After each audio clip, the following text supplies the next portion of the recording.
with us. I'm so happy, but it also means that Curtis is back in the same room as me. So Hey, hi, Matt. Oh, no. I'm going to throw pens at you today. Bump, everyone missed you. We're very, very happy you're back. And thankfully, you are coming back when the Mariners have been playing well, right? Yeah. It's like way easier than you come back and it's like, oh, so they're on a 5-game losing streak. And you're like, what do I even say? I think I should just take more time off. The company should give me more time off. Yes. Because I'm the reason why they did their thing. Frankly, the Mariners should pay for it. They should. They should Venmo.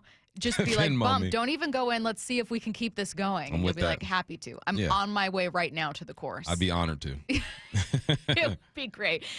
We are going to dive into the Mariners beginning at 10:45 with the latest from Jeff Passan, and then coming up a bit later in the show as well. But we're going somewhat NFL heavy, lots of draft stuff to talk about. We've got another mock draft with all 3 picks on the offense coming up at 10:30.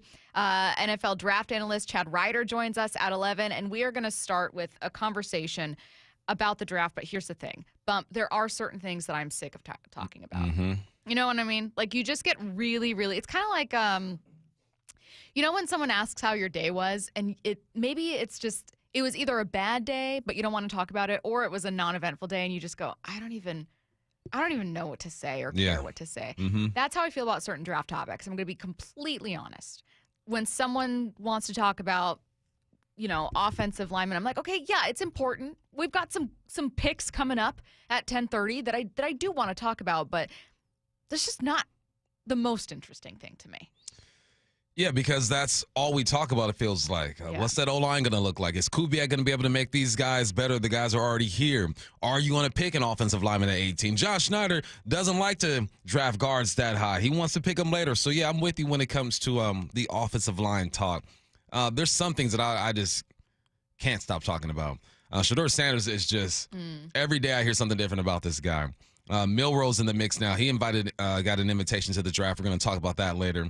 The quarterback conversation I don't get tired of because they have the biggest impact when you talk about franchise guys. So I'm okay with that. I think Cam Moore, we all know he's going to be the number 1 pick. But I like the Jackson Dart talk. I like the Milroe. I like the McCord. I like the Shedeur. I'm okay talking about that and some other things. Do you like talking about the quarterback conversations as well because of the ways that we go up and down on like where we see them? Like, there's something interesting about, well, why is Shedeur Sanders so polarizing? Like, there's something about that conversation that's interesting. Like, and why is Milroe going to the draft when a lot of people have him picked or projected to get picked in the 2nd or 3rd round? It's like, why are you showing up? What do you know? Who you been talking to? Yeah. Like, what and who, when, what conversation did you have that made you say, you know what, I'm going to show up for this? It's almost like he's crashing a party and he wasn't really invited to it. Yeah. But he was invited to this one. That one's interesting to me. The Shedeur one is he's a product of his surroundings, his dad, his upbringing. You can look at the quarterbacks in this draft right now. If he were to be in last year's draft, he's probably going in the 3rd round. And there's like a hate towards this young man. Yeah. And people just can't wrap their minds around that it's not his fault that he is eligible for the draft this year, and the quarterbacks that he's going up against just don't do some of the things that he does well. And it's almost like you forget that he is a good football player. Yes, his last name is Sanders. Yes, he has millions of dollars in the bank. He played behind a garbage offensive line, and he produced. Might not like his attitude or the way he does things, but there's no doubt to me that he's the 2nd best quarterback in this draft. No, if his last name was Smith and not Sanders, he'd still be a 1st-round pick, particularly in a weaker quarterback class. Like, he would still be very much a part of this conversation. Yeah. Now, before I move on to a topic that I find especially interesting, I want to stick on the topic of your interesting one, which is quarterbacks, for just a second. Is it also interesting to you because you wonder if the Seahawks could take a quarterback? Yeah, that's real interesting. If they could dip their toe in the quarterback pool. Yeah, because there are quarterbacks in this draft that I feel like are going to be available late. I think Cam Ward, Sanders, Dart, and now I'm even throwing Milroe in this thing too. He made you do it. Like, you didn't even want to. Why would he show up? He knows something, all right? He's talking to somebody. And I was listening to First Take this morning. I forgot the guy who was on, and he said that he spoke to some GMs, and they're saying Milroe is a 1st-round type of guy. I said it last week. physically, he's better than all these quarterbacks. He throws it further, he has the strongest arm, he's more mobile. But there are some things at the quarterback position that outweigh just the physical that he needs to work on. Physically, he's probably the best prospect out there. And then there's Jackson Dart, the guy who came from Ole Miss, was in an RPO type of offense, who compared himself to Jalen Hurts. I watched the film, and I said that is a great comparison. He's interesting as well. Every year, his completion percentage has gone up. Every year, his touchdown to interception ratio has been working out. He's been on the rise. Quarterbacks are so polarizing, man, because they have the biggest impact. And you can critique them so much. They do so much, right? They have to read defenses. They have to protect themselves with the offensive line, make decisions with the football in their hand. There's no other position that has the responsibility of a quarterback. So that's why I'm obsessed like everyone else when it comes to quarterbacks. I get it. I find myself wondering, too, like quarterbacks more than any other position for obvious reasons you can look back on and figure out whether it was great. Like there are times when I go, oh, man, how did, some third overall pick, like a defensive lineman, fare with this team? Let me think about it for a minute. I guess I haven't seen him in the all-pro conversation. So was he good? Maybe he was solid. Like you just don't think about it as much. Whereas hindsight being 2020 for quarterbacks becomes a fascinating conversation when you look at Brock Purdy, last overall pick. Like those are fascinating conversations. Look at Trey Lance with the 49ers, right, conversely, trading up to take him, and he became nothing. The 2021 class in general, with Lawrence working out and so many misses, with Fields on a new team, Mac Jones on a new team. It is the most fun thing to look back on, and so you kind of head into this class going, who from this class will we all be wrong about? Which quarterback in this class will we completely miss on, and he's going to end up being the superstar we didn't see coming? Maybe it's no one, but sometimes it is someone, and it's really fun. Or vice versa. Yeah. What if Cam don't pan out? What if he's just doesn't work out at all? And it happens. But that's the fun part of one of the fun things about the draft is that you don't really know. They pan to the fans right after a pick, and always go back to Josh Allen. And the Bills fans, who is this guy? Why are we drafting him? Now Josh Allen, one of the best, top 3 or 4 quarterbacks in the game. And you pan to the fans and you get the pick that they wanted. They're all celebrating and stuff. I can say a name from Seattle, but I'm not going to put him out there like that. And everyone wanted this guy. And then he gets there and he just doesn't pan out. That's the draft for you, man, because it's just a gamble. And there are some things that people think are automatic. Nothing in the draft is automatic. How many number 1s through 10s have we seen just completely flop? And was it situation? Was it the money got to him? Was it the work ethic? There are some things that you just can't vet. And that's what these teams are doing. That's why you have Shedeur having another workout with the Giants. They're trying to vet him. That's why the Titans flew down to wherever Cam was at and did another workup. They're trying to get as much information about these young men as you can so they feel comfortable with their decision, but nothing is guaranteed. That's why I love the draft. You get all hyped up, and then August rolls around, then September comes around, and you figure out if that person is who you thought he was. One more thing from the 425, Shedeur is pampered all his life, coddled. He will not be drafted the first round. I think he will be drafted in the first round. He probably has been pampered or maybe coddled his whole life. He grew up very wealthy. However, let me tell you something. A lot of quarterbacks. Yeah, that's quarterback life. A lot of quarterbacks are either coddled, and there are a lot of players who grew up wealthy. Maybe not, NFL Hall of Famer money wealthy. Right. But there are plenty of quarterbacks that have gone through college, gone through the NFL draft and into the pros who did not suffer.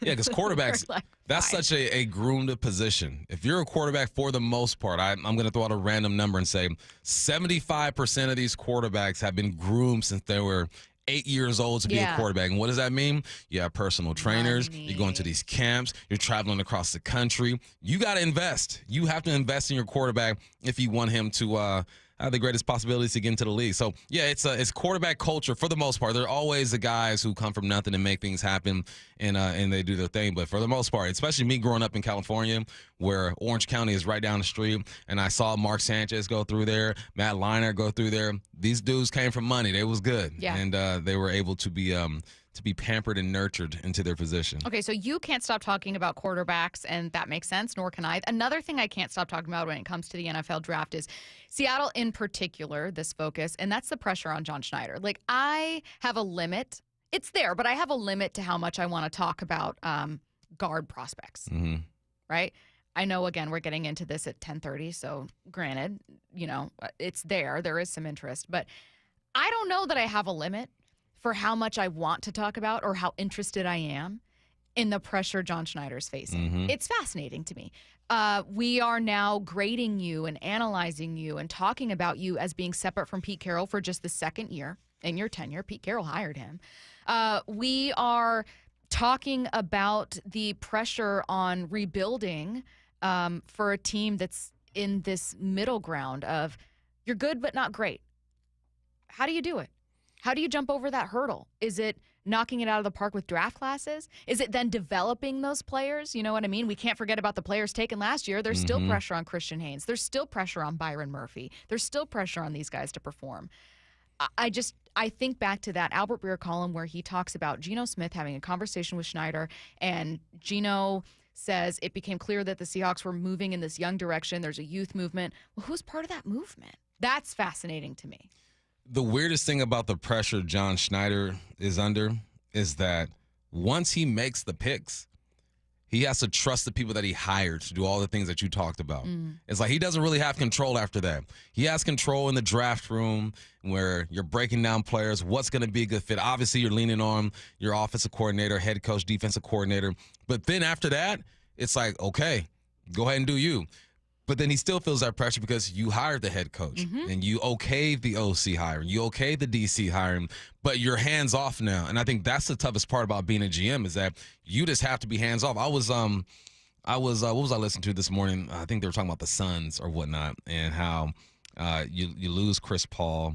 You got rid of their center, I forgot his name. You bring over Kevin Durant.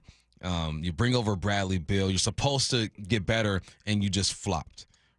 But on paper, it looked like you were doing the right thing. You brought KD over. You got Bill with Booker, but now you're hands off. That's the toughest part about what John Schneider's going through is that he has to trust the guys that he hired. But his decision-making will be out in front for everyone to see because it feels like a brand-new regime again. It's like, all right, last year was McDonald's first year, but now since you got Kubiak here and Mike McDonald has had a chance to kind of figure out exactly what he wants, it kind of feels like you're hitting the reset button a bit. But, yeah, I think John Schneider feels it, but I think GMs feel it all the time because they are responsible for putting these rosters together. And if it doesn't look good, if they're not developed, they're the first person people are looking at, them and the head coach. Yeah, well, and I just analyzed these classes. I mean, you're going to be on day one draft coverage with the rest of the guys, and I know that a lot of you guys are looking at it, I'm sure, wondering, this is a pick that's purely reflective of John. Like, yeah, he has insight from Mike, but no longer are we going, did Pete want that guy? It's just John. So does it look different?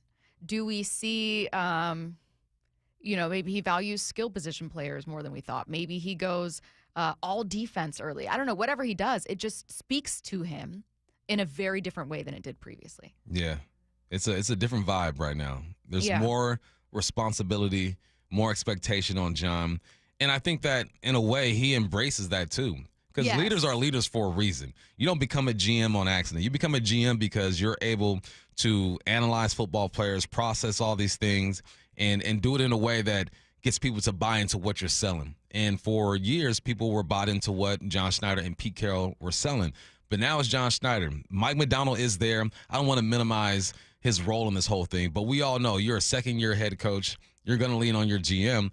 It's time for John to shine, and that's why that 18 pick is so interesting to me because what are you going to do? You don't like to draft guards early, and you don't value O-linemen the way that a lot of us do. What are you doing at 18? But also people have to realize that it is a domino effect, right? He could have a guy that he wants at 18 and he's gone at 15, and you have to pivot and adjust. Yeah. Anyways, those are the two things that we can't stop talking about. It doesn't mean that our draft analysis will not include looking at what the Seahawks could do at 18. In fact, coming up at 10:30, Mel Kiper Jr. and Field Yates of ESPN mocked the first 3 picks for Seattle at 18, 50, and 52. We're going to take a look at them. One very interesting theme connecting all 3 of these guys. Before we get to it, let's jump to Headline Rewrites. Extra, read all about it. Headline Rewrites. We must make headlines. The real story behind the headlines in today's news with Bob and Stacy. Headline number 1, Luis Castillo makes his return to Cincinnati for the first time as the Mariners take on the Reds to start their 9-game road trip. What's the real headline? Let's hope the bad version of the Mariners offense doesn't return too. Don't do it. Don't do it, man. You know what you got to do, Bump, if the bats are cold? I'm dipping. You got to leave. I'll see y'all on Wednesday. You got to come back Thursday. See you Thursday. Castillo going back, man. He spent 6 seasons over there, 2-time All-Star, 860 strikeouts. I hope the Mariners continue the play that they have because this is first opportunity to go home and to be around the same crowd, to be in that ballpark. I'm sure there's still some security guards who are still there, some janitors, the maintenance people. You want this to be as comfortable as possible for Luis Castillo. I hope the bats show up. And these are two 8-8 teams kind of battle it out. And it's a hitter-friendly park. So bring out the torpedoes. Do what you got to do. Make sure Castillo's taken care of. No one's blaming the Marine layer. Nobody. After this one. If you get 2 hits, we cannot leave this game going, that Marine layer, that's tough. Hey, that hard out Cincinnati air. Curtis, I didn't tell you this earlier because Oh. you were jumping into the backup studio, but I was trying to look up the forecast in Cincinnati. I already told Bump this. I was trying to look up the forecast in Cincinnati to see if it was going to be too windy or rainy. And then I thought, I can't just Google Cincinnati. What's the capital of Cincinnati? And then I realized The just in letter that- C. Well, no, I just in that just split second, I went, "Oh, Stacy, Cincinnati's it's already not a state. It's a city. It's a city. Yeah. I can look up the forecast." What's next? Headline rewrites. It's very windy in Cincinnati today, by the way. I was worried for Shannon. Yeah, it was 35-mile-an-hour gusts. Headline 2, the Storm selected 19-year-old French center Dominique Malonga with the 2nd overall pick in last night's WNBA draft. What's the real headline? Malonga makes history as the youngest player ever drafted to the WNBA. She was born in 2005, and if you remember what you were doing, it's time to take your calcium supplements. That's crazy. 2005. I was getting ready for my my first game for Wazoo. Yeah. Who was my first game? New Mexico. I was in Albuquerque. I was in kindergarten. This was huge. Now, I heard about this young lady before the draft, obviously, and I'm watching clips of her. And I remember back in the day watching Candace Parker dunk a basketball. And it was like, she got up there, she barely got up there. This young lady is yamming that thing. This ain't no, I'm barely putting it through the hoop. She's kind of like flat-footed dunking. She's 6'6". It's crazy. The explosiveness is crazy. Just the way the women's game is changing. In 10 years, we're going to see women doing windmill dunks, Vince Carter, that thing. It's fun to see. And I love that she leans into her nerdiness, I guess. She's studying engineering. She's been compared to Wemby. That's when I really jumped on her, when I heard that Tony Parker compared her to Wemby. And I was like, let me see this, man. And it's legit.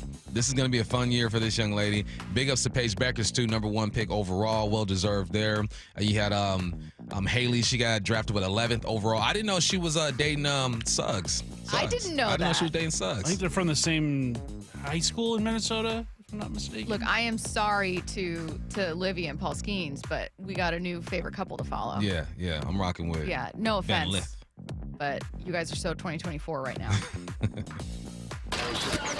Headline rewrites. Headline 3, the New York Giants are holding another private workout with Shedeur Sanders on Thursday, just 1 week away from the draft. What's the real headline? Are we complicating this whole thing?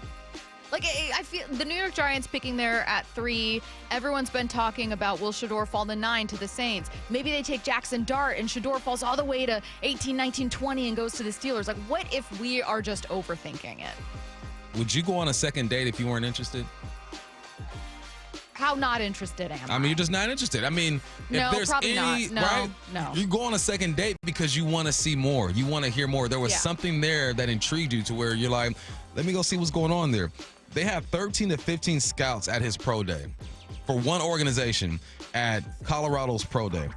Also, when I'm hearing that it could have been a scheduling conflict because Colorado had their pro day a bit later, and this is standard procedure when it comes to the Giants. But you don't send 13 to 15 scouts to a pro day and then ask for a second date.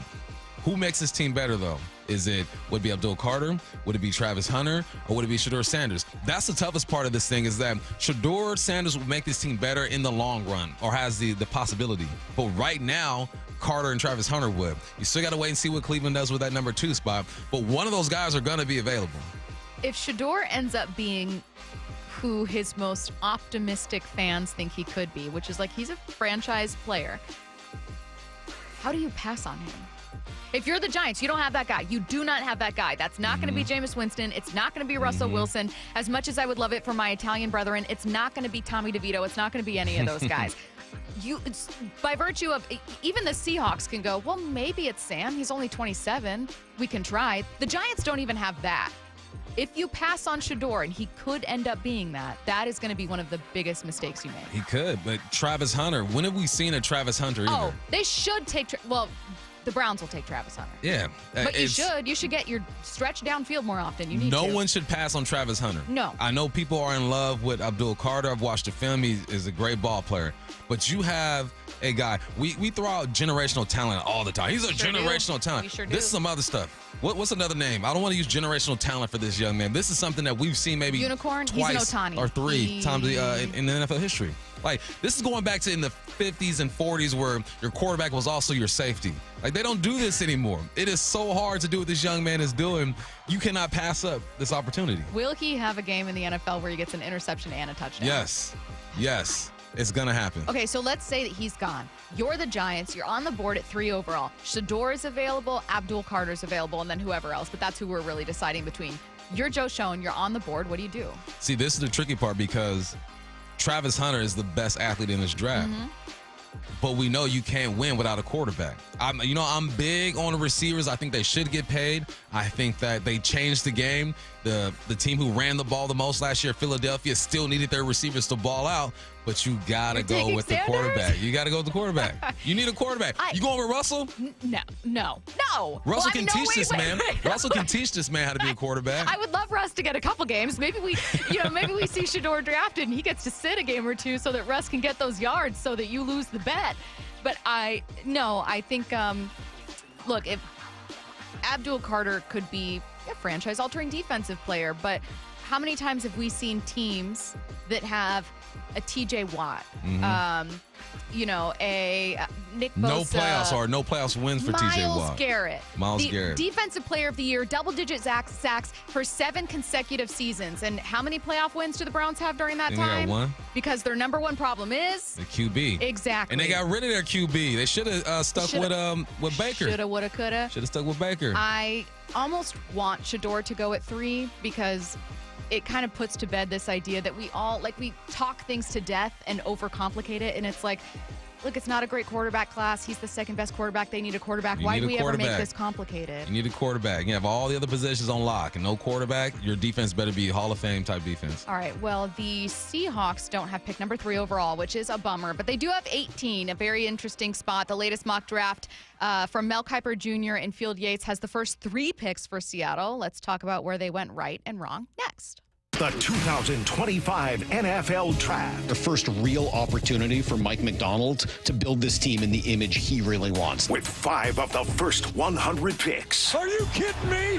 What are the biggest needs? It might be too early to take a guard in the first round. And nobody is taking you deeper inside Seahawks HQ on draft day with General Manager John Schneider live at 4 p.m. What you do here matters. Next Thursday, only from the home of the Seahawks, Seattle Sports, the app, and your smart speaker. I saw her texting coming up to a stop sign, and so I saw the accident coming, and she T-boned us. In the blink of an eye, Crystal's life changed when she suffered a severe spinal injury. The pain was something I had never experienced before in my neck. I got massage therapy. I saw a chiropractor. I was prescribed muscle relaxers so I could sleep. I got depressed. Nothing was relieving the pain. Drugs, sleepless nights, and depression. Sound familiar? I'm Dr. Mark Shelley, a chiropractic physician and board-certified functional neurologist. At Sound Pain Solutions, our treatments include high-dose laser combined with spinal decompression and other comprehensive therapies to rehabilitate damaged discs. We use treatments that are non-surgical, FDA-cleared, drug and pain-free. I was able to get off my pain medicines, and I was able to sleep through the night, and that was what I was desperate for. To learn if you're a candidate for our treatment, call us. Sound Pain Solutions. 855-996-0025 or click soundpainsolutions.com. Imagine selling your home and getting paid before and after it sells. It's like getting paid twice. You can with Orchard. Listen to this. Orchard puts cash right in your pocket so you can buy your dream home. Then your Orchard experts prepare and market your old home, including repairs, showings, even price-boosting upgrades. And here's why Orchard's the best. When your home sells for more, which happens 9 times out of 10, you get that cash too. It's almost like getting paid twice. That's why Orchard is the smarter, faster, hassle-free way to sell your home. Let's review. Orchard can unlock cash from your old home to use on your new home. That's payday number one. You buy your new place, and once you're in, Orchard sells your old home for top dollar. You get that money too. Boom! Payday number two. Learn how much you could make with Orchard. Start with your free home valuation at Orchard.com. That's Orchard.com. Orchard.com. Do you owe $10,000 or more in credit card debt or personal loans? With credit card debt at all-time highs, Debt Relief Advocates is urgently notifying consumers of debt relief now being made available, designed to aid consumers with out-of-control credit card debt. Those who qualify and enroll for this relief program will only have to pay back a fraction of what they owe. This is not bankruptcy or a debt consolidation loan. This is a relief program that credit card companies would rather you not know about, as it ends your debt nightmare and saves you lots of money. Consumers owing at least $10,000 in credit card debt or personal loans can now take advantage of this debt relief as the cost of living skyrockets. Debt Relief Advocates has established a relief hotline for you to call to learn what debt reduction you may qualify for, so don't wait. For this free information, call the Relief Hotline at 800-303-1219. 800-303-1219. 800-303-1219. It's the World Fighting Championships at Emerald Queen Casino Event Center. Saturday night, May 10th. Experience the thrill of live MMA, boxing, Muay Thai, and kickboxing. Tickets at emeraldqueen.com. Don't miss this exciting mixed martial arts event. The World Fighting Championships, May 10th at Emerald Queen Casino, the entertainment capital of the Northwest. 21 and older, need gambling help? Call 800-547-6133 or visit emeraldqueen.com. For Down Territory, going inside the game with Michael Bumpus. I like this. More quarterbacks should start doing this. Every day at 11:15 and 1:15 on Bumpin' Stacy.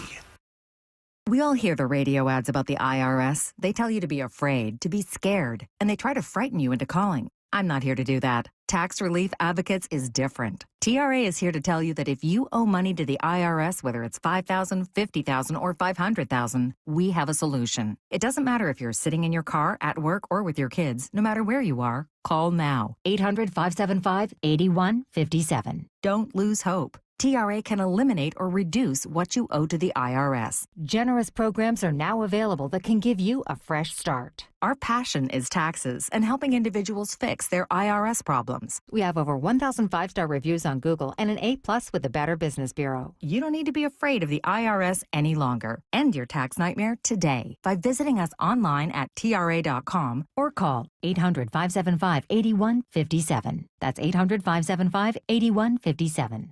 Tax Relief Advocates, real solutions for real people.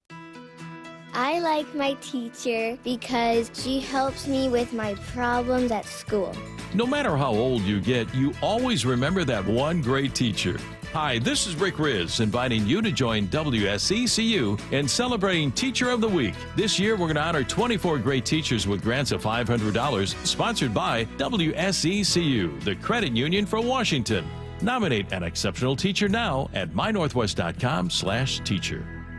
Bob Stelton here for Asset Roofing, and they have got the perfect slogan. You're either hiring a liability or you're hiring an asset, and I witnessed this firsthand when I met Anthony, the owner, and again when I had him do work on my roof. Now this spring, replace your aging roof with Asset Roofing because you're either hiring a liability or you're hiring an asset. Check them out at AssetRoofingCo.com. That's AssetRoofingCo.com. Certified work is never in doubt. Asset Roofing, excellence is on the house. From the Quantum Fiber Studio, this is Bumpin' Stacy. Weekdays 10 to 2 on Seattle Sports and 97.3 FM HD2. You know when people put together like 7-round mocks? Sickos. That's some bump type stuff. That's different. I don't think I would even do that. I'm simulating a lot of that. The latest mock from ESPN is put together by Field Yates and Mel Kiper Jr., and they go through the first 3 rounds. So, first 2 rounds, excuse me. So we have 3 picks for the Seahawks, obviously, with 2 picks in round 2. We're probably going to spend the majority of time talking about who they have at number 18 overall. I do want to make sure we cover 50 and 52. And there is a common thread between these three picks. So let's get to who they have at 18 overall. The latest, again, ESPN mock has the Seahawks taking center Gray Zabel out of North Dakota State at 18 overall. A couple questions for you, Bump. What's it mean for Olu? And also tell us about Zabel. Is this a good pick? This would be, I believe, maybe outside of Carpenter, who was moved inside, the highest interior offensive lineman drafted by John, if Gray was taken at 18. No, I like Gray. He went to the Senior Bowl and kind of changed his profile a little bit, because a lot of the times you go to these smaller schools, you get lost in the mix. Oh, you're dominating, but it's against a kid who's never going to play in the NFL, right? And that's why you look at the SEC, and a lot of those guys come out of there because they're going up against the top-tier talent in college football. When I watch film on Gray, I love his base. I love his hands. He's getting the screens. He can move. He's everything that you want. What would this mean for Olu? If they were to draft Gray with that 18 spot, I wouldn't be surprised if they experiment with Olu at a guard position, just because of the way that he moves and the way that he's built. Your center and your guards are a bit more similar. Your center, you can be a bit undersized there because you're going to have help with double teams from the right guard and the left guard. But I wouldn't be surprised if they experiment. They've shown it already that they're not afraid to move guys around and kind of see what they can do. Going back to what Big Ray says, though, I want somebody who has a PhD at that position. You know what's crazy? Travis Hunter's a double major. Is he? He's a double major. Like Wideout me. and DB. Oh, okay. That's not, no PhD, but he's a double major. Maybe he has a PhD at one of those positions. People always tell me that me and Travis Hunter are just the same. Just the same. Same profile, driver profile, and everything. But if they were to do that, I would not be surprised if Olu bounces around a little bit. I also wouldn't be surprised if Gray comes in and sits for a minute and just learns from Olu, because Olu has been in this league a few years. He's got some reps, and he showed last year that he can play the position. But this would just be a move to where you're taking the best available player, regardless of the position, because I felt like you might have your center already in Olu, but if they were to do that, those are the scenarios that I see going down. I really like the idea of taking a center, on focusing on that position in general. This has been kind of a revolving door for Seattle. I remember Brady Henderson of ESPN put together a list that included at least 10 guys. I think the full list might be like even up to 13 or something, but at least 10 guys who had made starts for Seattle at center. And this was not like, oh, you mostly have 3 guys and then you've had guys get injured. No, this was like every single year, essentially, you had someone new. Yeah. And it is wild, the instability they've had at that position post moving on from Max Unger, who I think they didn't realize. I mean, he had a great career with the Saints. I don't think they realized what they were trading, other than, oh, he's good, but he gets injured, and we can offload this first-round pick and bring in this great red zone target. Like, in theory, the trade made sense at the time. I don't remember people hating the trade at the time. But in hindsight, you've had nothing but failure there. Yeah, it's been rough. We've seen too many different names on the back of that jersey getting down in that stance and snapping the football to the quarterback. If they feel great about this young man, you go ahead and do it. Forget the position. You get the best player available. Speaking of getting the best player available, I don't know that Gray Zabel is the 18th best player on the board, still available in this mock. Safety Nick Emanwari out of South Carolina. Running back Omar Hampton out of North Carolina, wide receiver Tedoroa McMillan out of Arizona, and quarterback Jackson Dart out of Ole Miss. The 4 of these players go within the next 6 or so picks off the board. Would you rather have one of them? Are you tempted? I'll say, are you tempted? I'm tempted. All of them I'm tempted, because you know that with McMillan, bear down out of Arizona. That's right.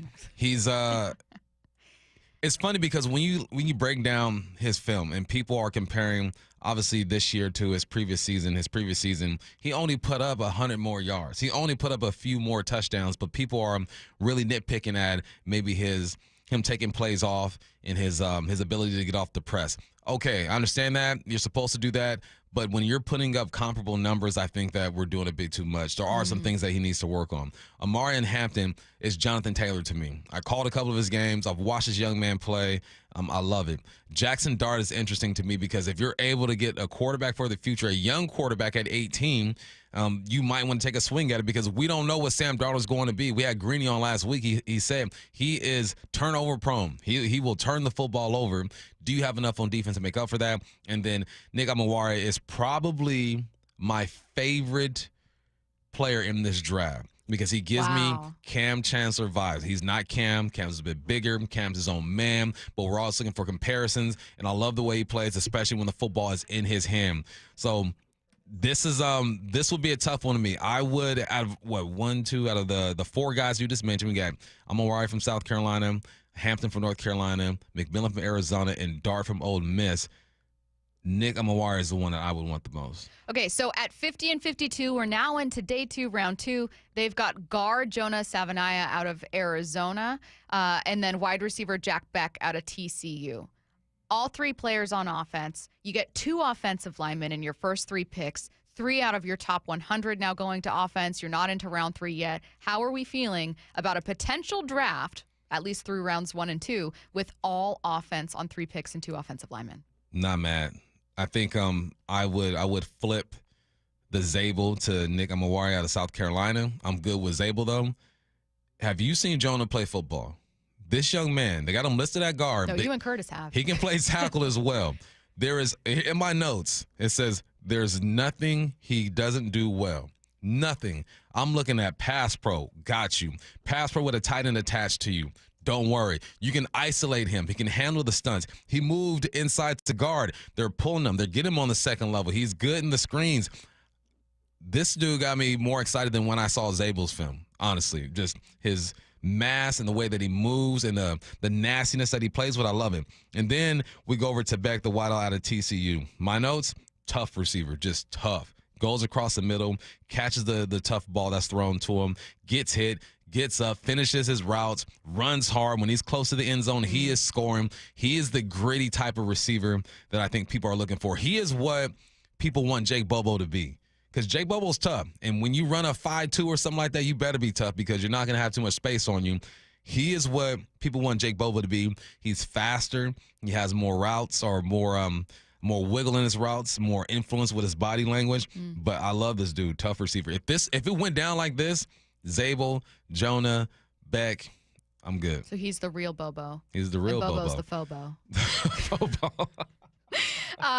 Last bit I'm going to get. I agree with you actually 100% on that. I think that I understand why, from a national perspective, they go, you badly need help on the interior offensive line. You badly need help on the offensive line. In general, why would you not take an offensive lineman at 18 overall? Because you think you can develop what you got. Exactly. Mm-hmm. Locally, we know that John Schneider, on the John Schneider Show and in multiple press conferences, has said, we've drafted well. We just maybe haven't developed. Right. When he was asked, it was a great question by Bob about, like, you know, hey, you get critiques for development, for drafting, for, you know, is there like an evaluation issue? What do you think? And John was like, we've drafted like the second or third most offensive linemen in the last 10 years. Not only that, but we have a lot of those offensive linemen that when we move on from them, maybe they sign elsewhere in free agency, maybe we trade them, you know, whatever it is. Maybe we just cut them as free agents and they sign somewhere else. That they end up getting other contracts and playing with other teams. So we know that we have a good eye for at least starters or at least back, like someone that can come in and help, but we maybe aren't patient. Maybe we don't develop. Maybe we don't hang on to them. Like, he said this so many times, it almost has me thinking, of course they're going to go defense at 18. I don't know why. It doesn't feel in my gut like they're going offensive line there. There's reason to believe that they wouldn't. You have guys over there, and I've been one of the advocates that says, look, Chris Haynes is going to be better in this offense. Olu's going to be better in this offense. Go get a veteran. He told us, right, read between the lines, that they're probably going to pick one up during training camp. One of these vets get cut. I would not be surprised if they don't go offensive line here. But if Jonah is available at pick whatever, 50-something, and you don't take a good look at that young man, I think you'd be missing out. Luis Castillo starts tonight this afternoon for the Mariners against the Reds. There's a rumor another team is still checking in on his availability. That's next. This weekend at T-Mobile, just what the doctor ordered. How sweet it is. The Mariners sweep aside the Texas Rangers. It's a whole lot of Caloroli, that's for sure. The big dumper. Home runs in 3 consecutive games. 4 straight wins, back-to-back series dubs against division rivals. Can the M's keep it going as they kick off a 9-game road trip in the first of 3 against the Rizzs in Cincy this afternoon? Pre-game at 2:30, first pitch at 3:40 on the home of the Mariners, Seattle Sports. Well, this week's First Mark Challenge victory goes to Norm. Norm, why did you call First Mark Insurance? Spending too much money on insurance, and it just kept on going up higher and higher and higher. And this last time I did the First Mark Challenge. So they were able to save you some money, Norm? Oh, yeah, at least $2,000 a year. What? At least. Wow.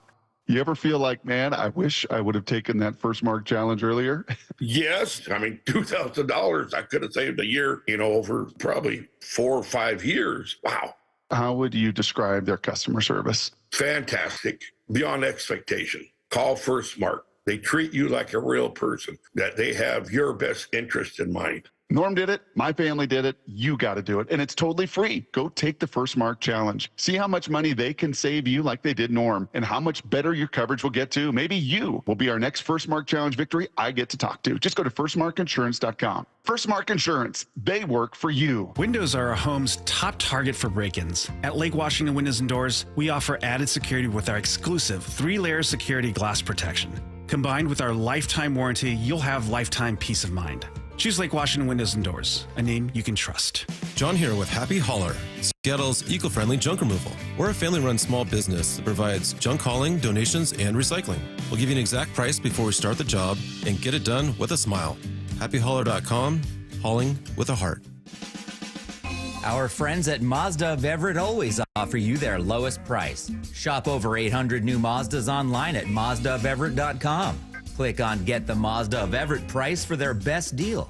Shop MazdaofEverett.com or stop in and meet our friends at Mazda of Everett located in Everett at 11409 Highway 99. If you're shopping for a new car, make sure our friends at Mazda of Everett are on your list.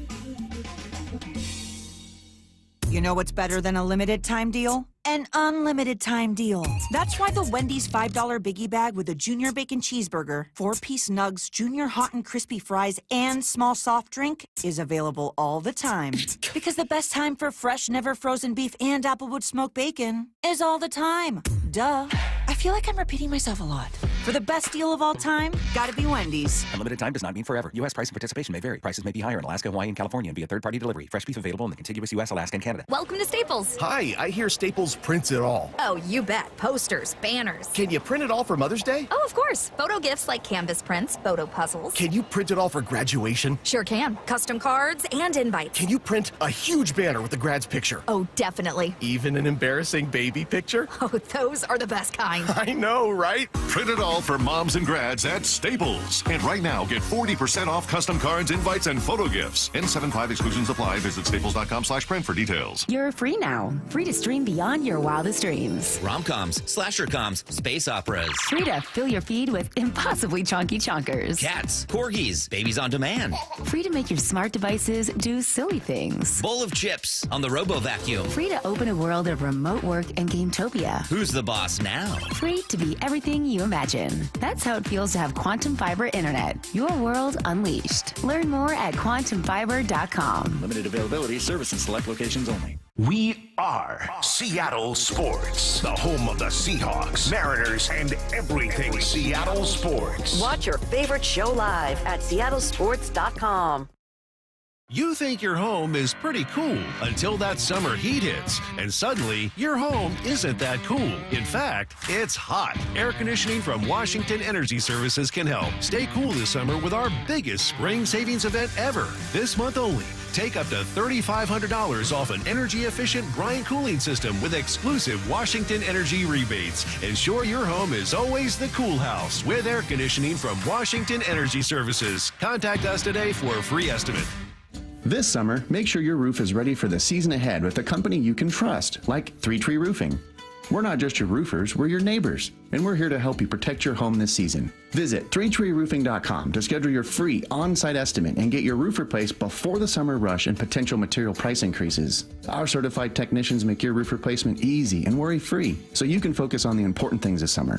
Visit 3treeroofing.com to schedule your free, no-pressure estimate. 3 Tree Roofing, your Puget Sound roofing experts.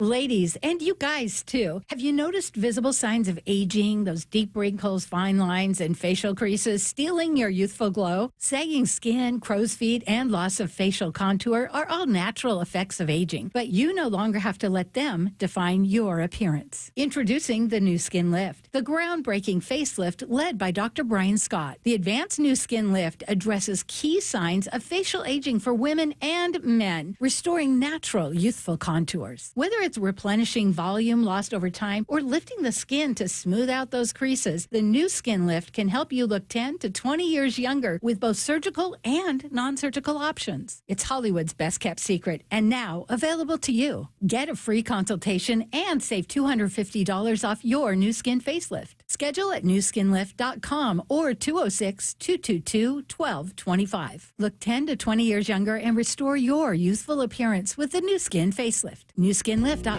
From the Quantum Fiber Studio. This is Bumpin' Stacy. Weekdays 10 to 2. On Seattle Sports and 97.3 FM HD2. Bump, I haven't even stopped to ask you what you thought of the Masters. You weren't in yesterday, and we already had people texting in going, Bump, what did you think of Rory? And I just kept it moving. It was amazing. So I was actually playing golf and watching it at the same time. I brought my iPad, I stuck it to the golf cart, and I'm like, hey. I'm playing and I'm watching. It was That's beautiful. how I feel when I eat and watch Top Chef. It was beautiful. Really, Matt? Thank you. Matthew knows what's up. I was playing with my son, a couple of homies. It was great. So we finished just in time to watch like the last 6 holes, go over to Moonshine Barbecue in Linwood, my spot, and we're watching it. And when he misses that putt to win it, I'm like, don't do this again, Rory. Don't do this again, Rory. And I'm watching him. He's making that walk.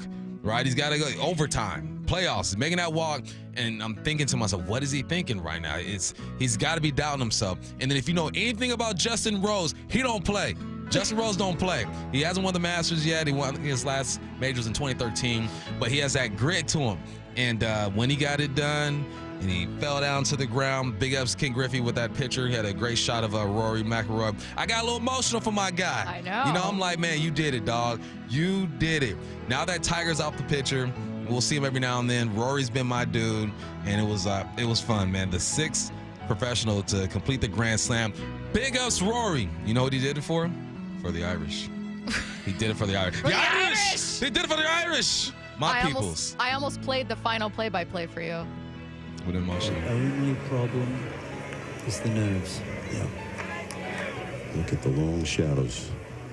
Symbolic this moment. This is how you talk. The journey it's taken to get here. For all this history. All of it. The long journey is over. McIlroy has his masterpiece. Oh, boy. And then we saw DeChambeau collapse. I got love for DeChambeau too, but if you know the history in the U.S. Open, DeChambeau takes it over. It was beautiful. Thank you for letting me have my moment. It was awesome. Bryson, something about him I both like and also rubs me the wrong way. He's a bro. That's what it is. He's a bro. A jabroni. I don't call him jabroni. He's just a bro. He's like a football player who golfs. Like the meathead football player who golfs. Yeah. But he's really smart at the same time. He is. Yeah. But do I like him or do I not like him? I don't know. I don't know either. We're moving on. Thank you. Matt, that's enough. So we've got the latest. Hey, Northern Ireland's own country. I don't care. It's Ireland. Northern Ireland. Ireland. Irish. Yeah. Bump claims it all. Northern Irish. Northern Irish. The Northern Irish. We're going to get to the latest from Jeff Passan. I'm going to work backwards here. Jeff was asked this morning on with Brock and Salk about the rumor that another team is checking in on Luis Castillo's availability. I didn't bother making a call because just logically right now it doesn't make a whole lot of sense. It's too early, number one, for any trades to be happening. Number two, we have no idea what George Kirby's situation is. And I think the Mariners' willingness to move any starting pitcher is going to depend almost entirely on whether they can get Kirby back, get Kirby healthy, and get Kirby being Kirby. If they can, then it makes a little more sense. Without that, though, you're hamstringing yourself. You're putting yourself in a position where you haven't seen Brian Wu throw a full season, and that leaves you with Logan Gilbert and Bryce Miller and a big old shrug emoji with Kirby. I loved his answer to that. Hey, Jeff, what are you hearing about the rumor that this other team's interested in Luis? Yeah, I didn't even check in on it because why would the Mariners do that at this point? Why would you do it? It's too early. I mean, he hit it. George Kirby, we still got to wait and see. Woo, all right, you've been looking good so far. You still got some stuff to prove. But no, you don't take away Luis Castillo from this rotation right now. If we were talking this offseason, entertained it for sure. Yeah. If we're talking later on in the season and maybe you're up 5 games and you need more power and there's someone out there, I'm hearing Luis Robert might be on the market again. Seems like every year Luis Robert's on the day market for the White Sox. Yeah, then I'm like, all right, let's talk. But right now, you've just swept a series, went on a 4-game win streak right now. You're 8-8. I ain't touching this team right now. I don't want to change none of the vibes. Mastrobuoni is outperforming his contract. Cal is hitting bombs with the torpedo. Julio has a little bit of glow to him right now. I'm not touching this team. I wouldn't entertain it either. Don't text me. Not working in their favor is not just that the rest of the AL West has been struggling offensively. I mean, in OPS, Houston and the Rangers are right there at like 23 and 24. Seattle and those two teams kind of clustered together. None has really taken off offensively as a whole. Jeff Passan talking about the AL being kind of weird. Good. I don't see baseball right now is any different than at any point in the last couple of years. Like, the American League confounds me. I'm not sure whether I'm on the side of I love that just about every team can be a contender and can win the pennant, or I'm appalled that there are no teams that seem to be really good. Yesterday I was talking with somebody who's going to win the American League this year, and we named like 8 teams. I added up the records in the American League, and I think collectively they were 15 games under 500. It might be worse now. The NL is just the dominant league at this point. That is going to make, I think, for a really interesting postseason on the AL side. A really interesting one that I think benefits the Mariners. What do you think? Yeah, the chaos is good. I mean, if you just look at run differential, in the National League, you got the Mets with plus 24. You got Chicago plus 37 on them. You got Padres plus 36, Giants plus 29, and then you get over to the AL. Right? Especially AL West. Angels -3, Rangers -19, Mariners -4. They don't score runs in the AL, right? They don't score enough runs in the AL. This is good for Seattle. If you were in the NL and you had to put up runs every single night to be competitive, you are in trouble. Your pitching is going to save you a bit, but you know how this goes, man. The rosters that have spent a lot of money reside in the NL. Therefore, the talent is going to be there. This is good for the Seattle Mariners. Well, and while the Yankees obviously spend money, they're leading the American League in home runs, the Mariners are also tied for 4th right now with Detroit at 19 home runs. That's right. The Mariners right now and Detroit tied for 4th in home runs in the American League. And don't look now, but the Mariners are also not leading the American League in strikeouts. That would be the Red Sox. In fact, they're not even 2nd, 3rd, or 4th. They're 5th right now with 138. You'd love to be better than that. But right behind them, with 2 fewer strikeouts at 136, is the Astros. Like, when you couple just the American League, you're like, this feels like a competitive group, not a great group. It's not elite, but it feels like a group that the Mariners can dig their way out of if only they can keep their head above water. I love baseball, and I hate it at the same time. I love it, and I hate it at the same time.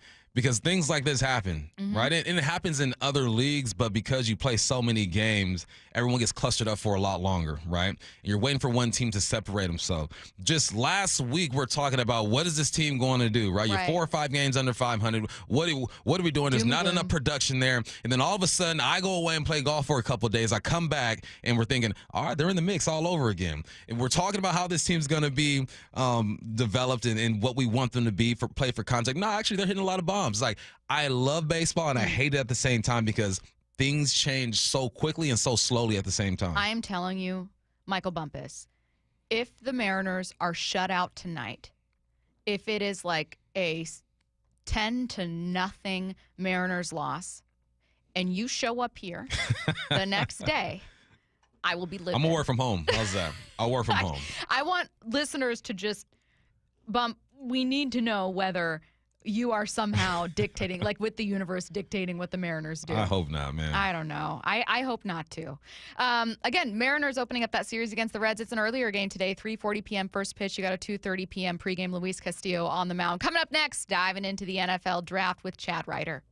The 2025 NFL Draft. The first real opportunity for Mike McDonald to build this team in the image he really wants. With 5 of the first 100 picks. Are you kidding me? What are the biggest needs? It might be too early to take a guard in the first round. And nobody is taking you deeper inside Seahawks HQ on draft day. With General Manager John Schneider live at 4 p.m. What you do here matters. Next Thursday, only from the home of the Seahawks, Seattle Sports, the app, and your smart speaker. Hey, Brock Hewitt here for my friends at PCF Group, or People Come First Construction Group, and that's exactly what they did when we made the call a couple years ago. We wanted to redo our outdoor space, wanted to add a deck, an outdoor living, a television, and a kitchen. And PCF Group, wow, they more than delivered. And if you're interested in building a stunning outdoor area like we did, I cannot recommend them enough. Reach out before the good weather arrives, and their schedule, well, it's going to fill up. So whether you're looking for a complete outdoor living space or a very specific project like an underdeck ceiling, deck, patio cover, railings, PCF has you covered. Design now and pay later. In fact, get 12 months, no interest and no payments, and up to $6,000 off and a $1,000 Amazon gift card. Request a complimentary design and estimate consultation at 425-629-8476 or project ideas. Explore photos at pcfgroup.com. That's 425-629-8476. From whiplash to herniated discs, there are a few car accident injuries we've all heard of. JP Pendergast with Pendergast Law explains that even the most common injuries differ from one another. Pre-existing conditions, health history, beginning of treatment. There are hundreds of factors that make every person and every injury unique. While these variables aid medical treatment, the strongest case recoveries must also take them into account. Could you explain a little bit more? Our team at Pendergast Law is obsessed with turning over every stone to differentiate each case. This requires thorough investigation, diligent listening, and relentless research. We never pursue cases with a one-size-fits-all approach. We built our success by treating every injury and every case with the individualized attention our clients need and deserve. Pendergast Law's individualized approach to even the most common injuries makes the difference in case outcomes. It's another reason why I can't recommend them enough. If you or a loved one has been injured in a car accident, call Pendergast Law. We can help. Was drafted in 1999 by the Philadelphia 76ers, and that was just absolutely a dream come true. Todd's playing in the NBA is unique. His battle with neuropathy is not. I first started noticing problems a couple of years into my NBA career, and I felt like my sock was just balled up right in the arch of my foot, and there'd be areas of burning and tingling, and then there'd be other areas of deadness where there would be no response to touch. We tried everything possible, from surgery to different drugs, to try and take care of some of the symptoms. I'm Dr. Mark Shelley, a chiropractic physician and board-certified functional neurologist at Sound Pain Solutions. Our neuropathy treatments can rehabilitate damaged nerves. We use FDA-cleared, non-surgical, non-drug, pain-free procedures that have helped thousands of neuropathy sufferers find relief. Now I'm able to spend more time doing the things that I enjoy, being on my feet. If you experience numbness, shooting, or burning pains, or loss of balance,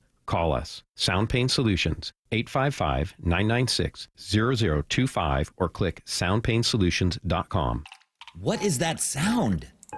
Ugh, that sounds like a plumbing sound. Luckily, there's a company that fixes all the plumbing sounds across Puget Sound. That's All Sound Plumbing. Puget Sound's plumbing experts. Have a sound? Visit allsoundplumbing.com. Right now, have beautiful, ultra-efficient, clean technology windows installed and pay $0 down, 0 interest, and 0 payments for 18 months, only from Lake Washington Windows and Doors. And they'll even pay your sales tax. Visit lakewashingtonwindows.com. The Mariners are all about giving you more baseball for your buck. With Mariners Value Games, you can score seats starting at $10 on select dates all season long. Plus, be sure to check out the expanded Mariners Value Menu. Available every game and featuring 14 items, all under $5. Enjoy ballpark classics like hot dogs and nachos, new treats like Pocky Sticks and Little Bites mini muffins, and more. Go to mariners.com/value to grab your value game tickets and check out the full slate of value options at T-Mobile Park. Imagine selling your home and getting paid before and after it sells. It's like getting paid twice. You can with Orchard. Listen to this. Orchard puts cash right in your pocket so you can buy your dream home. Then your Orchard experts prepare and market your old home, including repairs, showings, even price-boosting upgrades. And here's why Orchard's the best. When your home sells for more, which happens 9 times out of 10, you get that cash too. It's almost like getting paid twice. That's why Orchard is the smarter, faster, hassle-free way to sell your home. Let's review. Orchard can unlock cash from your old home to use on your new home. That's payday number one. You buy your new place, and once you're in, Orchard sells your old home for top dollar. You get that money too. Boom! Payday number two. Learn how much you could make with Orchard. Start with your free home valuation at Orchard.com. That's Orchard.com. Orchard.com. This is Seattle Sports. Streaming through the Seattle Sports app. KIRO AM Seattle. KIRO FM HD2 Tacoma. Home of the Seahawks, Mariners, and everything Seattle sports. Seattle Sports Snapshot. Dame Lillard will miss the start of the NBA playoffs for ESPN. The Bucks play Game 1 of their first-round series Saturday against the Pacers. The Mariners back in action. Luis Castillo making his return to Cincinnati for the first time. Mariners taking on the Reds to start a 9-game road trip. Snapshot brought to you by Miller Lite. When it's game time, it's Miller time. From the Quantum Fiber Studio, this is Bump and Stacy on Seattle Sports. Streaming through the Seattle Sports app and at seattlesports.com. Now, here are your hosts, Michael Bumpus and Stacy Ross. Here we go now. NFL.com draft analyst Chad Reuter joining us now in the Emerald Queen Casino Sportsbook Hotline. Chad, how's it going? Oh, good. Well, it's getting to crunch time. So, yeah, it's that time of year, which is, fantastic and busy. It's insane. I do that thing where I don't pay attention until someone goes, a week from Thursday, and all of a sudden I go, wait, how did we get here? What do you mean a week from Thursday? But we are right around the corner. I am going to start with that day, round one, with first question. We've got plenty of other non-Seahawks stuff to get to when it comes to the draft. But, Chad, tell me about some maybe mid to late round options for the Seahawks looking at pick number 18. Well, they have a lot of options. And in the last few years, the team has not been in the trade down, trade up, category as much as in previous years. And they've been more willing to stay put. So you're looking at wide receivers like Matthew Golden from Texas, giving you speed. But I have a 7-round mock draft coming out on Friday. And I think what I'm going to end up doing is having Tedera McMillan out of Arizona going to Seattle at 18, just to give the team a little bit, sign some size, but I think a guy like that can really fit in and take over what DK Metcalf meant to the team, both in the short, intermediate, and deep game. So I think that's one. A couple of options for them. Emeka Egbuka from Ohio State would be another option. They could go off the board a little bit. They could take a defensive tackle like Derek Harmon. We've seen what the Eagles have done by going back-to-back years with defensive tackles and really controlling the line of scrimmage. So that's another point of view. And of course, people want to look at the offensive line. John Schneider has said in the past that, using the premium pick for an offensive guard may not, be his favorite thing to do. So, lots of options for the Seahawks. They're going to get a good player. They're going to land one of their first round guys, but they could go several different directions. Chad, I first want to say a 7-round mock draft, respect, dog. That's a lot of work that goes into that. So I'm looking forward to seeing that. But my question is, how much pressure do you think is on the Seahawks to kind of nail it with this one? You fire Pete Carroll, you get rid of Ryan Grubb, your OC, after your first year. There's been a lot of change over the past couple of seasons. Do you think that they got some time to play with, or do you feel like they have to get it right this draft? I've never talked to a general manager in the league and they've said, you know what, I'm good here for 3 or 4 years. I don't really feel any pressure on my job. They know it's a year-to-year league. It's a week-to-week league. But every year, the teams have to make decisions on their not only their player personnel, but their staff. So I think every year teams are in that point. And I think they're still in a bit of a reset, I think, with, Geno Smith no longer being there. And I think this might be kind of a reset year for them. So that might not be a make or break year for them. But I think they all feel pressure to get the job done. And, the Super Bowl win is far enough in the rearview mirror now that you can't ride that a whole lot longer. So, I think they do feel some pressure there in the building. But, again, I don't think it's a go to the playoffs or off kind of situation for this team as of yet. Related to Bump's question about maybe how GMs feel entering the draft or what the draft process is actually like for NFL teams, to you, covering NFL teams and in particular looking at the draft as an analyst, is there something you think maybe most NFL fans don't quite understand about the approach teams take, or maybe even something that you've learned in your time covering the draft specifically that was eye-opening? Well, I mean, I think a lot of fans tend to think that teams will always pick like their primary need. Like they're going to the grocery store and aisle 1 is wide receiver. So they're going to go through there and get a wide receiver in round 1, aisle 1. But really, teams really do try to take the best available player within reason of a need for the team, and the need might not even be for this upcoming season as much as the season after. That's really the GM's job, is to look 2 to 3 years down the road, even though they're fighting for the job every year. But really, they're taking a little bit more of a long term. So sometimes teams will take a guy in the first round, like an offensive tackle, even though they have 2 veterans that are expected to play. And I think teams do tend to take, especially those with GMs separate from owners, can take a little bit longer term look and are not necessarily focused on what other people think their biggest need is. Maybe it's a secondary need to some people, but to them, they're getting the best player that can make an impact in the future. And obviously, if injuries hit their guys this year too, they're going to have to step in. Chad, I'm going to take us outside of Seattle. One of the more interesting players that I've been breaking down this offseason is Jalen Milroe. And I think that physically, he's probably the more talented quarterback, right? Got a strong arm. He can do a lot of things that other quarterbacks can't. But obviously, there's more to it than just playing or just being physical at the quarterback position. You see his stock falling, and some see it rising. He accepted the invitation to the draft this year. What do you see? What are you hearing that makes you think that his stock is falling, and why would he accept that invitation?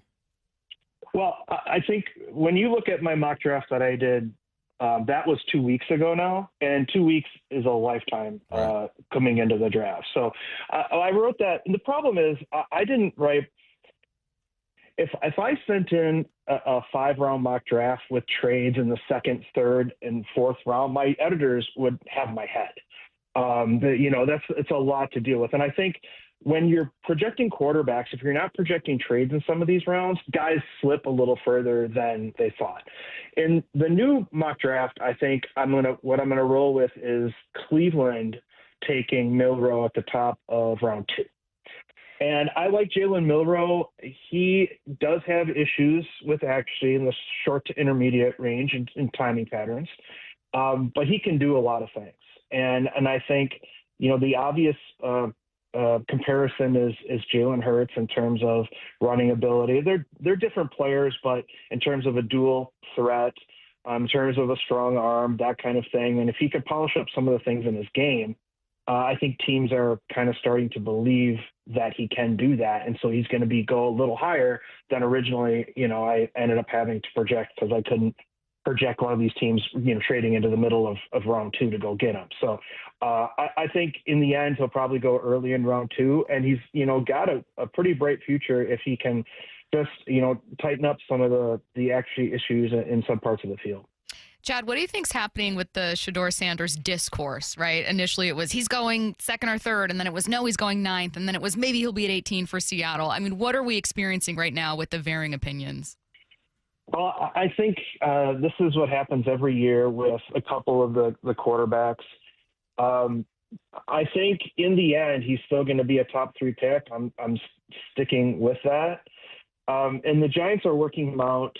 And I think some people are reading that into, they think they can trade up from the top of round 2 to go get him. But that really doesn't happen that often. It hasn't happened since Lamar in 2018. And I think teams understand that if you want a quarterback, just take him at the top of the draft. If you want him, take him. Don't mess around with it. And so I think he's still going to go probably to the Giants at 3. And if he doesn't go there, I think you're going to be looking probably at the Raiders at 6. Would be my guess. And then you're going to have Jackson Dart going in the top 10 probably to the Saints. That's what I think the situation at quarterback is right now. And some years it's very obvious what's going to happen, and some years it's not obvious at all. And this is one of those years. What are your thoughts on the running back class this year? I mean, obviously it's headlined by Genty. You have Hampton out of North Carolina as well. I've heard people say there might be 25 to 30 running backs drafted. Is there someone who's around like the 15, 20 when you're ranking these running backs that you think people should pay attention to? Yeah, there's going to be a ton of guys taken in rounds 4, 5, and 6 that people will be a little surprised that they're still available at that point. Like a guy like Jordan James from Oregon, sticking in the Pacific Northwest, he could be a 5th-round pick, and he's a fantastic running back. He may not be the fastest or the biggest, but we've seen what Bucky Irving did coming out of there last year, with the Buccaneers. He's a 4th-round pick. And, I think James may not have as much suddenness as Irving, but, his combination of power and quickness can really make him a strong NFL back. And there's a ton of guys. Devin Neal from Kansas is an exceptional athlete, but as a 5th-round pick, he's going to give you 15, 20 quality carries a game. Ja'Cory Krosky-Merritt from Arizona is a guy that not very many people talk about, but he got hurt in the first game this year for Arizona. He had over 100 yards, and he was hurt in that game. And then he ended up missing the rest of the season. That guy's a really quality running back. He's probably going to go like in the 6th round. So there's I'm thinking 25 to 27 running backs taken this year, a lot on day 3. And it's with the league really kind of shifting more towards running backs really having more of an impact in the game because of lighter boxes, because of lighter linebackers. I think you're going to see a lot of teams, getting more backs. Hey, Chad, I wanted to talk about positional value in the draft and when you might be overdrafting or underdrafting based on position alone. I know it changes by class, but one of the most controversial comments by John Schneider over the last year or so here in Seattle was him saying that he thinks guards are typically overdrafted and overpaid. He didn't say they weren't important, but obviously he came under fire because Seattle's offensive line has not been great and they badly need interior help. I think because of that, I just assume no, he wouldn't take an interior guy at 18 or certainly not much higher. Do you think that statement by him on its face is fair? And do you think that teams can still find a ton of value with interior linemen in rounds 2 and 3? Yeah, I think it's a fair point. But if you're one of the top 2 or 3 guards in the draft, I think a 1st or 2nd round pick is not an unreasonable thing to do if you think he's going to be a tone setter, if he's the last piece in your offensive line and you want to keep it going. Like, for example, if the Lions took a guard in the 1st round, I wouldn't be surprised because that's the whole, motor for their offense and it seems very important to them. But history shows that you can get a starting guard a little bit later than in other positions. So I think he's correct in that. For example, my guess is that they won't go unless they can get a guy like Kelvin Banks from Texas, for example, and he could play tackle, but also potentially slide into guard. That's a different situation. But look, you're going to have guys like Dylan Fairchild from Georgia who's probably going to go in round 4. You're going to have, Bryce Cabledew out of Kansas. Again, not a guy a lot of people talk about. 5th-round guy is going to start immediately. So you can find those guys a little bit later at the guard position. So I think that's a reasonable thing for him to say. I love finding diamonds in the rough, especially at these small schools. Is there a name or two that you think has the chance to really make some noise in the league from a smaller school? Well, I'm not going to say a smaller school to start because I have to talk about a Washington State guy just for you, okay? Appreciate Kyle Williams, the wide receiver there, was really underappreciated, and now he's finally getting some run. And I hope he goes like 4th round, late 3rd round, something like that, because his combination of quickness and toughness is really, really great. So I had to bring him into the equation for you. I appreciate you. We've talked about Gray Zabel from North Dakota State. He had a really good Senior Bowl week. He can play all 5 offensive line positions. Tough guy. He could be, late 1st, early 2nd round guy. But again, another West Coast guy is Jackson Slater. He's a guard from Sacramento State, and just a tough guy who's going to step in, probably start week one, or if the team has a veteran, maybe mid-season he takes over for injuries or something. But he's going to contribute right away. He's another small school guy that I think is really important. If your team lands a guy like that, you're going to be really happy. And one more is edge rusher Elijah Ponder from Cal Poly. I've loved this guy for a couple of years now. He's been a really, really solid player. He's going to go sometime on day 3. People don't know about him right now, but watch out for this guy coming off the edge. Super athletic, showed it in his pro day, didn't get a combine invite, which was a mistake. But he's another guy that really, if your team calls his name on day 3, you should really be interested to watch him in training camp. Last one for me, Chad. I would imagine that while there's a ton of carryover year over year and how a draft feels or certain trends, there might be like particular flavors or vibes from each class. Like we know last year was all about these quarterbacks going early. A ton of offensive picks went through until 15. And we know that a couple years ago it was like, oh, it's a weak quarterback class. And, you may not see one early. There have been defensive classes. How would you kind of describe your general feeling about this class? Well, I tell you what, the general feeling is the day 3 talent is as deep as it's ever been, because you have sort of a double draft in terms of the COVID seniors kind of finishing their career, whether it's their 6th year, 7th year, 8th year, some of these guys. And then you have the 2021 class, which is the more typical senior class. So you've got a really deep day 3 group. There's a lot of undrafted free agents that could have easily been drafted in previous years that won't. So teams are going to be competing for those guys, during and after the draft as well. And I love that Schneider came out in a recent interview and said, don't be so sure this quarterback class isn't good. Right. They may not all go in round 1, he's saying, but if you get them in the 2nd round, the 3rd round, the 4th round, you may have something going. And that's why I think they're going to take like a Quinn Ewers in the 2nd round or something like that. Even with even after a guy signs a veteran deal, like a Sam Darnold signs with a team, that doesn't mean they're not going to take a quarterback. In fact, it's almost the opposite. We've seen Kirk Cousins go and then Michael Penix be picked in the top 10, right? So, the quarterback class is not as bad as what people think. There could be 8 or 9 taken in the top 4 rounds. He is an NFL.com draft analyst, Chad Reuter, kind enough to join us on the Emerald Queen Casino Sportsbook Hotline. Chad, thanks so much. Very busy week for you. Good luck next Thursday. Yeah, you bet. Thanks, guys. Let's get to 4 down territory. This is 4 down territory, going inside the game. With former Seahawks and Coug wide receiver Michael Bumpus. First down, what has become an overrated experience? Overrated, and I like this new generation. There's things I don't like about this new generation of kids, but there are some things that I do like about them. I'm going to mention 2 in this 4 down territory. The first one is they're not showing up to the NFL draft. They're not showing up. Only 17 guys have committed to show up. We're going to talk about this later. How many picks are there in the first round, Stacy? 32. 32, okay. Almost half say, or potentially, the guys who can't be drafted say, I'm just going to go home. I'm going to be with my family. I'm going to be with the people who have helped me throughout this journey. And I appreciate that. If you're not guaranteed to be like a top 10 pick, why would you even show up? The tight end Warren from Penn State, he's going in the first round, and he says, no, I'm just going to stay at home with my family. My grandparents are older. I'm going to go and do that. I appreciate that.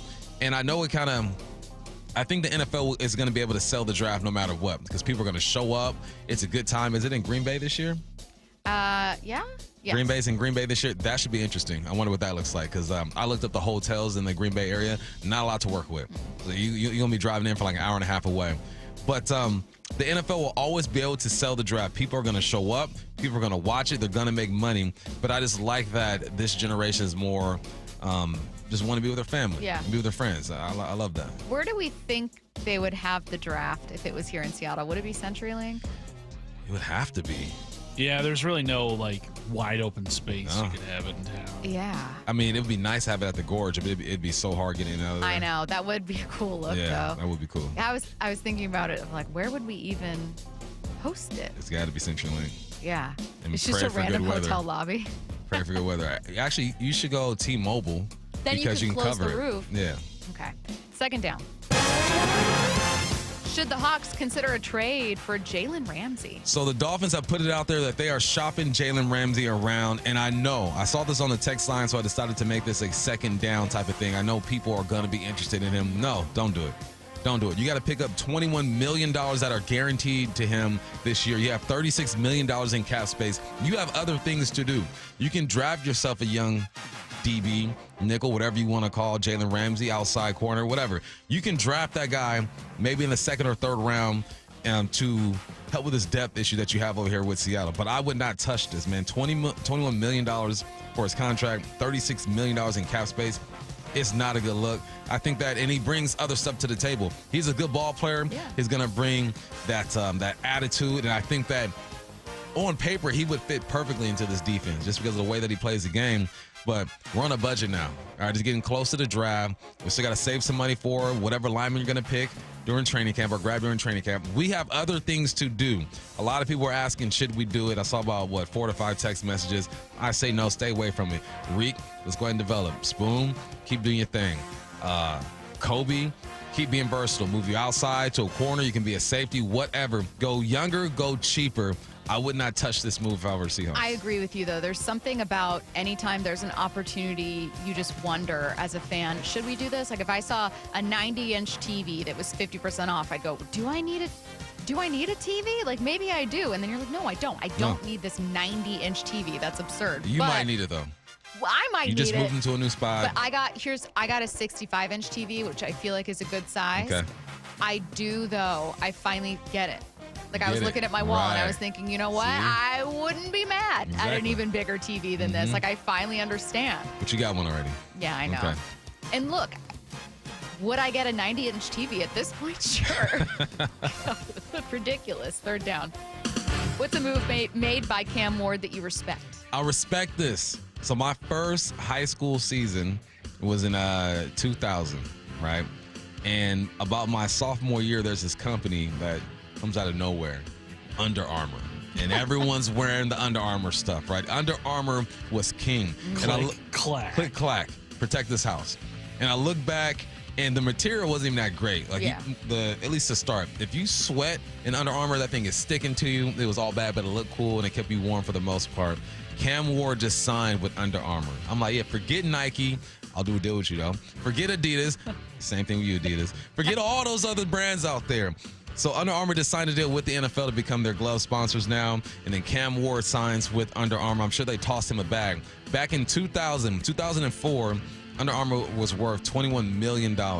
Right now, they're valued at $1.9 billion. And at one point, they got all the way up to like $3.5 billion and had a dip in the 2018 and 19s because just, culture changes and stuff. So I like this move. Yeah. These kids do their own thing.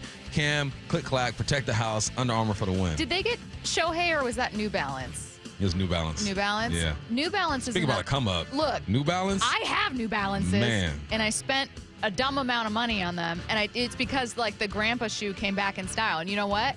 I'm going to show you during the break another pair of Nikes that I'm going to do that with. Grandpa shoes. Grandpa shoes. They're in business right now. New Balance just signed Cooper Flag. There you go. New Balance is back.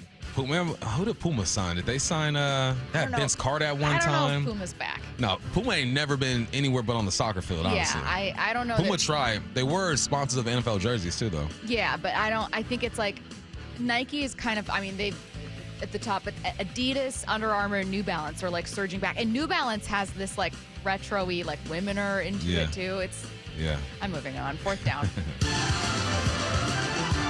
Anything from Chad Ryder? You already know where I'm going. Mm-hmm. Give Kyle Williams some love. All right, this man is one of the best route runners in the country, one of the fastest receivers in the country, 70 receptions, 1,198 yards, and 14 touchdowns for the Washington State Cougars. And what I appreciate about him, he didn't leave. He could have left. He could have left, but he stayed there. I guess they gave him just enough money to keep him there.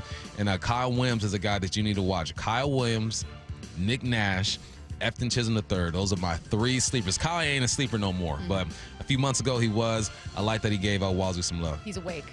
He's awake. A broken trophy and a controversial press conference coming your way next.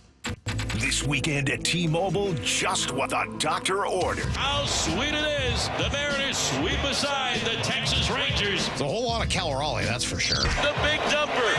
Home runs in 3 consecutive games. For 4 straight wins, back-to-back series dubs against division rivals. Can the M's keep it going as they kick off a 9-game road trip in the first of 3 against the Reds in Cincy this afternoon? Pregame at 2:30, first pitch at 3:40 on the home of the Mariners, Seattle Sports. Hey, Brock Ewart here with my buddy Dave Taylor from First Mark Insurance. You know, Dave, I love sport. You love sport. And I love sitting with coaches and hearing their game plan each and every week.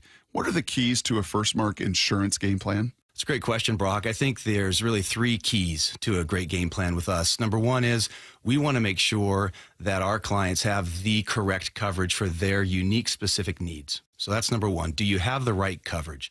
Number 2, once we have the right coverage, are we getting that coverage at the most competitive price possible? And then last and not least would be, once we have the right coverage at the most competitive price, are we providing world-class service to those customers so that when they need it, they have someone there that's got their back? Those are the 3 keys to a First Mark Challenge victory. And man, am I so glad Molly and I took the challenge.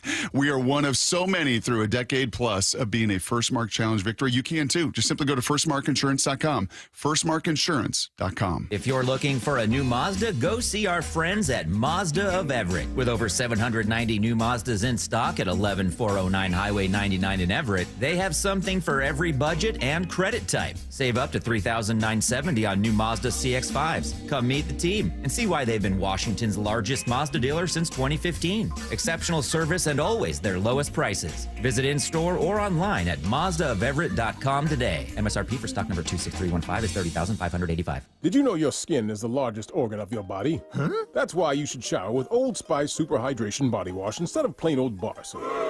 Love your skin by super hydrating it with vitamin B3 and glorious notes of vanilla and shea. Did you know that my superhydrated skin is the 2nd largest organ of my body? The first is my heart. Old Spice. Men have skin too. Old Spice Super Hydration Body Wash. 24/7 renewing moisture. With daily use. Listen up, Gen Xers. Elizabeth Banks here. The recommended age for pneumococcal pneumonia vaccination has been lowered to 50 and older, even if you're healthy. It's up to us to lead the way. We've done this before. Music videos, fanny packs, even the World Wide Web. So let's do it again and get vaccinated. We're at over 6 times greater risk for pneumococcal pneumonia compared to adults under 50. Gen X, this is our shot. Visit vaxassist.com to schedule. Sponsored by Pfizer. Only 1 in 5 people with disabilities, including those with autism, are employed, despite many having the skill set and desire to work. Maybe it's because employers don't know what kind of jobs they can do? Okay, try me. What about a programmer? That is a job for someone with autism. What about a teacher? That is a job for someone with autism. Oh, how about a healthcare worker? Yes, those are all jobs for someone with autism. The truth is, qualified people with autism can do a lot of different jobs, but often get overlooked due to outdated stigmas and beliefs. Businesses value diversity, but sometimes don't recognize the unique strengths and abilities of the autism community. Introducing WIN, the Workplace Inclusion Now program by Autism Speaks. We help businesses lead the way in inclusive hiring. Ooh, what about a ranch hand? Yeah! Sure, that's a job for someone with autism too. To learn more, go to autismspeaks.org/win. That's autismspeaks.org/win. The John Schneider Show. Every Thursday until draft day on Wyman and Bob. Listen live Thursdays at 4 p.m. or watch the interviews on the Seattle Sports YouTube page. Yeah, I have a ton of really memorable customers. So one of my favorite customers I've ever had, he came in and had a really bad experience with several different dealerships. He just lost his husband. His husband left him with a truck, and he was like, I don't need a truck. Like, this is so impractical for me. And it was a really emotional decision for him because it was one of the last things that he had of his late husband's. We were like, it's no problem. Like, we're going to help you. And we did the process the same way that we always do the process. And we helped him trade in his truck for a beautiful new Rogue. And that was really cool. And he bought his second car from us, and I'm sure when he needs a third car, he'll come back and buy his third car from Nissan too. Afterwards, to thank us, he sent us this beautiful basket of like candies and fruits and stuff. Making a great day for the people around you is making a great day for yourself. The LJ way is the Lee Johnson Auto family. Ladies and gentlemen, this is for you too. Stubborn fat is really hard to get rid of, and then there's all those gimmicky lasers, fat freezing methods, and prescriptions. Imagine a simple solution that takes just one day and provides immediate noticeable results. Introducing ProSculpt. ProSculpt uses air-assisted technology that's safe and gentle yet powerful, delivering instant fat-reducing and skin-tightening results. Performed by board-certified plastic surgeons while fully awake, ProSculpt contours your body with minimal downtime. It's designed to target those problem areas: waistline, neck, face, arms, thighs. ProSculpt gently removes unwanted fat and tightens loose skin with FDA-cleared plasma technology, all in a simple, guaranteed one-day procedure. ProSculpt is one and done. Schedule your free consultation at prosculpt.com for $250 off. For powerful permanent fat removal and skin tightening that works for ladies and you men, it's prosculpt.com. This is The Timeline with Bump and Stacy. Brought to you by 1-800-DUI-AWAY. It is The Timeline on Bump and Stacy, reading you the top stories you're going to see on your own timeline. Let's dive in and start with the first. Vice President and Ohio State grad J.D. Vance had a mistake. He broke the Buckeyes' national championship trophy during the team's visit to the White House on Monday. You know what this reminds me of? What? Whenever athletes get into politics, they go, just dribble the ball. Don't touch that dang trophy. Just work on policies and whatnot. Stay in your lane, Stay in your JD. lane. What are you doing over there? You got to handle that thing with care, man. Come on. This is disappointing. But we saw Gronk put a dent in the Lombardi trophy, so I guess it's all right. Gronk did stay in his lane for that one, though. He was driving crazy in it. He was driving erratically. No, didn't he like hit a baseball with it? I don't remember what he did. I do know that clip of him and Tom Brady throwing it across the bay to each other and thinking, oh my God, the Lombardi trophy is going to fall in the water. Yeah. And it will be in the ocean. I'm watching my man fumble the championship trophy now. Okay, but can I say something? Yeah. This is not necessarily in his defense at all, right? My first glance at it was, did he break it or did it just kind of fall? It looks kind of cheap. I'm just saying. It's not put together well. Look, I'm not defending JD, okay?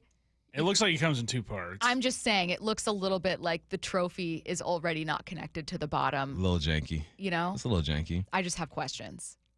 Stick to politics. Stick to politics. Next up. I mentioned a broken trophy. That's our first story. Now for a controversial press conference. Mavs GM Nico Harrison is holding an end-of-season press conference today. I would imagine, Bump, that people have a lot of questions for him. But it turns out multiple Dallas media members are reporting the Mavs are banning cameras and recording devices from, and I can't stress this enough, a press conference. What are we doing? So what is this, a little get-together? It's not even a press conference. You're having coffee with the GM. What are you doing? It's a little get-together. They don't trust him to say the right things. You just made one of the worst trades in sports history. You have to stand there in front of everybody and answer the questions. That's a cop-out. I understand that Dallas fans aren't happy with them. You heard the Fire Nico chants when Luka was there. That's part of your job, buddy. The people need answers. Those are your fans.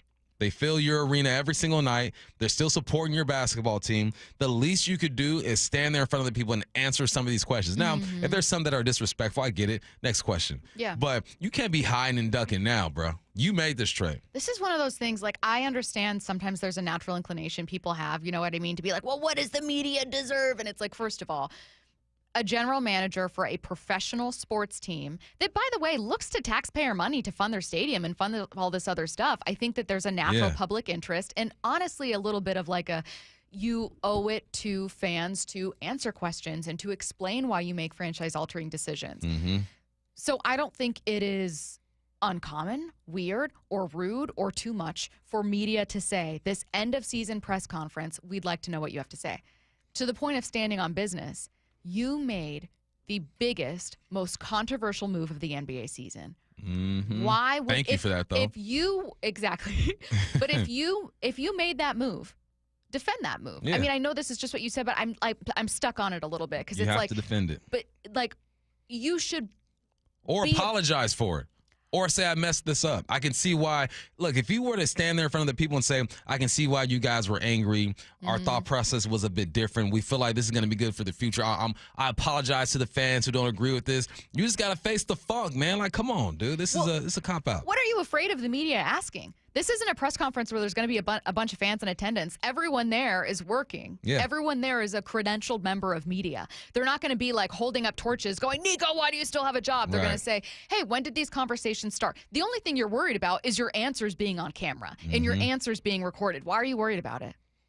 Why are you worried about it? You made the decision. Oh, and how long ago was this? Here's the conspiracy theory is that the ownership made the decision, but Nico is the guy who's in front of it, right? Who had to go out there and put it out there. All right, you guys are a team, right? You work together. Someone has to answer these questions. Cop out. It is absolutely a cop out. I just don't understand. And everything's going to be quoted anyway, so we'll still see it, Nico. Speaking of the Mavs, former Mav Quentin Grimes shared his firsthand account of the team receiving the Nuka trade news while at the team hotel.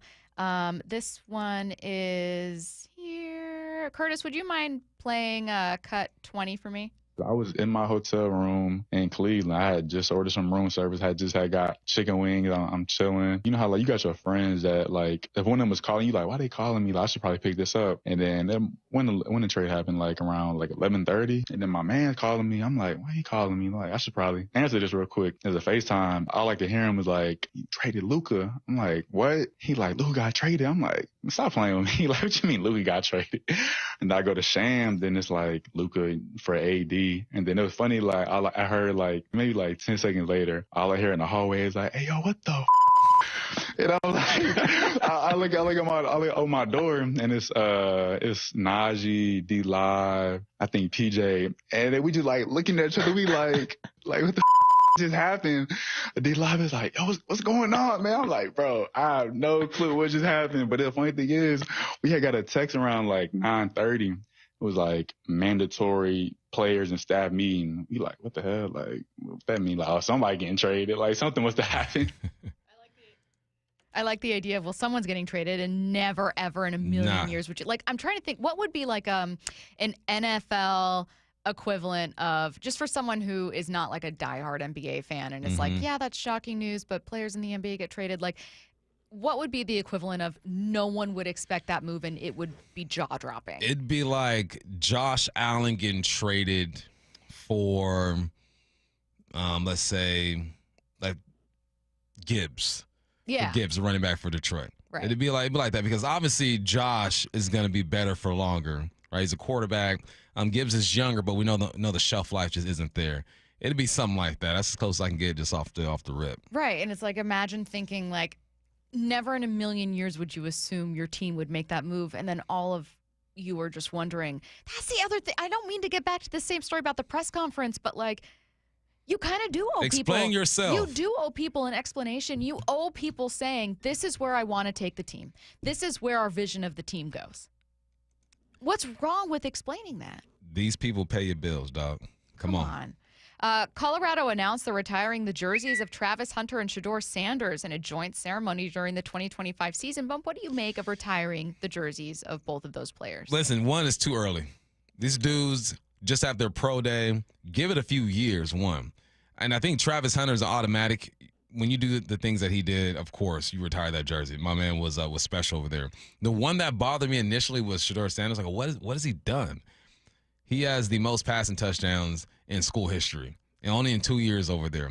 His completion percentage is the best out of the qualified guys with 71%. They didn't win a lot of ball games. That's the thing that I think irks people, is that as a quarterback, you're automatically attached to wins and losses. He wasn't able to do that. If you dive deeper, you know that the offensive line wasn't great. I think Shedeur Sanders would have to be a guy, once you get into the NFL and you put together 3, 4, 5 good years, then you go back and your school says, we're going to honor you because you do probably still hold the record for passing touchdowns and you're balling in the league. Travis Hunter is just, you did some things that we ain't never seen before here. So we're going to go ahead and hang your jersey now. Travis, I'm good with. Shedeur, it could wait. Initially, I thought that it was bogus and it shouldn't go down, but then I look at his numbers compared to all the other quarterbacks who come through there. Yeah. He's up there at the top. They only played 2 seasons there. Okay, wild conspiracy theory. What if they told Travis Hunter, we want to retire your jersey, and he said, can you retire Shedeur's too? Maybe.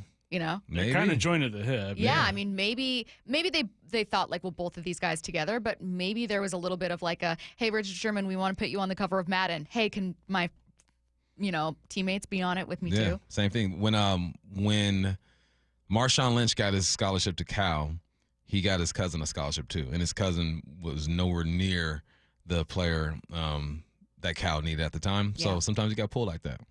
Last one, Paul Feinbaum has the wildest callers, and the latest example is this caller calling in from a colonoscopy waiting room. A slammer is up next. I lost about 40 pounds, and I was doing real good. Slammer is and I next. just got into a deal where I just started going and eating. Slammer is next. Like late with cereal. Okay. And it just caught up with me again. Yeah. Okay. Slammer, are you there? What color is your bowel movement? Normal. What's normal? Brown. Okay. Nothing that. I think we've unfortunately tuned into a colonoscopy live on the air there. We'll take a short break here. That's dedication. Slammer.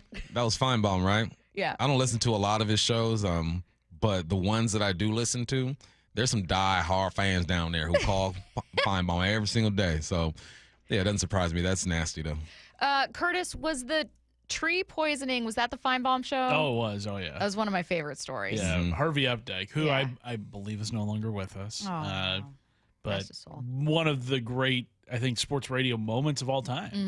Mm-hmm. NFL Network's Omar Ruiz joins us at noon. Before we get to it, heading to the station for Hype Train next. The Cal Raleigh Show. Belted way out of here to right field. Holy smokes. Every Thursday with Shannon Drayer on Wyman and Bob. Seattle has been nothing but good to me. I would love nothing more to play for one team my whole career. Listen live on the Seattle Sports app or find the video on YouTube. Cal Raleigh with a walk-off home run. We are Seattle Sports, the home of the Mariners. 47,000 fans are going crazy. Free consultations, no fee guarantees, 5-star reviews. JP Pendergast with Pendergast Law explains the importance of going beyond these familiar offerings. Accident victims want an attorney, Tom, that satisfies their needs. Someone who handles those needs with the highest degree of care.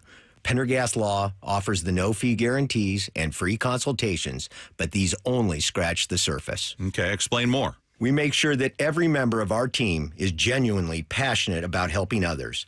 Customer service and communication are our top priority. It's how we take care of our clients so they always feel one step ahead of the insurance companies. Our strong reputation for high standards provides comfort and confidence when it's needed most. Pendergast Law offers the free consultations, the no-fee guarantees, and, of course, they are 5-star rated. But what really makes them different is their genuine passion for helping others. I can't recommend them enough. If you or a loved one has been injured in a car accident, call Pendergast Law. We can help. That's PendergastLaw.com. Imagine selling your home and getting paid before and after it sells. It's like getting paid twice.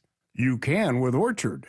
Listen to this. Orchard puts cash right in your pocket so you can buy your dream home. Then your Orchard experts prepare and market your old home, including repairs, showings, even price-boosting upgrades. And here's why Orchard's the best. When your home sells for more, which happens 9 times out of 10, you get that cash too. It's almost like getting paid twice. That's why Orchard is the smarter, faster, hassle-free way to sell your home. Let's review. Orchard can unlock cash from your old home to use on your new home. That's payday number 1. You buy your new place, and once you're in, Orchard sells your old home for top dollar. You get that money too. Boom! Payday number 2. Learn how much you could make with Orchard. Start with your free home valuation at Orchard.com. That's Orchard.com. Orchard.com. Did you know your skin is the largest organ of your body? Huh? That's why you should shower with Old Spice Super Hydration Body Wash instead of plain old bar soap.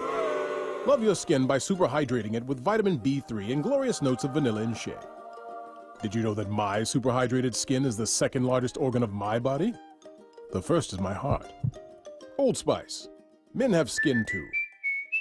Old Spice Super Hydration Body Wash. 24/7 renewing moisture with daily use. Are you a small business owner who needs immediate cash flow? At Swish Funding, we have flexible funding options from $25,000 to $2 million. For the best rates and terms for your business, just one application to Swish Funding gives you access to our entire network of funders, with cash in your account in as little as 24 hours. To qualify, you must be in business for at least 1 year with monthly revenue of $50,000. Apply at swishradio.com and use code GROW. Swishradio.com, code GROW. 1877 Cars for Kids. KARS Cars for Kids. 1877 Cars for Kids. Donate your car today. Donate today at carsforkids.org. That's cars with a K. Your car can be picked up as soon as the next day. Receive a tax deduction and vacation voucher. 1877 Cars for Kids. Donate your car today. Now accepting donations of land, homes, buildings, or any kind of real estate. Subscribe to the Seattle Sports YouTube page to find new and exclusive content from your favorite shows and personalities daily. Just head to YouTube, search Seattle Sports, and click subscribe. Hey guys, did you know that half of men over age 50 have erectile dysfunction on some level? Whether you have mild, moderate, or severe ED, West Coast Men's Health can help. We don't prescribe pills and hope they work. Instead, we treat the root cause of the problem with acoustic wave therapy, which breaks down plaque, unclogs arteries, and restores blood flow. We have treated thousands of men across our 11 locations nationwide and have established ourselves as a leader in the industry. So whether you have ED, Peyronie's disease, or suffer from chronic pain, such as neuropathy, carpal tunnel, or Dupuytren's contracture, West Coast Men's Health can help. No pills, no shots, no surgery, just results. With clinics in Redmond and Tacoma, call West Coast Men's Health at 206-519-6541. That's 206-519-6541. 206-519-6541. Online at westcoastmenshealth.com. Bob Stelton here for Asset Roofing, and they have got the perfect slogan. You're either hiring a liability or you're hiring an asset, and I witnessed this firsthand when I met Anthony, the owner, and again when I had him do work on my roof. Now this spring, replace your aging roof with Asset Roofing because you're either hiring a liability or you're hiring an asset. Check them out at assetroofingco.com. That's assetroofingco.com. Certified work that's never in doubt. Asset Roofing. Excellence is on the house. Rick Rizzs here for the Pella Windows and Doors of Western Washington's Improve Your Play program. Many of our local youth sports teams need help with field enhancements, training, and equipment. Local Pella owners Keith Dashafy and Luke Wilson are stepping up to donate $5,000 to 2 deserving teams. We need your help finding them. Head to seattlesports.com/play to nominate a deserving team in need. Let's help our local youth improve their play this year with Pella Windows and Doors of Western Washington. Contest and rules at seattlesports.com/play.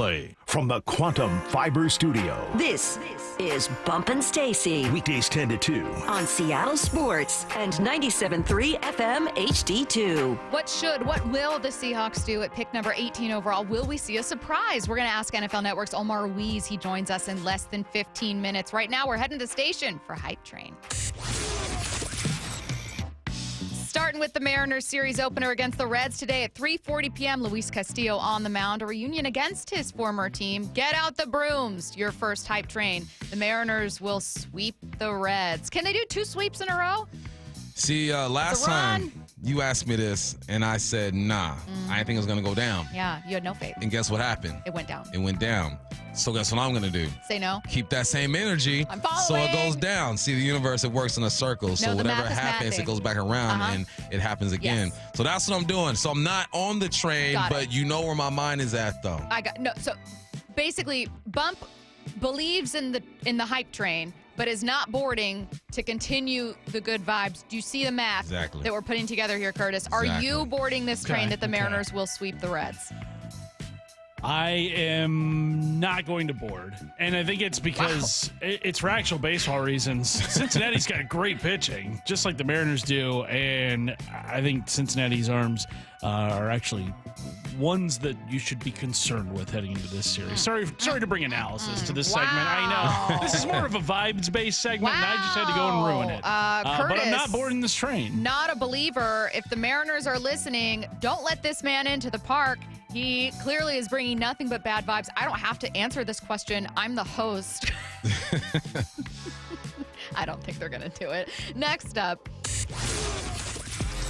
we were just talking about Mavs GM Nico Harrison not allowing recording devices into just his second press conference since trading Luka Doncic.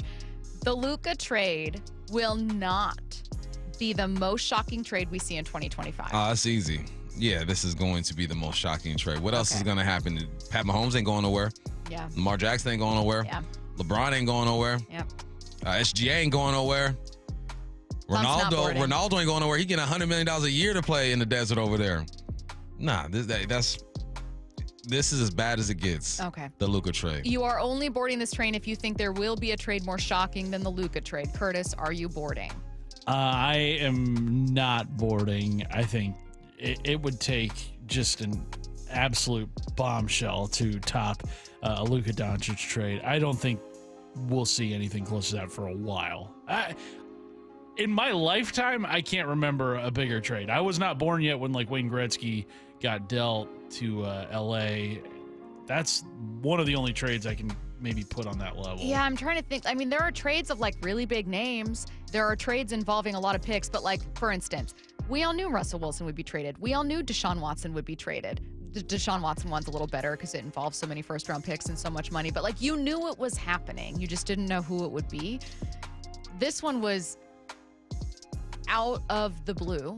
No one expected it. And it's why Nico Harrison is getting so many questions. It's why a station in Seattle is talking about an NBA team in Dallas.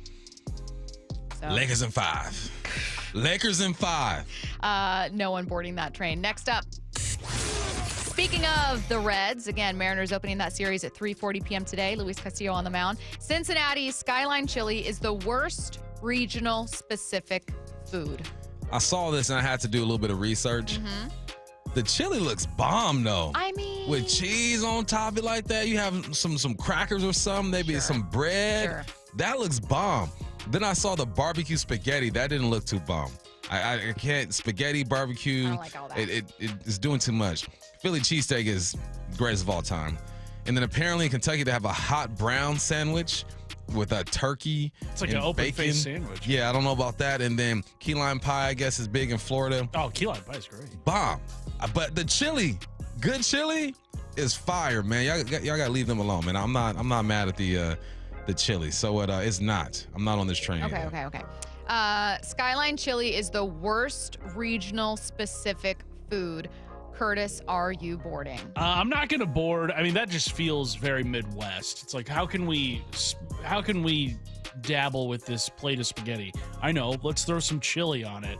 I think the worst regional specific food, probably Rocky Mountain oysters in Colorado. Yeah, no thank you to that. Also, just in Googling regional specific food, did you know, and this seems to be very legit, this is on multiple websites like allrecipes.com, which I think is a pretty reputable cooking website. In the Midwest, they eat with their chili cinnamon rolls. Gross. No thank you. Cinnamon rolls with chili. Why are they so backwards there? I don't know. I don't like that. I don't know about that one. Do you think is Lefko from the Midwest? He's from Indiana. Okay. We'll ask him if he's ever heard of this and why he hasn't put a stop to it. Yeah. Flip the question before we get to the next and last hype train. What's the best regional specific food? My automatic answer is barbecue. I think any really, really good barbecue when it's right, that's the best. I'm going Southwest Mexican food all day. Ooh, yeah. And Burritos, tacos, quesadillas. Come on. Curtis, you're going I'll go Philly Philly cheesesteak. Those are all I regret to say. What's Washington's regional specific? Is it just the fish? Seattle dog? Yeah. It's fish, salmon. Seafood. Yeah, seafood. Fresh seafood is fine, but it's inoffensive. It's not the worst. It's not the best. But I think chili is just it's a very Ohio kind of food. Yeah. You know what? I'll board this hype train. You're just doing it to do it. You don't believe in that. It would be like the 10th thing that I would choose. I would not order chili? it. Yes, I would not order it off of any menu. Chili? Any menu. What if it's really cold outside and you stop into a random mom I'll get a and lobster pop? bisque. I guess. From Maryland. A couple people texting in teriyaki being a Seattle. Yeah, for real. You don't really have that elsewhere in the United States. I hate that they're not open on Sundays too, man. What's up with that? I didn't It's a really. You don't have religious teriyaki like. When I lived in Arizona, there was no teriyaki. Wow. I can't think of one. I'm sure there's one in Cali, but I didn't go to one growing up. We don't have time for the last one. That's okay. We'll get to it Thursday. NFL Network's Omar Ruiz joins us next.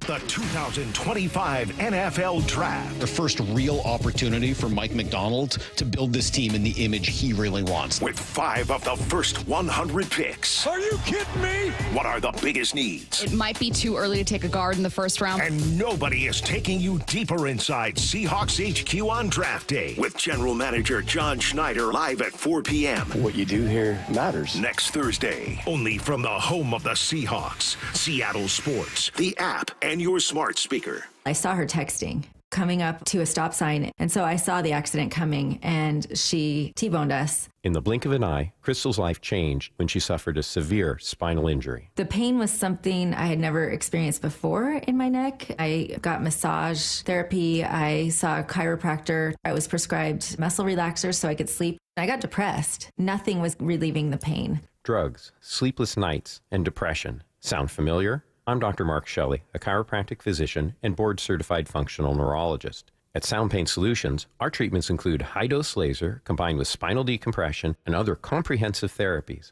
to rehabilitate damaged discs. We use treatments that are non-surgical, FDA-cleared, drug and pain-free. I was able to get off my pain medicines, and I was able to sleep through the night, and that was what I was desperate for. To learn if you're a candidate for our treatment, call us. Sound Pain Solutions. 855-996-0025 or click soundpainsolutions.com. Need a new roof now? With State Roofing and Exteriors, you can get started with 0 down, 0 payments, and 0 interest for up to 24 months. That's right. Protect your home now and pay later. Call 866-ROOF-ROOF or visit stateroofing.com today. Mike Salk here, and luxury awaits at Snoqualmie Casino and Hotel, where comfort meets elegance. And this summer, you can experience the breathtaking Cascade views, the world-class dining and entertainment, and elevate your next getaway by combining effortless style with the utmost relaxation. Plus, Snoqualmie Casino and Hotel's award-winning outdoor summer concert series is back with amazing artists like Hanson, Austin Jenks, Melanie Fiona, and POD. This summer, overlooking the beautiful Snoqualmie Valley, snocasino.com for tickets. Seattle's closest is now Snoqualmie Casino and Hotel. Get up to $5,000 in local utility rebates, and Eastsiders save up to $6,000 with the Energy Smart Eastside program. Plus, Home Comfort Alliance is offering up to 10% off all heat pumps and air conditioning systems through April. Visit homecomfortalliance.com. Mike Rowe here with a quick question. Have you noticed cracks in your drywall, chimney, or exterior walls? I hope not, because if you have, they could be indications that you've got a much bigger problem with your foundation. That's where Groundworks comes in. They can honestly assess your situation and create a plan to stabilize your foundation. Schedule your free inspection at groundworks.com/row. And while you're there, check out my latest dirty job. It's a good one. Licensed in all states where work is performed. See website for details. Want to get rid of clutter and reclaim your space? John here with Happy Hauler, Seattle's eco-friendly junk removal. We're a family-run small business that provides junk removal, donations, and recycling for the greater Seattle area. At Happy Hauler, we pride ourselves on responsibility, community, and sustainability. We prioritize donating and recycling, so we'll look for opportunities to do just that instead of going to the landfill. Make yourself, your community, and the planet happy. Reclaim your space. HappyHauler.com, hauling with a heart. If you've been in a wreck or a fender bender, you have the right to take your vehicle to any repair facility, not just where your insurance company tells you to go.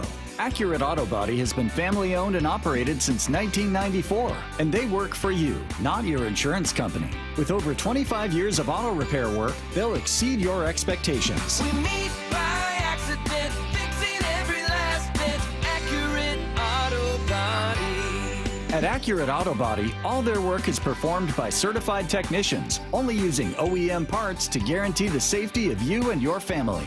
For the best in auto body collision repair and customer service, give them a call at 425-883-2450 or AccurateAutoBodyWA.com. Your insurance company may not love them, but you will, because we meet by accident, fixing every last bit. Accurate Auto Body.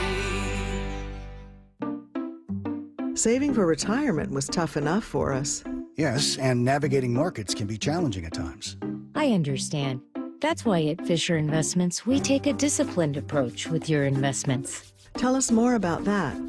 We take an active approach to money management, positioning your portfolio for opportunities we see ahead. So all your clients get the same portfolio? No, we tailor your portfolio to your individual goals and needs. What about communication?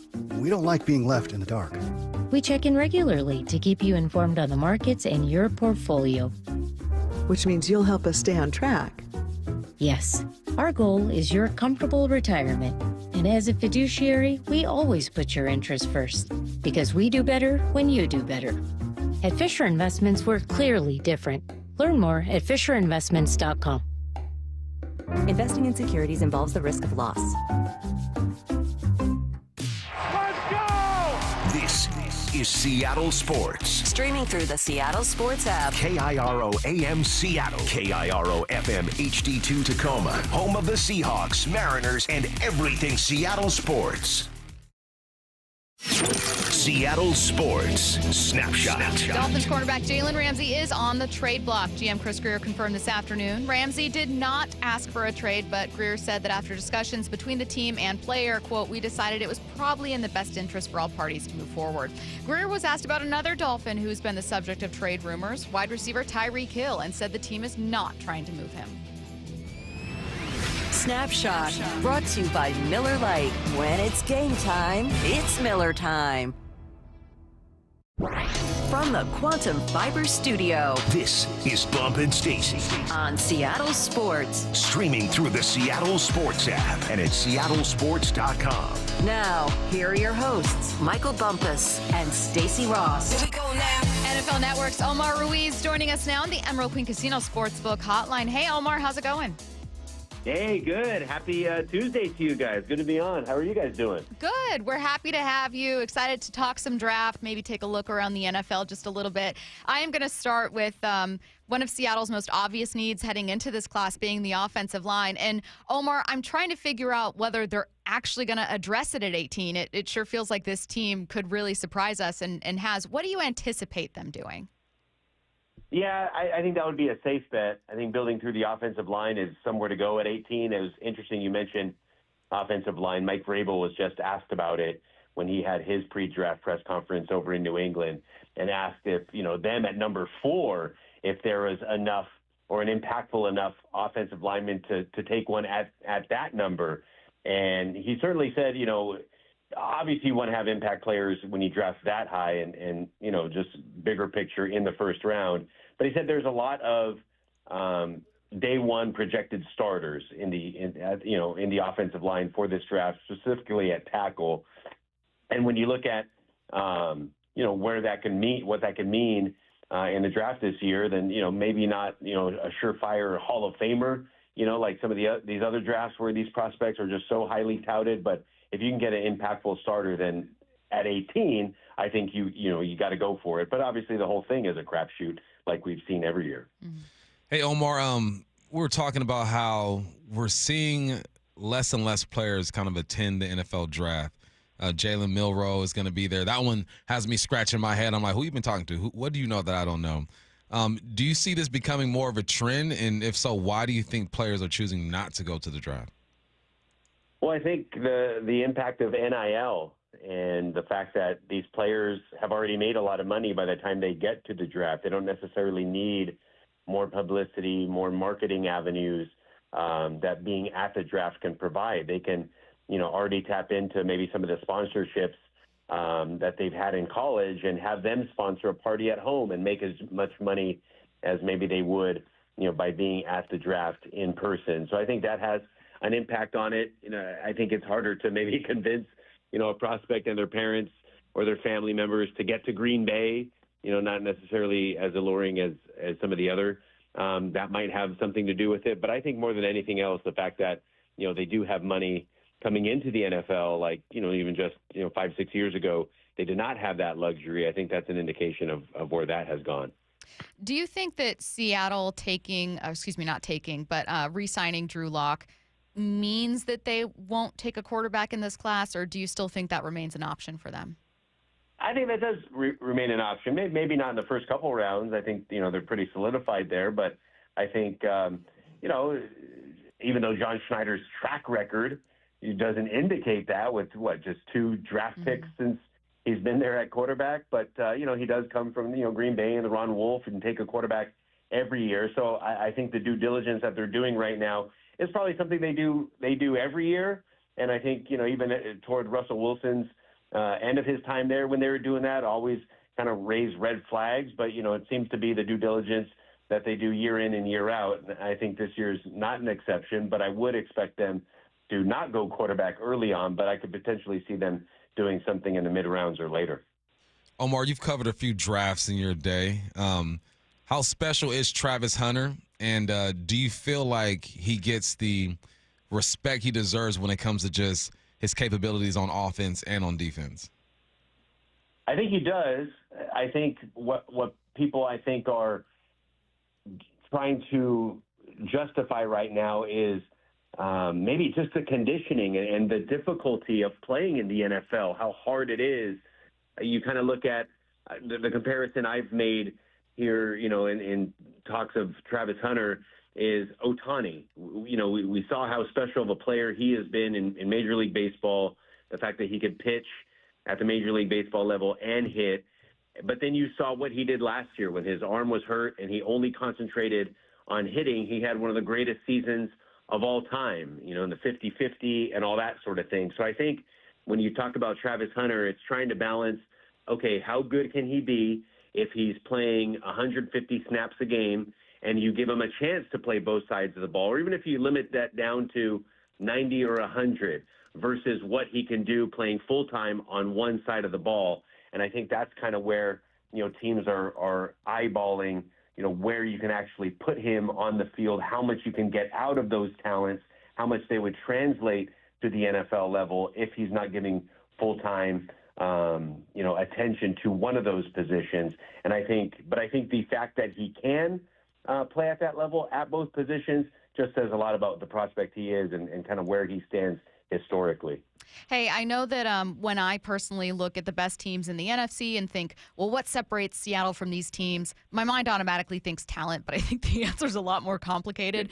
When you look at how Seattle can close the gap, at least, maybe this year heading into next year, what's a way that they can? Like, what to you seems like right now a big difference between the elite teams and like a 9-10 win Seahawks team? Just the toughness in the offensive and defensive lines. I think when you look at Philadelphia, that was no more obvious than the Super Bowl champs and just pretty much how they destroyed people in the last half of the season. With the exception of the Rams, and you look at the Rams, they rebuilt their offensive line, and obviously the last couple of years they've invested heavily in the draft along their defensive line, and that's paid huge dividends. So I think if we talked about at 18 them going offensive line and rebuilding that. And, they've already invested pretty good in the defensive line and bringing Jaron Reed back and making sure that's fortified. And even, they could probably go again and in the draft invest in that department. I think that's where the separation comes. I think Sam Darnold having to kind of play at that really good level again, like he did in Minnesota, that would, help elevate them. And if he can be consistently that quarterback that we saw in 2024, if that comes to fruition in 2025, that's another way to close the gap. But I think it starts and stops with the trench play, because I think, the teams that can do that most securely are the ones that – because remember, the Rams last couple of years, it's supposed to be rebuilding for them. They won the Super Bowl. They had that bad year in 2022, and then it was kind of rebuild mode. But because they attacked the trenches so well, so efficiently, they've gone to the playoffs the last couple of years. And obviously – that rebuild went a lot faster because of that. So I think when you talk about teams that can close the gap, it's in the trenches where they can do so most quickly. Hey, going back to the Seahawks, is there a position that you feel like they must draft? Besides offensive line, we all know that everyone wants them to draft at the O-line spot. But do you see a position that seems a bit weak to you or lacking depth? Not really. I mean, I think they're at the point now where they've addressed the roster, and you look at, just looking at the roster, going into this draft, they have it pretty well attended. But these teams that are successful, not only are they good in the trenches, but they have championship level depth and adding good players at multiple different positions, they can sustain the injury. So I think that's where the Seahawks are at, where they have talent, across the board. say maybe offensive line, that you could feel that maybe they could hang with most teams in the NFL. But it's that depth, or the teams that win the championships, that can go far, that can avoid injuries, or best equipped to deal with injuries. So, I don't, other than offensive line, I don't see another, area that they have to draft. But I think they're pretty well equipped right now. Because obviously we got to remember they still are a winning team the last couple of years, but obviously fell short of the playoffs. So they're not as far away as maybe the perception there is, because obviously the expectations are always high in Seattle nowadays. But I think building that championship depth and the O-line will go a long way for them to compete at a much more consistent level in 25. I know we all look back at the classes of 2011, 12, and 13 and think, oh my God, they got so much talent. And they did. But some of the best players from those classes won in years 2 or years 3 or even heading into year 4. And then obviously you had free agent veterans you brought in who were older, like Michael Bennett and Cliff Averill. And I think sometimes, Omar, we look at a draft and we go, okay, these guys are going to save us. And it's like, wait a minute, you got to talk about development. You got to talk about the guys you already have here. Is there a guy heading into year 2, 3, maybe 4 that you go, they really are going to need to lean on him for continued success in 2025? For the Seahawks, well, I think the running backs. I think, when you bring in Clint Kubiak and any one of those guys that are from the systems, like, Shanahan and Kubiak and McVay and all that, as much as the high-flying nature of the NFL has taken over, it kind of goes through the run games. And with both Kenneth Walker and Zach Charbonnet, I think, for them to stay healthy, stay consistently, capable backs, and for them to go through offensively their run game, and that will allow Sam Darnold to play like he did in 24, and let Jackson Smith and Jigba become the superstar that he seems to be on track for, and everything else opens up around the offense. And we talked about those guys can't take that next level step without help on the offensive line, but for those guys to kind of come into their own, I think would be a couple key improvement points for the Seahawks in 2025. Omar, as you know, wideouts need help, right? I tell Stacy all the time that we are the most dependent position on offense, right? You got to snap the ball, got to protect, quarterbacks got to find us, we got to get open, and then you throw the ball up and maybe things happen. But other receivers kind of affect wideout play as well. Losing DK Metcalf, my concern with JSN was, all right, well, is he going to be able to get open and create the same way? You bring over Cooper Kupp, bring over Marquez as well. Do you think there's enough around JSN in the receiver room for him to be that superstar you're talking about? I do.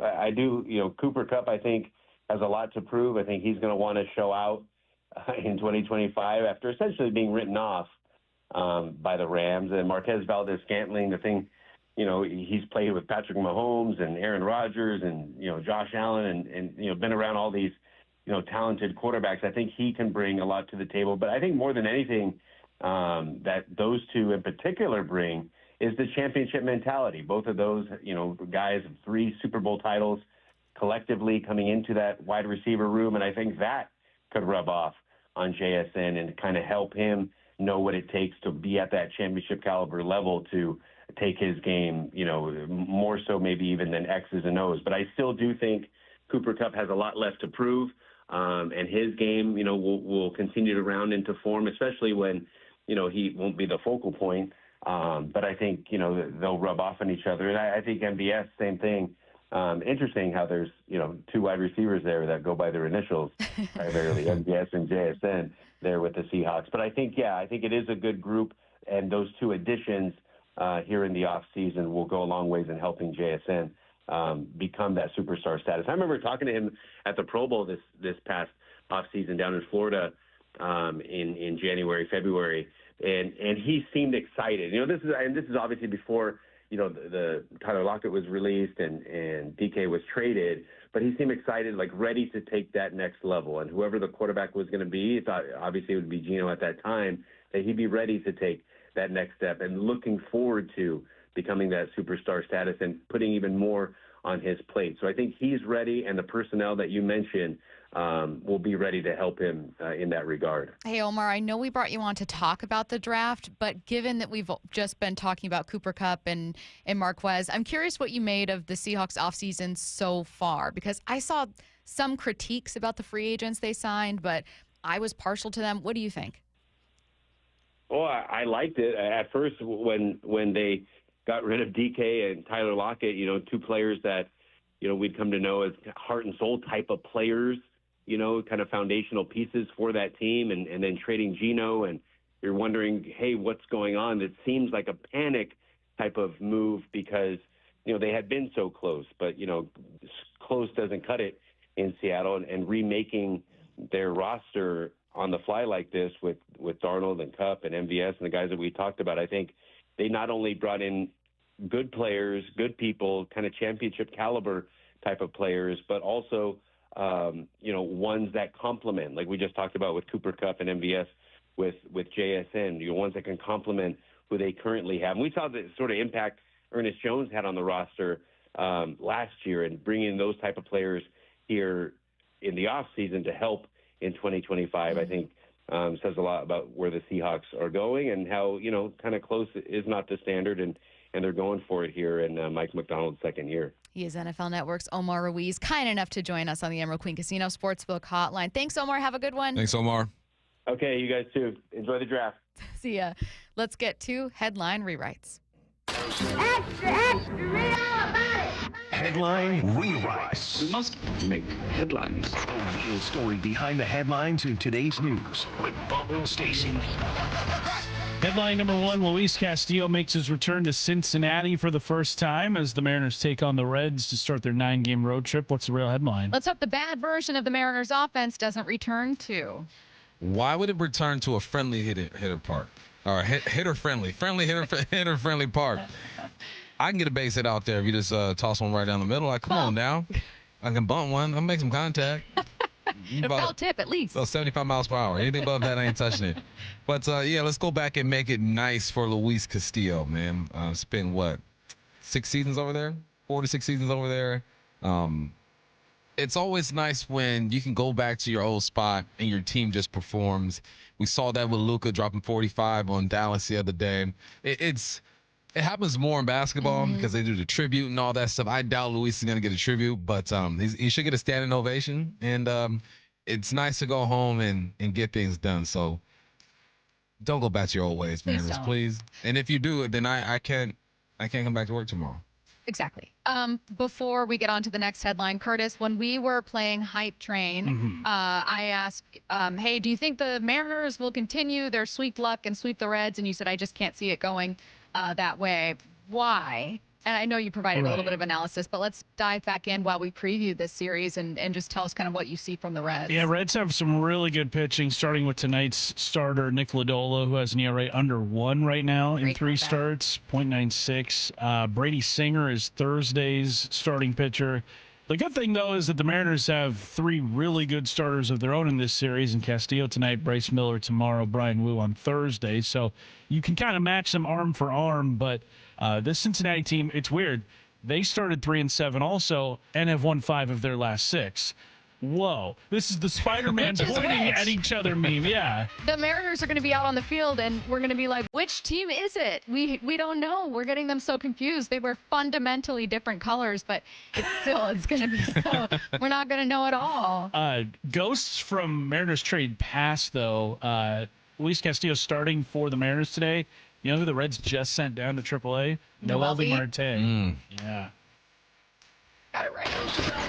Headline rewrites. I'm proud of myself. Headline number 2, the Storm selected 19-year-old French center Dominique Malongo with the number 2 overall pick in last night's WNBA draft. What's the real headline? Malongo makes history as the youngest player ever drafted to the WNBA. She was born in 2005, and if you remember what you were doing, then it's time to take your calcium supplements. Bump. I'm already on it. Daily vitamin, fish oil. I'm at that age, I'm just taking care of my body. 2005, I was a freshman in college, so I'm old. But this young lady is for real. When I heard Tony Parker compare her to Wemby, let me see the film. Let me see. I'll be the judge of that. When she is hezzy crossover spin move, 2-foot dunking on him, I say, yeah, the game done changed. Evolution is real. These women will be doing 360 dunks in games in 10 years. This is nuts. And I'm happy to see this, man. The game is growing. 10 years ago, I couldn't sit here and have a conversation with you about the whoever was drafted and who's in the league right now. The game is growing. It is fun to watch, and just the evolution of the basketball player itself. And on the men's side, but especially on the women's side, because there's more investment into the sports, right? Girls are training now. They're getting this exposure. They're traveling across the world. Yeah. It's fun to watch. Can I also say, I think it's okay that it evolves at a different pace. I think sometimes two things happen. One, people constantly compare the NBA to the WNBA, or like, oh, but can they fill in the blank? And it's like different skill sets, really different skill sets. And there are certain things that are done better in the WNBA, right? But the second thing is, I think sometimes it's kind of like a, how could you not know? And it is never too late to learn about a sport ever. Ever. No matter the sport. I'm saying that in this case for the WNBA because I do agree with you. There's been a resurgence in popularity and it's very cool to see. But like, let's say that you'd never gotten into hockey before ever.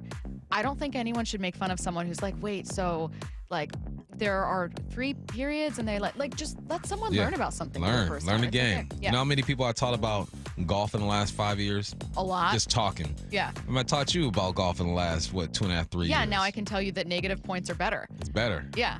But I say that in this conversation about the WNBA, not to take away from the draft or the actual analysis, but to say I also think it's very cool that we are seeing so many new fans. And it's cool for Haley to get drafted 11th overall. She was with LSU last year and wasn't really able to like show what she can do. So much talent over there. She goes to TCU, gets them to their first Sweet 16. She won a gold medal in 3-on-3 basketball. And our new favorite celebrity couple. Yeah, her and Suggs, man. They're about to have some ballers, but take your time. No rush, kids. You guys focus on your careers. Headline rewrites. Headline 3, the New York Giants are holding another private workout with Shedeur Sanders on Thursday, just 1 week away from the NFL draft. What's the real headline? Are we complicating this whole thing when it comes to Shedeur? At first, it's he's second. Then it's he's ninth. Then he's going to drop to the second round. Then maybe he goes third. This is the pre-draft shuffle. Yeah. Right here. And the thing with Shedeur is, if you need a quarterback, every year teams need a quarterback. The Giants, the audacity you would have to pass up on Shedeur Sanders. I would understand why you get Travis Hunter. This is something we have not seen before entering the NFL. It's so hard sometimes to be that number 3 pick. It's hard because you know your team isn't very good. You probably need a quarterback, and you have so many options. And now you have Abdul Carter, who's one of the best edge rushers I've seen. You have Travis Hunter. You have Shedeur Sanders. Shedeur Sanders ain't even the best football player out of those 3 guys, but you need a quarterback. So it puts the Giants in an interesting position. If I'm them, I'm going to get my quarterback. Say, look, learn from Russell, learn from Winston, and hopefully in a year or 2 you can take over. Yeah, I think if you think that there's even a chance that Shedeur could be that guy for you, I think you do it. Because you have to. Now, I was going to say you're never guaranteed a top 3 pick, but you're the Giants. You've been struggling quite a bit. I mean, you've picked in the top 10 before. That's where you found your last starting quarterback at Daniel. I think Daniel Jones was 6th, right? I can't quite remember. Maybe not. But, I mean, Abdul Carter is second most talented player, second best player in this draft behind Travis, but Travis is going to be off the board. I'm guessing Cleveland takes Travis. So do you go with your single greatest need or the best player? I think Cleveland goes with Abdul. You do? Team him up with Myles Garrett. I think they go with Abdul Carter. I don't think they should. What do you think they should do? I think they should take whoever they feel is the best player. I think that player's Travis Hunter. And I think it would be a mistake. Now, I could be wrong. I'm not a draft analyst. Who's going to throw it to him? Himself. He's so good at everything. No, I think in Cleveland's position, it's okay to build in that way. Yeah. Start with it. Just build your defense up. I think that with the Giants, you have a star receiver over there already. You need to be able to get him the football. In Cleveland, you're so bad. You don't have anything. Go ahead and build up one side of the ball first. Get you a veteran. You're going to be bad next year, too. Okay, so you'll get another top 5 pick and go from there. Okay, so if you are the Giants and it is between Hunter or Shedeur, you're taking Shedeur. I got to go Shedeur.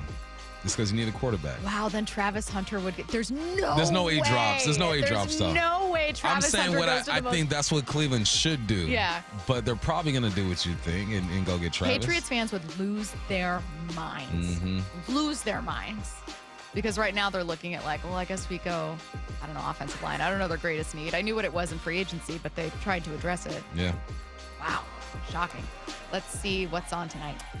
What's on tonight with Bump and Stacy, brought to you by Caesars Sportsbook at Muckleshoot. Now, here's what's on tonight. The Mariners start a 3-game series against the Reds this afternoon. Pregame starts at 2:30 p.m. First pitch at 3:40 right here on Seattle Sports. Taking a look around the NFL next.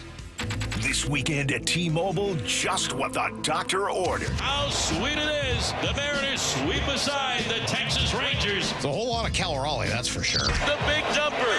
Home runs in 3 consecutive games. 4 straight wins, back-to-back series dubs against division rivals. Can the M's keep it going as they kick off a 9-game road trip in the first of 3 against the Reds in Cincy? This afternoon, pregame at 2:30, first pitch at 3:40 on the home of the Mariners, Seattle Sports. Meanwhile, at Xfinity.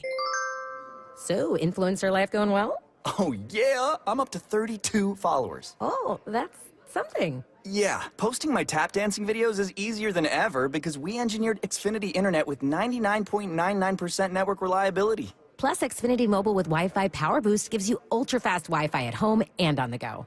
But wait, tap dancing? You don't tap dance. Hey, what I lack in skill, I make up with passion. Do more of what you love and love how fast you do it with Xfinity Internet and mobile. Through June 23rd, get 400 megabit Xfinity Internet with free equipment and unlimited internet data. Plus, get 1 unlimited 5G mobile line included, all for $40 a month for 1 year. And ask how you can get a free 5G phone. Visit Xfinity.com, call 1-800-XFINITY, or visit a store today. Restrictions apply with paperless billing and autopay with stored bank account. Xfinity Internet required. Taxes, fees extra. After 1 year, rate increases to $70 per month. After 2 years, regular rates apply. Access fees vary and not guaranteed. Bull riding, the perfect fusion of strength, skill, and pure willpower. It's the PBR Tacoma at Tacoma Dome, Saturday, April 26th and Sunday, April 27th. Tickets available at Ticketmaster and PBR.com. Keeping your engines healthy means protecting them in season and out. Experts trust Stable to do that, and third-party testing confirms it.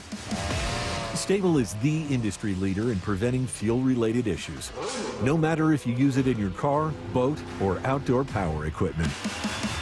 In season or out, at every fill-up or when you store, start with Stable.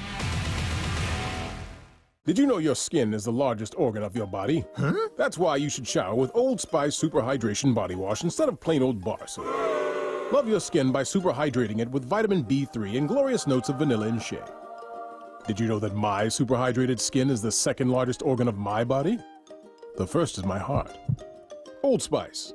Men have skin too. Old Spice Super Hydration Body Wash. 24/7 renewing moisture. With daily use. When you have really good leaders, it makes it easy.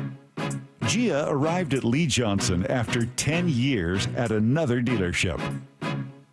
You know your job, but then you have people who you can rely on to help you with the big stuff that, you need that support from. And I've gotten that every day with my service manager, with our assistant service manager, with even like our GM and our GSM. The way that, we're now on the showroom together, we are so close-knit just as a department. My service manager here, he's always open to teach you whatever you want to know. He just wants everybody to do good around him, and if somebody wants to learn something, I'm here to do it. And I've never had a service manager like that before. They're really good at promoting from within. That's one thing that I've learned from working here. I see people start out as a lot porter, and people work their way all the way up to being a general manager. The LJ way is the Lee Johnson Auto family. What is that sound?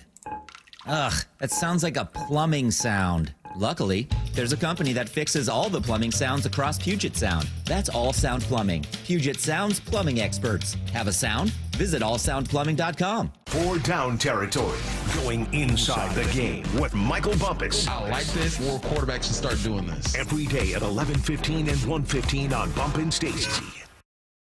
Need a new roof but not in the budget? A new roof doesn't have to break the bank.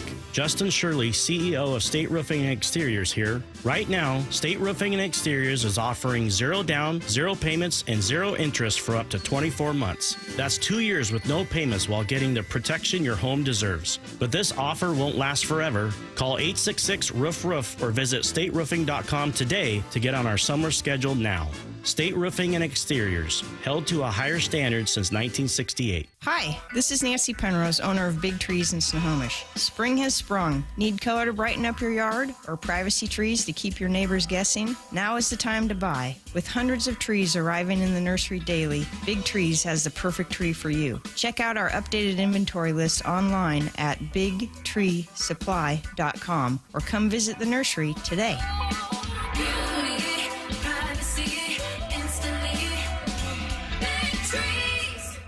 Hey, Brock Hewitt here for my friends at PCF Group, or People Come First Construction Group, and that's exactly what they did when we made the call a couple years ago. We wanted to redo our outdoor space, wanted to add a deck, an outdoor living, a television, and a kitchen, and PCF Group, wow, they more than delivered. And if you're interested in building a stunning outdoor area like we did, I cannot recommend them enough. Reach out before the good weather arrives, and their schedule, well, it's going to fill up. So whether you're looking for a complete outdoor living space or a very specific project like an underdeck ceiling, deck, patio cover, railings, PCF has you covered. Design now and pay later. In fact, get 12 months, no interest and no payments, and up to $6,000 off and a $1,000 Amazon gift card.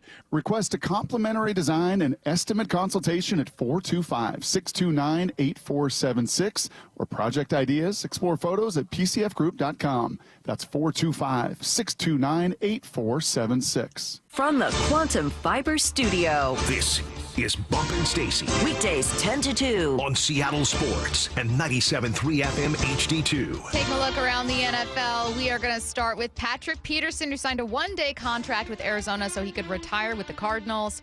That was yesterday. He retires as an 8-time Pro Bowler, 3-time All-Pro, and member of the NFL's All-Decade team for the 2010s.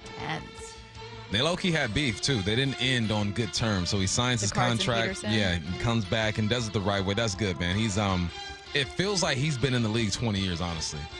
It feels way longer than that. I remember him returning punts, being locked down over there. One of the more versatile players in the game. I'm glad they squashed their beef for a little bit and allow him to end it the way he's supposed to end it. Curtis mentioned earlier how crazy it is that his rookie season was 2011. Yeah, he was only 20 years old as a rookie. That's crazy. Dang.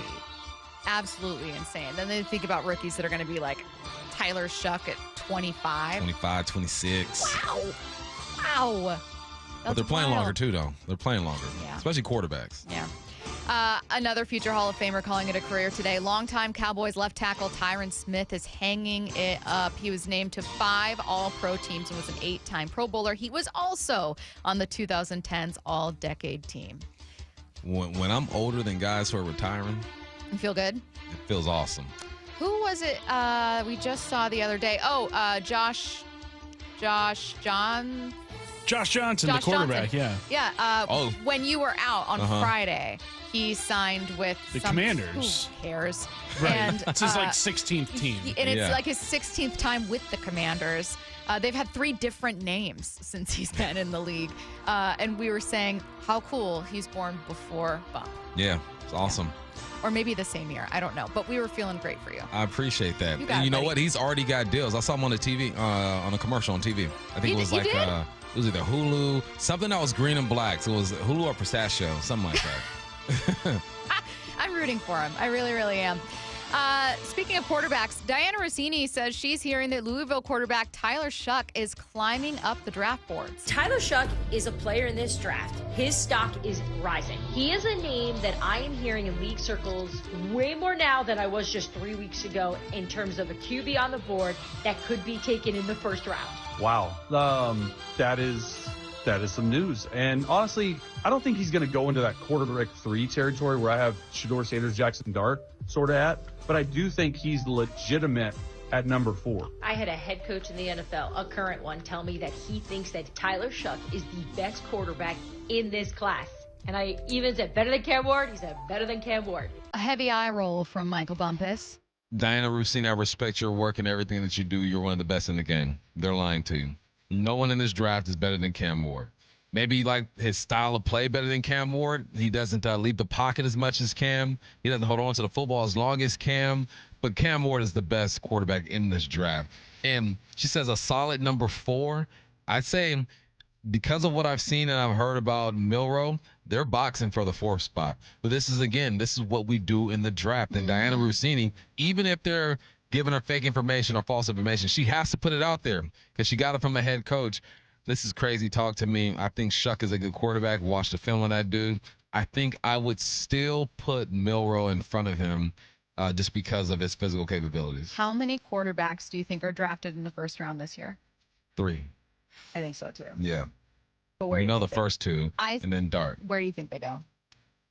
Cam's going to Tennessee. Yeah. Shedeur is going to go to the Saints. I think he's going to drop. Okay.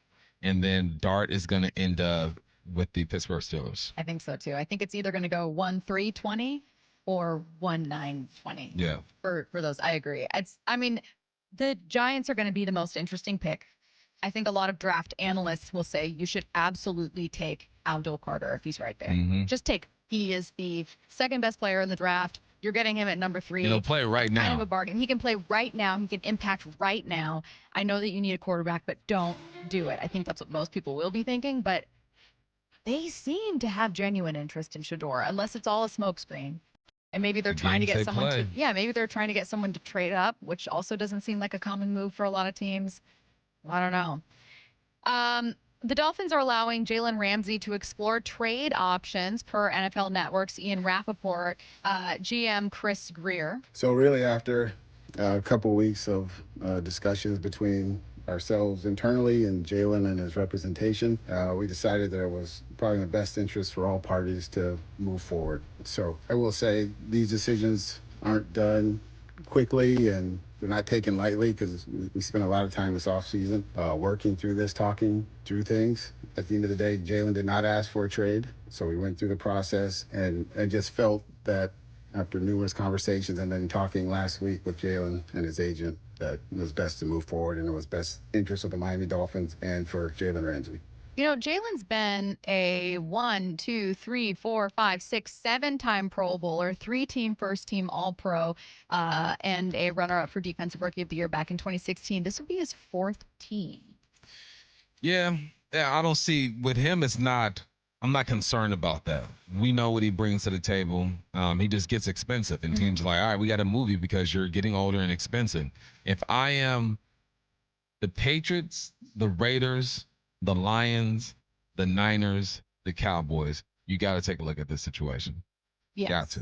Yeah, absolutely. He was asked about another Dolphins player that was the subject of trade speculation, that being Tyreek Hill. That is not anything that we're pursuing. Like I said, if someone wants to come and give me 2 first-round picks, then we consider it. But as of right now, that's not anything we're pursuing. Is Tyreek Hill a Dolphin week 1? Yes. Yeah. Just stay out of the domestic trouble, dog.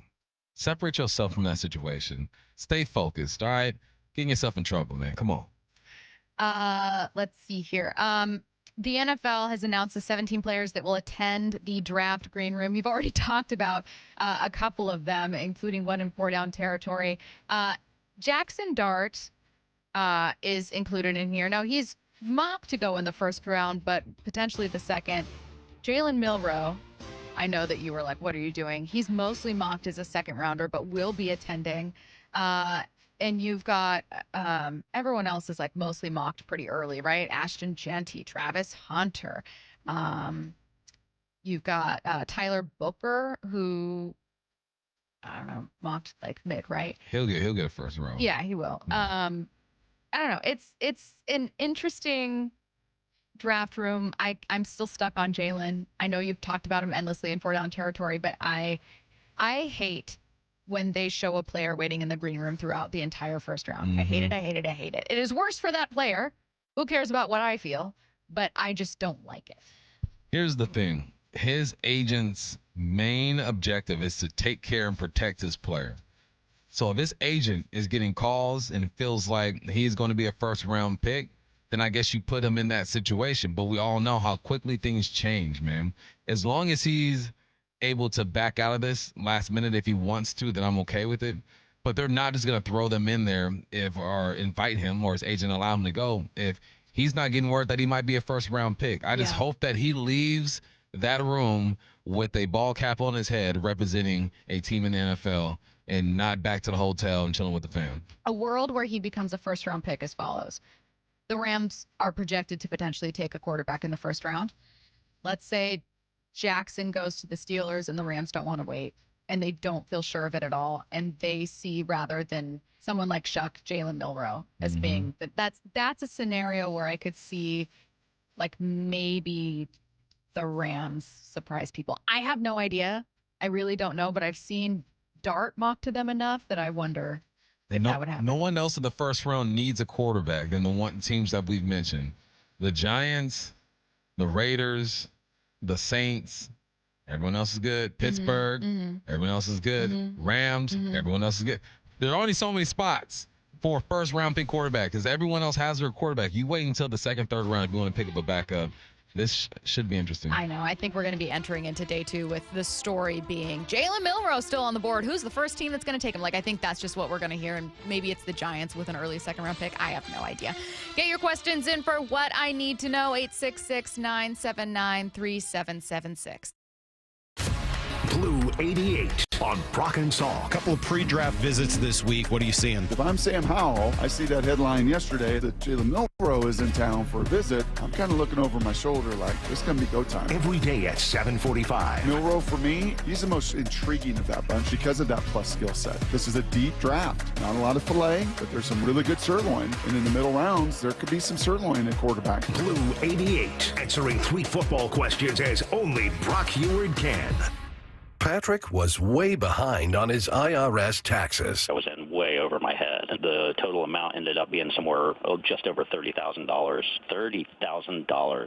Then the IRS came to collect. Started getting letter after letter. A lien had been filed against me. They were going to basically hang me completely out to dry. He had to do something. That's when I reached out to Optima Tax Relief. Patrick's life quickly got a lot easier. It was very easy, pretty much hands off. They picked up the ball and ran with it. And how'd it go? I couldn't believe it. I had to ask 2 or 3 times. I saved an incredible amount of money. How does Patrick feel about Optima? Couldn't be happier. They definitely helped me. Optima Tax Relief, the best place to call. They're the best in the business. Do what Patrick did and call Optima Tax Relief for a free consultation. Call 800-343-6460. 800-343-6460. 800-343-6460. Optima Tax Relief.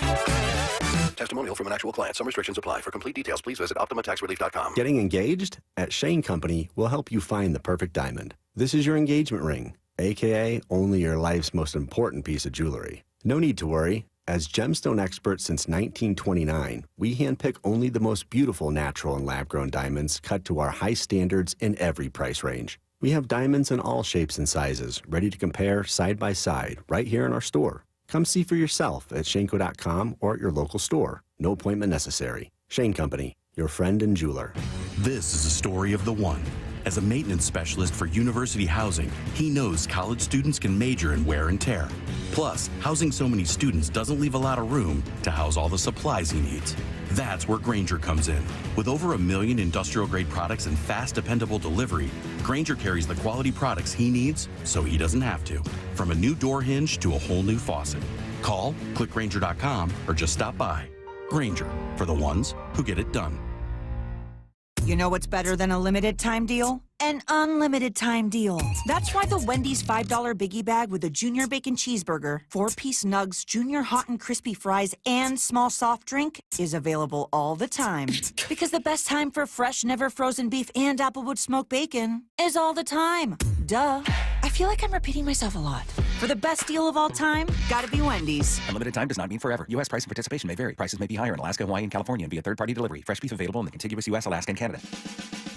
Our friends at Mazda of Everett always offer you their lowest price. Shop over 800 new Mazdas online at MazdaofEverett.com. Click on Get the Mazda of Everett price for their best deal. Shop MazdaofEverett.com or stop in and meet our friends at Mazda of Everett located in Everett at 11409 Highway 99. If you're shopping for a new car, make sure our friends at Mazda of Everett are on your list. Bonneville International radio station contests are open to participants 18 years of age or older that are residents of Washington State unless otherwise specified. Employees or agents of the station, Bonneville International Corporation, other area radio stations, or any entity associated with the contests are not eligible to win unless the station otherwise specifies at its own discretion. Persons who have won in the last 60 days from a station contest or event may not be eligible. Full general contest rules are available on seattlesports.com or in person at the station during regular business hours. We are Seattle Sports, the home of the Seahawks, Mariners, and everything Seattle sports. Watch your favorite show live at seattlesports.com. Hey, it's Bob Stelton, and there is a big event coming up, and you are going to want to be there. I'm talking about live MMA at Muckleshoot Event Center. That's Saturday, May 24th is when it's going down. Get ready for heart-pounding, edge-of-your-seat action as the fiercest fighters step into the cage for a night you won't forget. I'm talking stunning knockouts, merciless submissions, and pure adrenaline. This is going to be wild, folks. You don't want to miss it. You can get your tickets right now at muckleshootcasino.com, and trust me, you're going to want to be there for every moment. Bob Stelton here for Asset Roofing, and they have got the perfect slogan. You're either hiring a liability or you're hiring an asset, and I witnessed this firsthand when I met Anthony, the owner, and again when I had him do work on my roof. Now this spring, replace your aging roof with Asset Roofing because you're either hiring a liability or you're hiring an asset. Check them out at assetroofingco.com. That's assetroofingco.com. Certified work that's never in doubt. Asset Roofing, excellence is on the house. No matter how old you get, you always remember that one great teacher. Hi, this is Rick Rizzs, inviting you to join WSECU in celebrating Teacher of the Week. Great teachers inspire. Nominate a teacher you feel has changed a life in our community. This year, we're going to honor 24 great teachers with grants of $500, courtesy of WSECU, the credit union for Washington. Teachers are the real MVPs. Nominate an exceptional teacher now at mynorthwest.com/teacher. From groceries to home prices, the cost of living in Washington state keeps going up. Now, Olympia politicians are proposing the largest tax increases in state history. Don't be fooled. If taxes go up, we'll all pay even more. Washington needs lower costs, not higher taxes. Tell the politicians no by visiting www.affordablewashington.org. Paid for by the people for an affordable Washington. Top 5 contributors are Washington Alliance for a Competitive Economy, Microsoft, Madrona, T-Mobile, and Amazon. From the Quantum Fiber Studio. This is Bumpin' Stacy. Weekdays 10 to 2. On Seattle Sports and 97.3 FM HD2. Get your questions in for What I Need to Know, 866-979-3776.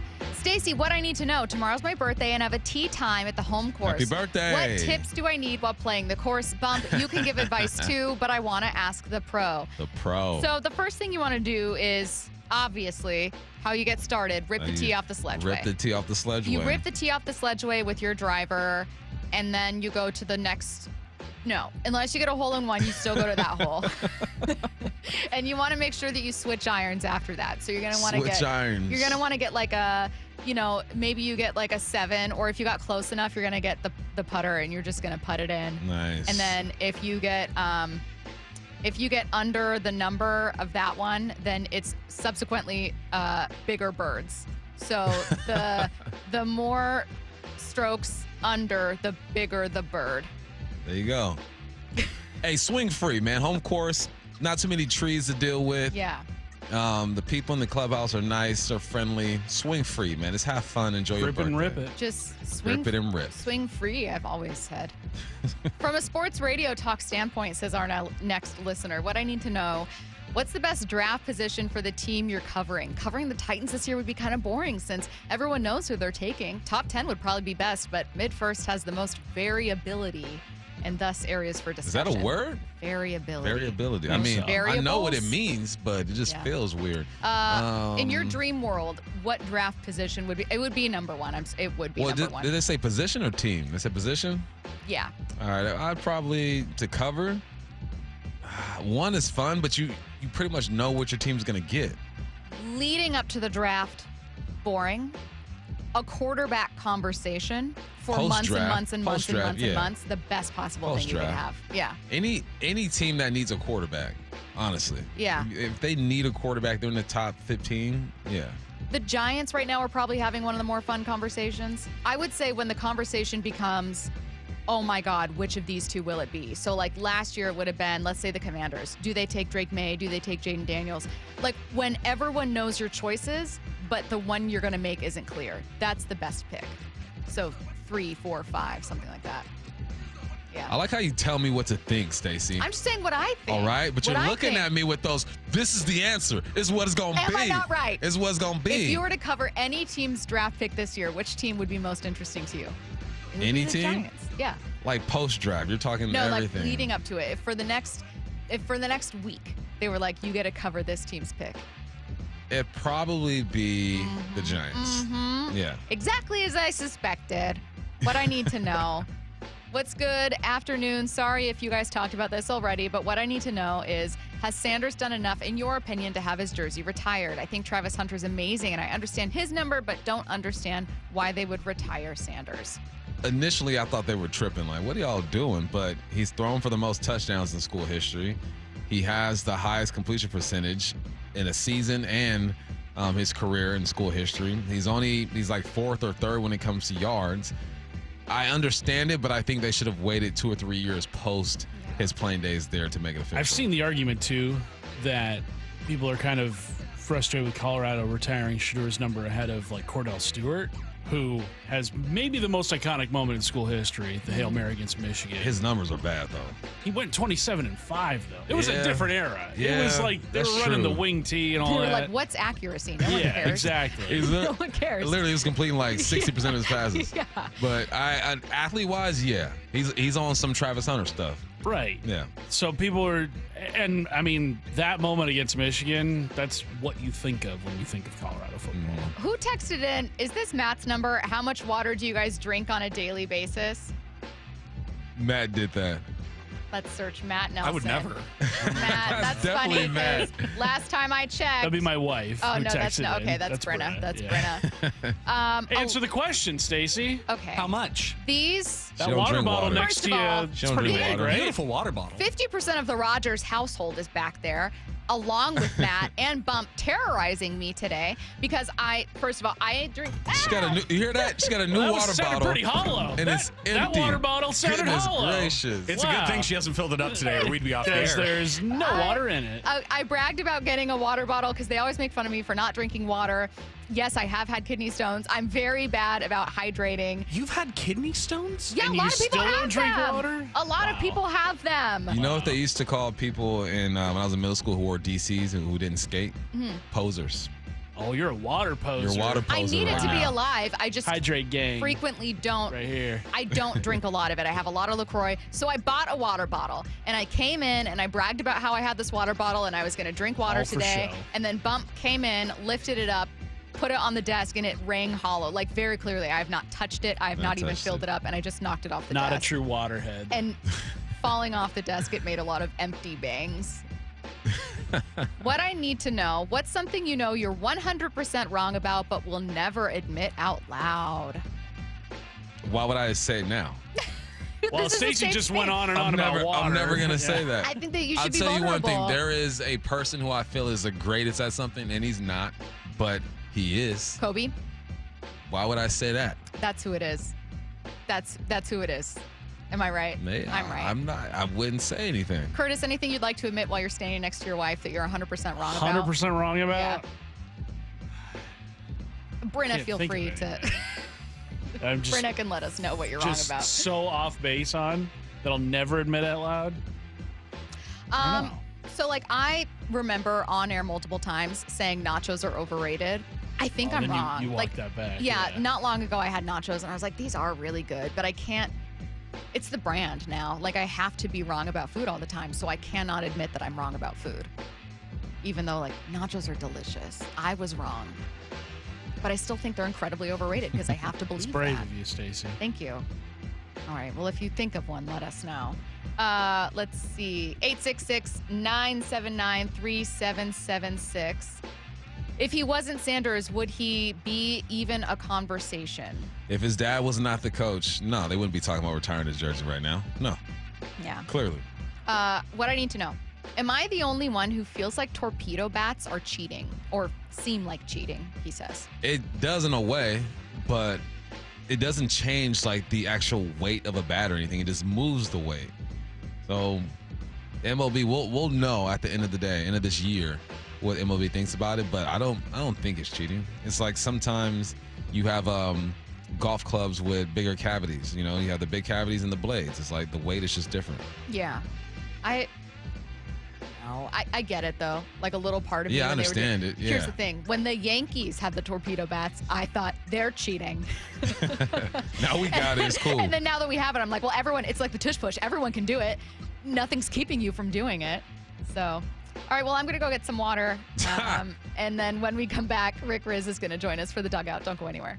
The 2025 NFL Draft. The first real opportunity for Mike McDonald to build this team in the image he really wants. With 5 of the first 100 picks. Are you kidding me? What are the biggest needs? It might be too early to take a guard in the first round. And nobody is taking you deeper inside Seahawks HQ on draft day with General Manager John Schneider live at 4 p.m. What you do here matters. Next Thursday, only from the home of the Seahawks, Seattle Sports, the app, and your smart speaker. Protein, protein, protein. Everyone is trying to get protein in their diet, but we need fats too. Healthy fat, that is, like the rich, natural peanut and almond butters found at G2G protein bars. Most bars don't have it because, well, most bars aren't real food or refrigerated.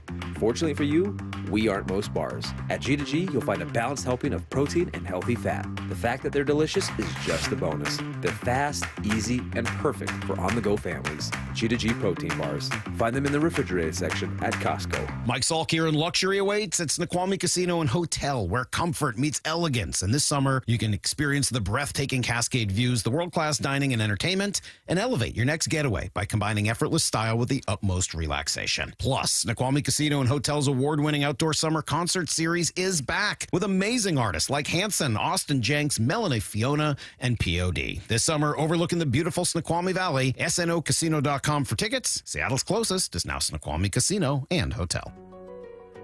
So I formed Davis Law Group about 30 years ago, and I would get, the same questions from people about what to do in the case of an accident. Do you need a lawyer? To the point where I decided that I would at least write a book which would answer the common questions that I would receive as a lawyer. Once I wrote my first book, it proved to be hugely popular. I decided to write then a series of books in different accident cases so that we could really teach people about their rights, how to protect them, and how to decide on whether they need a lawyer and what lawyer to hire. I've found in my career that having a client that is educated and knowledgeable about their particular type of case really helps the client and also usually ends up making the case or the claim more successful. To get your free copy of any of my Washington accident books, visit WashingtonAccidentBooks.com. You think your home is pretty cool until that summer heat hits, and suddenly your home isn't that cool. In fact, it's hot. Air conditioning from Washington Energy Services can help. Stay cool this summer with our biggest spring savings event ever. This month only, take up to $3,500 off an energy-efficient brine cooling system with exclusive Washington Energy rebates. Ensure your home is always the cool house with air conditioning from Washington Energy Services. Contact us today for a free estimate. Was drafted in 1999 by the Philadelphia 76ers, and that was just absolutely a dream come true. Todd's playing in the NBA is unique. His battle with neuropathy is not. I first started noticing problems a couple years into my NBA career, and I felt like my sock was just balled up right in the arch of my foot, and there'd be areas of burning and tingling, and then there'd be other areas of deadness where there would be no response to touch. We tried everything possible, from surgery to different drugs, to try and take care of some of the symptoms. I'm Dr. Mark Shelley, a chiropractic physician and board-certified functional neurologist at Sound Pain Solutions. Our neuropathy treatments can rehabilitate damaged nerves. We use FDA-cleared, non-surgical, non-drug, pain-free procedures that have helped thousands of neuropathy sufferers find relief. Now I'm able to spend more time doing the things that I enjoy, being on my feet. If you experience numbness, shooting or burning pains, or loss of balance, call us. Sound Pain Solutions, 855-996-0025 or click soundpainsolutions.com. LeeJohnson.com is a dynamic research tool. We want to give the customer enough information to where they don't have to go anywhere else to research any of the questions they have. And if they want more information, we'd love to be there to help. We don't want them to feel like they're dependent on emailing us or texting us or calling us just to get the information they need. So we put it all out there. We call them digital retailing tools, big fancy calculators where you can get in there and change the terms and change the payments and change the cash down. And it'll give you a disclosure of, hey, when you do this, this means here. And a consumer can get on there and do a lot of this themselves. And then if they choose to get us involved, we can actually get involved on the backside of it and help them along the way. We want to give the consumer the same tools that we have and let them understand what we understand. Yup, that's pretty much what you'd expect. The LJ way is the Lee Johnson Auto family. As America's leading business lender, Bank of America is on your corner and in your corner, right here in Seattle. With $215 billion in business loans and over 3,700 business specialists across the nation, we help businesses thrive so communities prosper. What would you like the power to do? Learn more at bankofamerica.com/local business. Bank of America, official bank of FIFA Club World Cup 2025. Copyright 2025 Bank of America Corporation, all rights reserved. This is Seattle Sports. Streaming through the Seattle Sports app. KIRO AM Seattle. KIRO FM HD2 Tacoma. Home of the Seahawks, Mariners, and everything Seattle sports. Seattle Sports Snapshot. Luis Castillo makes his return to Cincinnati for the first time as the Mariners take on the Reds to start their 9-game road trip. First pitch at 3:40 p.m. Pregame show starts at 2:30 p.m. right here on Seattle Sports. Snapshot, brought to you by Miller Lite. When it's game time, it's Miller time. This is The Dugout. Every Tuesday at 1 with Bump and Stacy. Inside access to the clubhouse from Shannon Drayer on Seattle Sports, the home of the Mariners.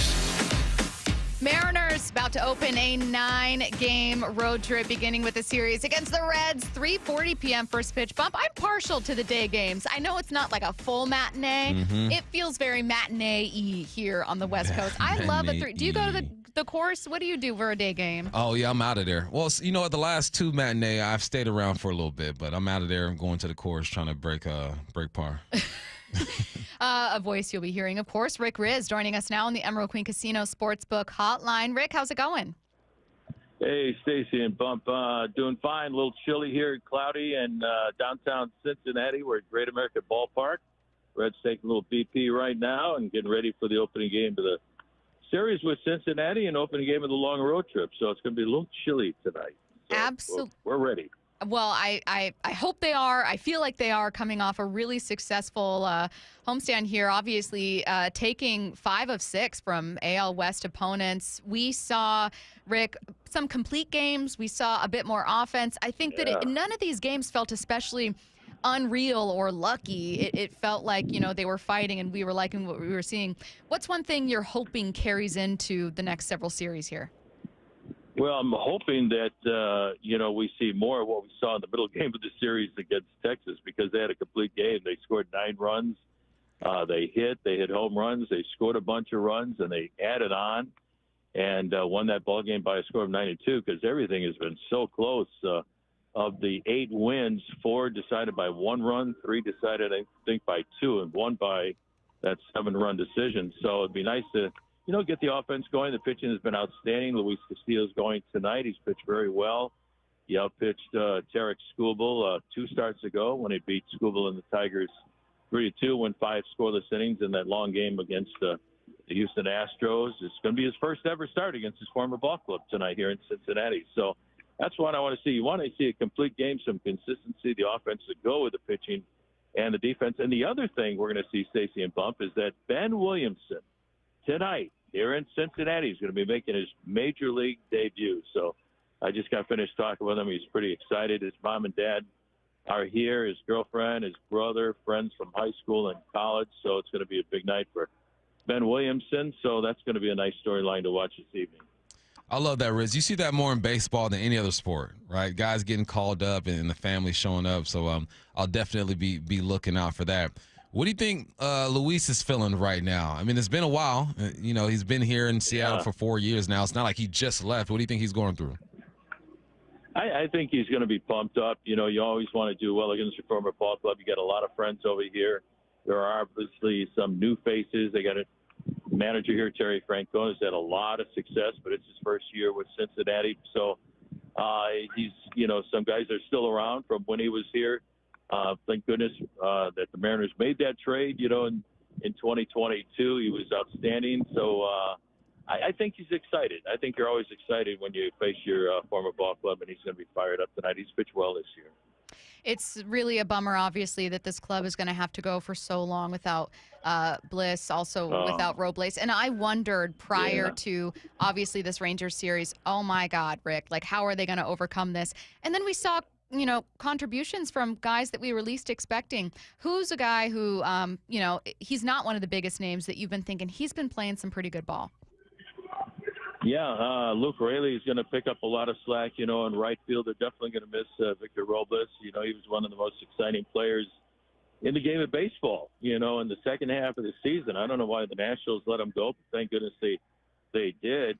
But, when you lose guys like that, and Ryan Bliss, poor kid, I felt so bad for this kid. He was doing well, really coming into his zone. He had a home run. He was starting to hit, and he made some great plays defensively over at second base. But the guys are just going to have to step up, and you're going to see, at second base, you'll see Leo Rivas and, Dylan Moore at times and things like that. So it's just the next man up, theory about the game of baseball or in football or whatever sport you play. But they're going to miss these two guys, their energy, especially on the bases, because those are the two guys where you could get a lot of stolen bases. But, without Robles and without Bliss, the Mariners had a heck of a homestand, so they hope it continues, but they're going to miss him.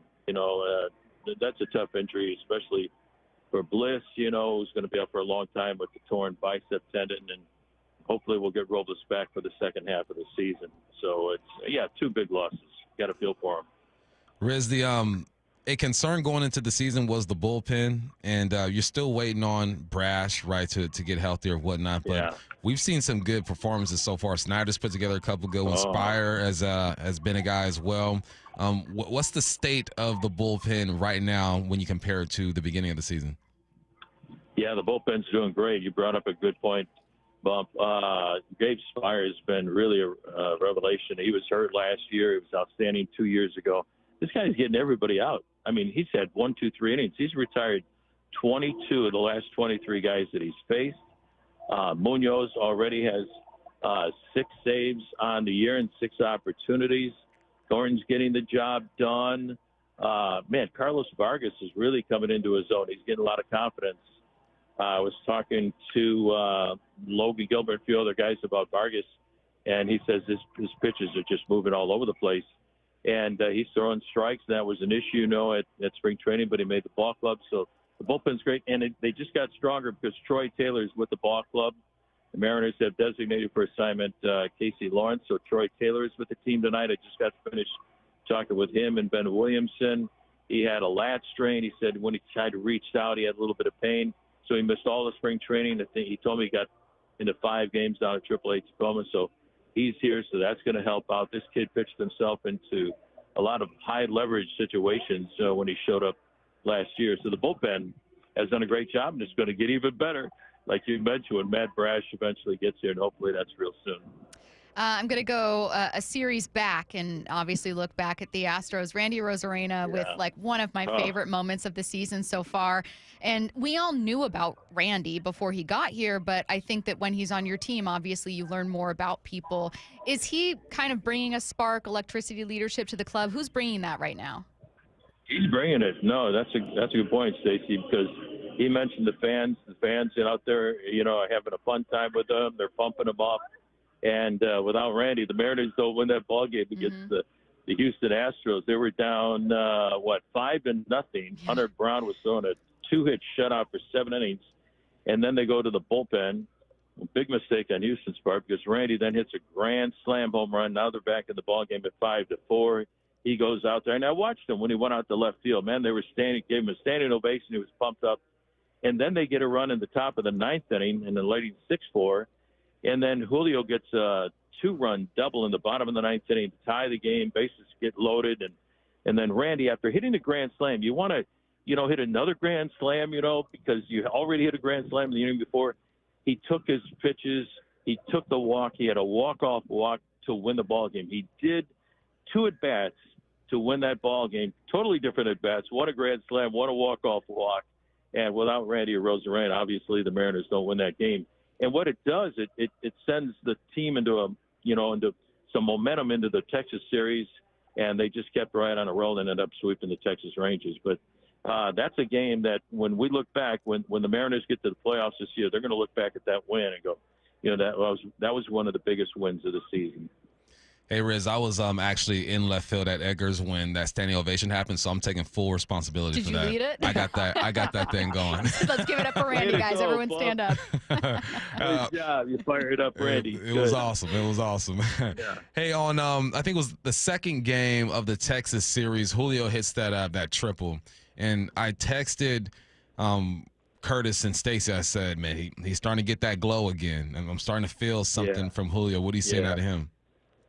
That's what we're seeing. We're starting, that bat is coming alive. He's been hitting a lot of balls with good exit velocity. When you do that, those hits are going to get into the gaps down the line. He had the big 2-run double that we talked about against Houston, the triple against the Texas Rangers. He's had two-hit games the last 2 games. And to be honest with you, Julio's got to be Julio. Yeah, he can carry the ball club. When he gets hot, he can carry the team for a couple of weeks. At times, different times during the course of the year. So they need his bat. He's going to catch everything out there in center field and steal bases. And working with Edgar Martinez and Kevin Seitzer and Bobby Magianos, I think Julio's going to have an outstanding year. But I look for his bat to come alive and heat up on a cold night here in Cincinnati and keep it going. As long as his focus, his process is hit the ball the other way, that still means you can, if you're early, you're going to be on time, you can still pull the ball. Ball travels to right field here at Great American Ballpark. So I look for Julio to maybe, even on a cold night, hit a ball out to right center field, opposite field home run. There's a lot of right-handed bats in the lineup against the left-hander, Nick Lodolo, getting the start for Cincinnati. The only left-handed bat is Crawford, but Julio's bat's going to get heated up and stay hot for a long time. Speaking of bats heating up, Cal's is one of them with home runs in 3 consecutive games. And last question here from me, Rick. You've seen all of Cal's development, right, from the beginning to where he is now. What's an area where you've seen him grow the most as a person or a player? Well, he does everything so well. His main job is to catch and get pitchers through tough situations. The home runs are great, and that's obviously it stands out, Stacy. Home runs in 3 consecutive games. He's done that 2 or 3 times in his young career.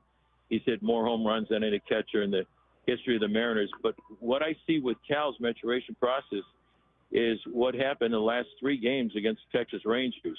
The starting pitchers all struggled in the first inning, and he got all 3 guys out of those jams. Bryce Miller, Logan Gilbert, and Brian Wu. Bryce had the bases loaded, got out of it. Logan had the bases loaded, gave up 1 run. That was it. The game could have gotten out of hand. Brian Wu had 2 guys on, he left them on. So that's what he does. When you see the success of the pitchers, when they come back and get out of trouble, all you got to do is take a look at Cal Raleigh, because he's reading swings.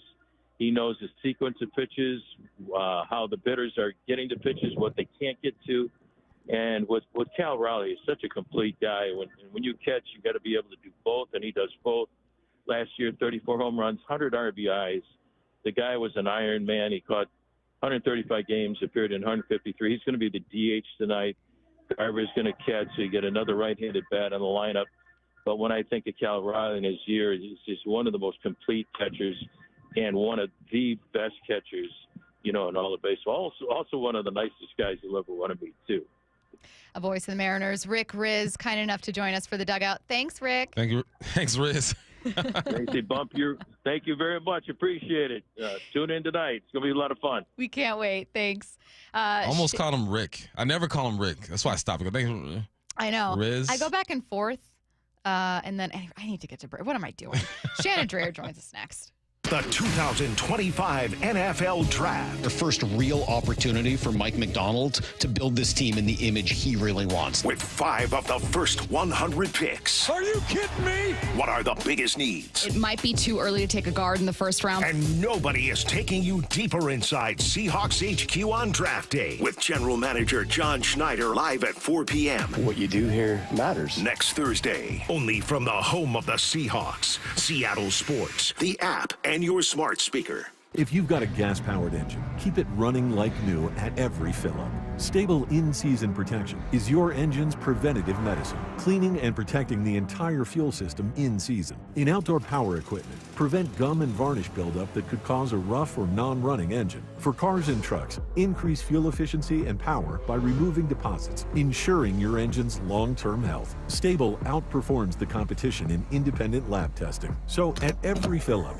start with Stable. Barbecue season is back. Hey, it's Ellen. And this is Sarah Beth. And a little thing we love about the Chick-fil-A Smokehouse Barbecue Bacon Sandwich is that zesty barbecue sauce. I love that it was a little sweet, a little tangy, and with the mac and cheese, I feel like I tasted the brown sugar bacon first. It was the absolute best combination. Pro tip, 3 sandwiches are always better than 1.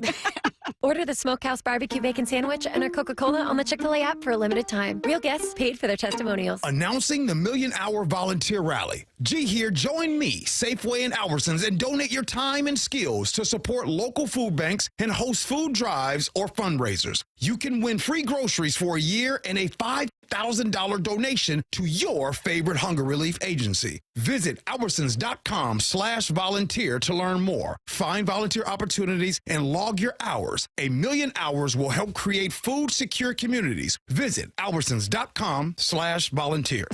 Comcast Business helps turn today's small businesses into engines of modern business. It's how restaurants become reliably up and running neighborhood favorites. How retailers become seamlessly restocking, cyber-securing, must-visit shops. And how healthcare offices become the data managing caregivers that we all depend on. With reliable connectivity, enhanced cybersecurity, advanced fiber solutions, and Wi-Fi backup, Comcast Business is powering the engine of modern business. Powering possibilities. Now through April 21st, new customers can get started with 150 megabit internet and security edge for $49.99 a month for 12 months with a 2-year agreement. Plus, ask how to get a $500 prepaid card on a qualifying internet package. Call today. Restrictions apply. Not available in all areas. Requires enrollment in paperless billing and automatic payments with bank account. Equipment, taxes, and other fees extra and subject to change. Early termination fee applies.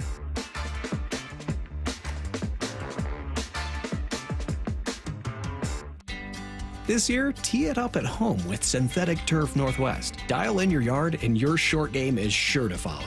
Synthetic Turf Northwest is your synthetic grass expert. Install a custom backyard putting green or just a mud and mow-free lawn the neighbors will envy. They do it all. Residential, commercial, and turf supply. With locations in Woodinville and soon Fife. Mention Seattle Sports and save up to $1,000 off your project. Visit syntheticturfnorthwest.com. You're listening to The Dugout every Tuesday at 1 with Bump and Stacy on Seattle Sports, the home of the Mariners. Mariners insider Shannon Drayer joining us now for The Dugout. Shannon, I have to know, Curtis let me know I'm hearing a tornado in Cincinnati. What's going on over there with the weather? He didn't tell me that. No, he didn't. But are we under the desk? Are we looking at crazy winds? What's the situation? It's pretty windy right now, and it's forecast throughout the day. So I think it's going to be cold, windy, and miserable. And this is a smaller ballpark, so we'll see how that affects everything. I don't know which way it's going to be blowing when we get over there, but they're going to be out in the weather the next couple of days, it looks like. Shannon, last year, I told myself I'm going to wait 77 games in before I make Ask him why. I make a strong analysis on this team because my best score was 77 on the golf course. So now I got a new record of 76. So now I'm going to wait 76 days. I'm just trying to figure out what do I believe in. This Jorge Polanco run has been crazy. Cal's using a torpedo bat. What is true and what is false about this team? What is going on? I think you always have to kind of refer back to what their career numbers are, and that can go a little bit in either way, but you usually don't see drastic changes. Jorge Polanco has been a solid hitter for a long time. So I think you are seeing him at the plate at his very best right now. And I think health does play into that, although he's had all sorts of problems since getting the knee fixed. But, I love his approach at the plate. I love how he is going up to the plate with a plan, and that plan is to be aggressive, and he's getting his pitch. He is just not missing his pitch at all, and that has certainly paid off for him, and he's off to a fantastic start. Do I think he'll come down to life a little bit? Sure, but do I think we're going to see anything like what we saw last year? No, and for multiple reasons. You can start with the health should be there. He's got to get through this side thing, and then, hopefully we kind of take a look at perhaps with the moves that have been made, we're not going to see him at third base very much. Perhaps you can put him in that DH spot and let him just stay perhaps a little bit healthier, get him off of his legs a little bit more. I think the adjustment that he had to make in going to a new team last year, I think that is one that hit him hard, both on and off the field. It's often easier for a younger player, perhaps one that doesn't have a family, to hop from team to team. But when you are a player that has been in the same organization for your whole life, you've got, 3 little kids, now 4 little kids at that point. I've talked to players around the game, and they've told me that the first year that can make a huge difference. It's not just learning everything that is in your ballpark, it's in your clubhouse, it's in your training room, and how to get what you need as a player. It's how to get what your family needs as well on top of that. And I suspect that he might be one of those players where that was a lot tougher. So that's out of the way as well. Then you get off to a hot start.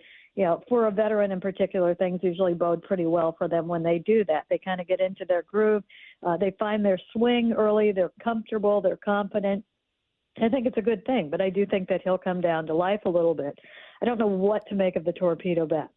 We made just such a fuss about, the Yankees, they're never going to lose a game. Well, they're not even first place in the East right now. I mean, they did lose a bunch of games. They did kind of slide out of that a little bit. I do think the bat, in talking to different guys about it, you get a different answer from everyone about it. And I think it does suit some players and some swings better than others. And at that point, I just look at it as any other bat. They're looking for, the perfect piece of equipment that is going to work for them. Cal feels pretty good about this one right now. And, it's not strange to see hitters change bats throughout the season if they're struggling. You rarely change, the weight of a bat or anything like that. But, maybe this bat, maybe a teammate's bat feels better than the one that you're using. And so that can kind of happen. And I suspect that for the most part, this is what we're seeing with this torpedo bat. It just feels better. That's what guys are saying. But I do think that there are some swings that perhaps it benefits. And I do think, and this is just me listening to players, it kind of sounded to me like for some, the bat perhaps had the potential to make them a little bit more aware of their swing path or of, their timing. And I think that maybe that's playing into it a little bit as well. So do I think it's the magic cure-all? No. Am I enjoying what Cal is doing right now? Yes. And I think that, it might be a thing where we look back at the end of the year and say, oh, yeah, that happened at the beginning, didn't it? And just kind of forget about it as the season goes on. I wanted to do a quick injury check-in, particularly with arms, starters, and bullpen. Troy Taylor back. Obviously, Casey Lawrence was designated for assignment. And then I wanted to ask about the latest with Matt Brash and George Kirby.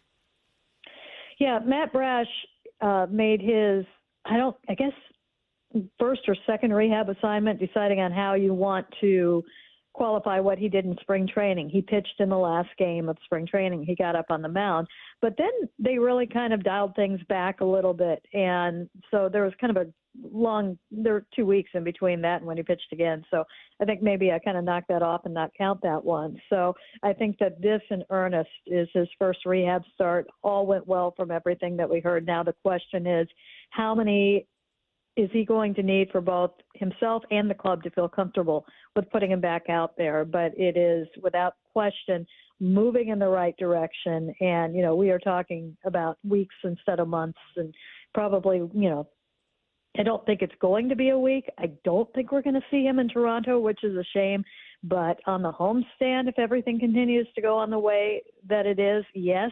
And, who knows? He might go out in his next rehab start and look like Matt Brash and bounce back the next day, and maybe they make a decision to move it up. But right now there's no need to do that. The bullpen in the last week has actually, been fantastic, and you're kind of discovering things with it right now. So on the right path, and now kind of a question is just how many rehab starts and when they decide to make the move. Shannon, we knew coming into this year that you needed some role players to kind of step up, and Miles Mastrobuoni's having himself a decent season so far. No home runs or RBIs yet, but his slash is good. What are you seeing out of him, and how important could he be to this team later on in the season? I'm seeing a guy who knows who he is, and he knows his role. He's not going up there trying to do too much. And I'm seeing also a guy, we talk about, you can't tell too much in spring training, but it's never bad to have a good spring training. It's never bad to see good things in spring training. And he was probably, we talked about Jorge Polanco locking in quicker than anybody and very early in spring training. Mastrobuoni was just making contact, just start to finish. It wasn't big contact, but he was squaring up the baseball. He was getting his base hits. And if he gets on base, he can do a little bit there too. So, along those lines, I think he's been very valuable in this consistency. He's been one of the only ones. Felt good in spring training, worked in spring training. He took it into the season. And you desperately needed that the first 2 weeks. As far as the positional flexibility goes, huge. You were able to put him over, and you are able to put him over at third base for a bit. You are able to put him in late in games. You are able to put him in as a pinch runner. So just really providing value all across the board with this team. And I suspect, I'm sure you're going to ask about Ben Williamson next. I suspect that what we'll see is, Williamson is somebody that I think defensively you want in there every day. And I think offensively also has the potential to do what Mastrobuoni is doing right now. He's not a guy that's going to hit for a lot of power, but he's got a good eye at the plate. He's good on the base paths, and he can do the little things. So I think as he gets more comfortable, perhaps you see more of him, but Mastrobuoni might have something to say about that too. And I think that what you'll probably see to start is kind of more of a platoon situation over at third base.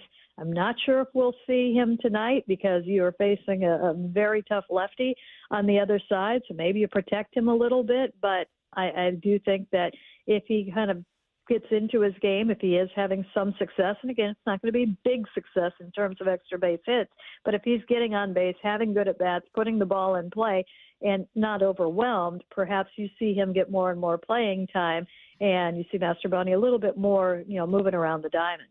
Why, yes, I am going to talk about Williamson. But in general, Shannon, a question just about the idea of youthful reinforcement. First of all, I know that, a lot of people get really excited about the idea of help, and there's also a gulf between the minors and the big leagues. So sometimes when guys get here, it is just a giant thing to try to overcome, and we see a lot of slow starts. So that being said, we keep seeing questions about, could Cole Young come up, and what about Williamson? What are the expectations of both Williamson and Young? I know that they're different kind of prospects and seen as bringing different kinds of potential, with Young obviously not even here yet.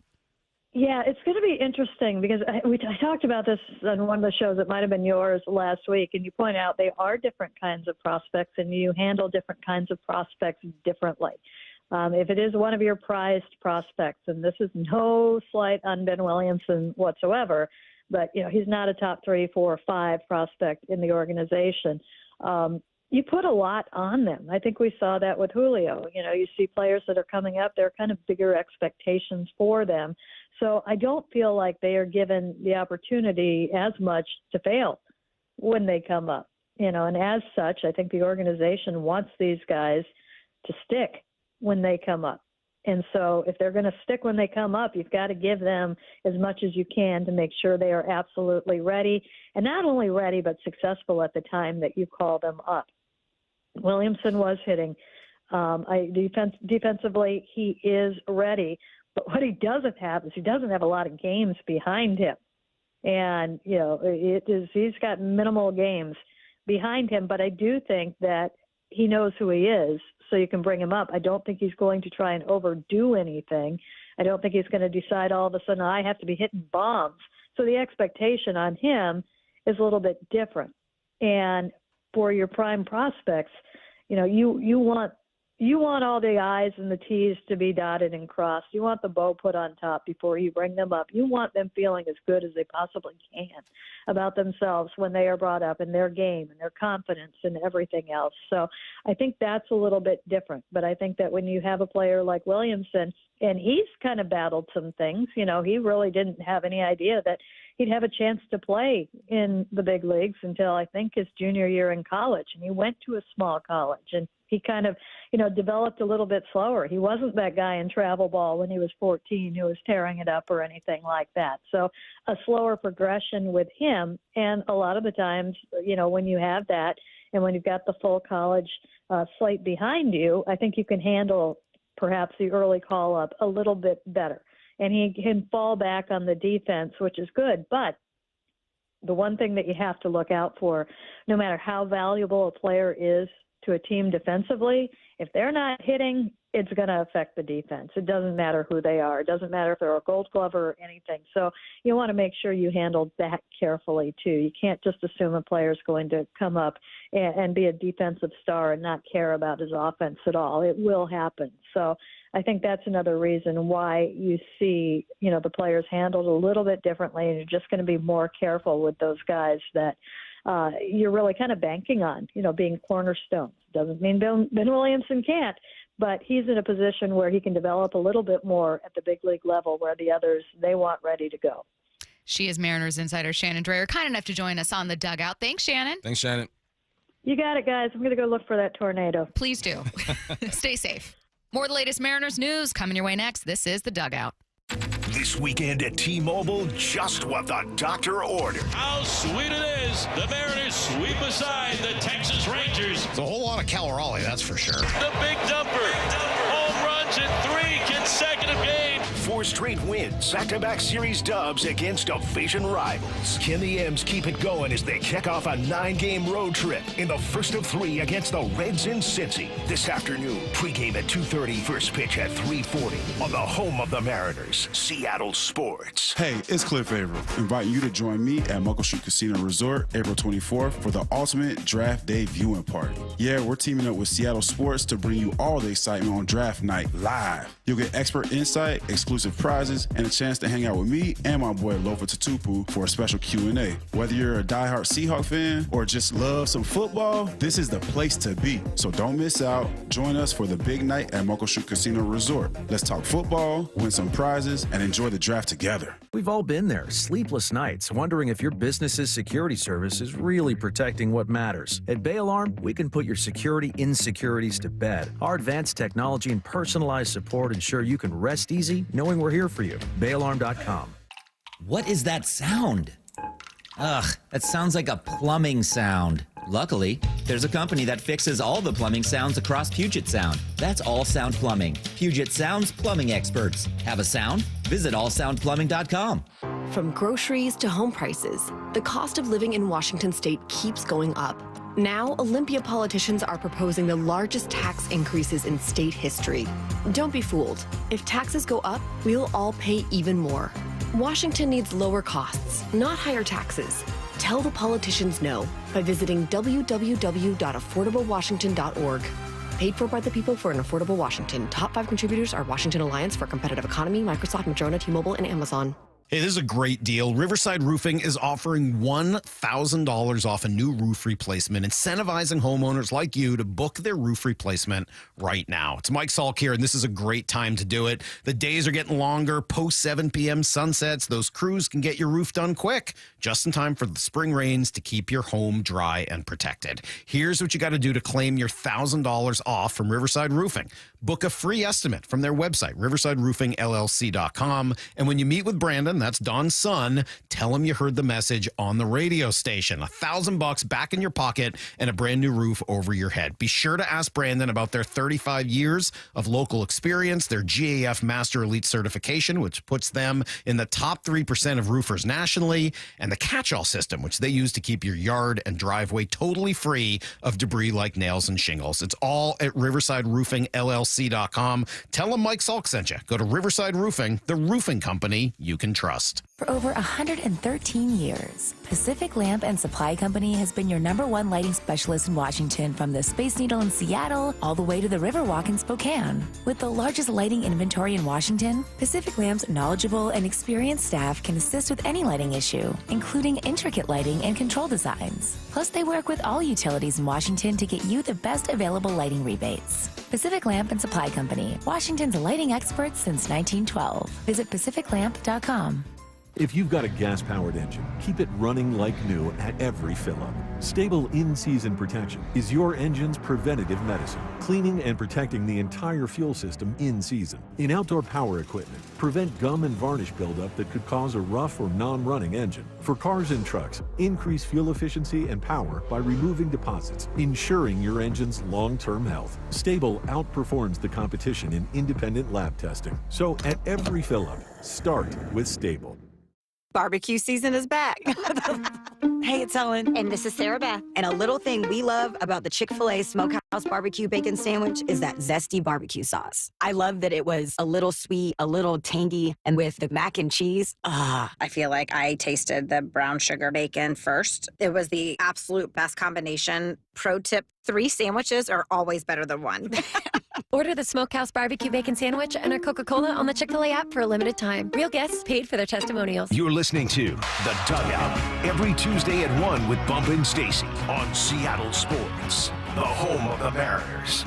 Aaron Goldsmith talked about what we saw in the Mariners sweep of the Rangers and what he's hearing from Dan Wilson as manager. So let's get to it. First, on the difference in this sweep of the Rangers. They won a couple of different ways, right? They wasn't all just kind of the standard Mariners 2-run win, keep it close. Now, we saw that the other day, 2 days ago, but we also saw the Mariners with their first kind of cruise control win of the season, where it wasn't white-knuckled for the final 4 innings.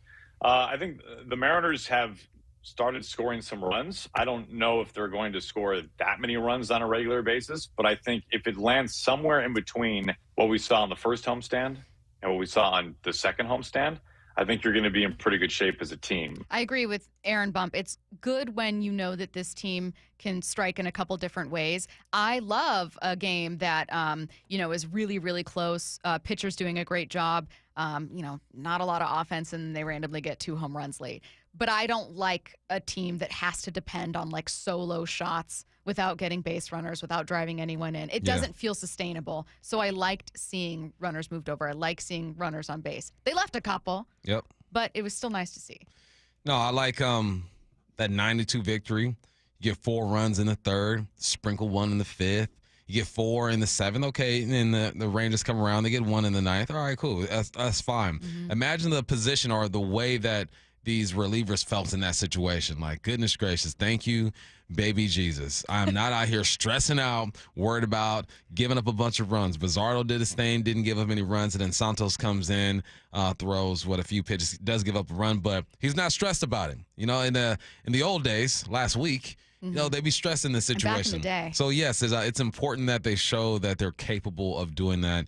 Especially to a division team too, a division rival, and then you get the close games. You got the 3-1, you got the 5-3. Okay, but that's going to happen in baseball. I don't know how many of us expected Jorge Polanco to be the Mariners' best hitter a couple weeks into the season. Aaron wasn't necessarily one of them. Talks about it here. Yeah, it is kind of a strange thing that the Mariners' best hitter has been like severely limited in his availability at times this year, right? Which is, if people listening think that's frustrating as a fan, imagine what that feels like if you're the manager. Imagine what that feels like if you're Jorge Polanco. I mean, the thing I keep going back to is, yes, after last year's utter frustration for Polanco, and he felt it more than anybody. I mean, imagine how frustrating it must be for him now when he is raking and he's as limited as he has been. I mean, credit to him for being able to miss at times, days at a time, and yet getting right back in there and having his full timing, his full rhythm, and acting like he's playing his 10th straight game, right? I'm not going to say it's like bad luck when you're getting bombs and you're driving runners in and you're having a really hot start. But if there was a version of bad luck for that, Jorge Polanco's experiencing it. Yeah, if there was. And it's such a weird position to be in because we asked for this. We asked for them to put up runs. We asked for Jorge Polanco to have the start that he's having. I don't think we could imagine anything like this, but we asked for some of the things that we're seeing. So it's almost like we're just scared to really buy into it and say, okay, this is who this team is. This is who they can be. Even with Jorge Polanco, right? We're waiting to see the drop-off because there will be a drop in production. There's no way that he is going to keep this up. But, I mean, when you're 16 games in and he's been doing his thing, the belief meter starts to rise a bit more and more and more. So I think that's why this is going to be an important one, too. Okay, can that game travel? When all my golfers know, I shoot my best scores at my home course because I know that course. Everyone knows. Everyone knows that, right? You know every corner. You know where to miss. You're comfortable. Then it's like, all right, when I go on the road, can I bring that game with me? This weekend, I did not do that. The game did not travel with me this weekend. It stayed at Echo. That's what we need to see now from this team because I believe, I forgot, on the road there, I believe they haven't won a game yet on the road, but I think only one series in a row so far. Am I mistaken? I mean, correct me if I'm wrong. But, yeah. At San Francisco, this would be their second deal on the road. Swept by the Giants. So, but we know more about the Giants now than we did then. Well, we felt like they had a good roster, but now they're proving it. So, can the game travel? That's another box that we want to see checked. Did you see in real time the realization wash over my face that the home course is not the name of a golf course? It is the name of a golf course. Okay. Though. Yeah. When you were like at the home course and then you At started my talking home about course. Echo and I was like, oh, when that person texted in for what I need to know, they weren't talking about like the Home Depot home course. No, they were talking about the home course in DuPont. Okay, they really meant this place that's called the home course. It's called the home course. Okay, cool. Next up, Aaron Goldsmith asked if there's still a newness to Dan Wilson as manager. I think part of it for us is kind of learning Dan's tendencies a little bit more. For whatever reason, and I don't know the answer. The final however many games that Dan managed at the end of last season, I think you guys would probably agree, like it looked and felt the same as everything else in the season. Now the results were different offensively, of course, but the overall strategy was largely stride for stride. This year, it has been a little bit different. There also are different players involved, specifically when you're talking about left-handed hitters. And one thing we're learning is like right now, until Sunday, Dan didn't like the idea of pinch hitting for Tellez in particular until somewhere after the 6th or maybe even after the 7th, but I think probably the 6th is more accurate. And he did pinch hit in the 6th inning the other day. So like that was kind of like, oh, okay, so this can happen. I think that was a scoring situation. It was a close game. The bases were loaded, so we called on Solano. But yeah, it has been different this year, and that's okay. I think that's one of the more under the radar, interesting storylines to me is the newness of this for Wilson. Yeah, I mean we've touched on it. We've there's been some moments that were where he could be perceived as being a bit overwhelmed when they're talking about, I think it was Spire who was running out the bullpen. They send him back. Apparently there was some miscommunication going on there. It wasn't Dan not knowing what to do, but that's something that we've been trying to monitor when we speak to Shannon and Rizzs and all the names over there, Ryan. That's a question we ask because he's never been in this position full time. Like last year was just a part-time interim type deal. But he was hired for a reason. He's been around this organization for so long. He knows how they think. He knows what they want. And hopefully this last stretch has been an indication that he's starting to figure out how to maneuver through this roster because you got guys going out left and right. You don't have your full rotation. The bullpen is banged up a little bit.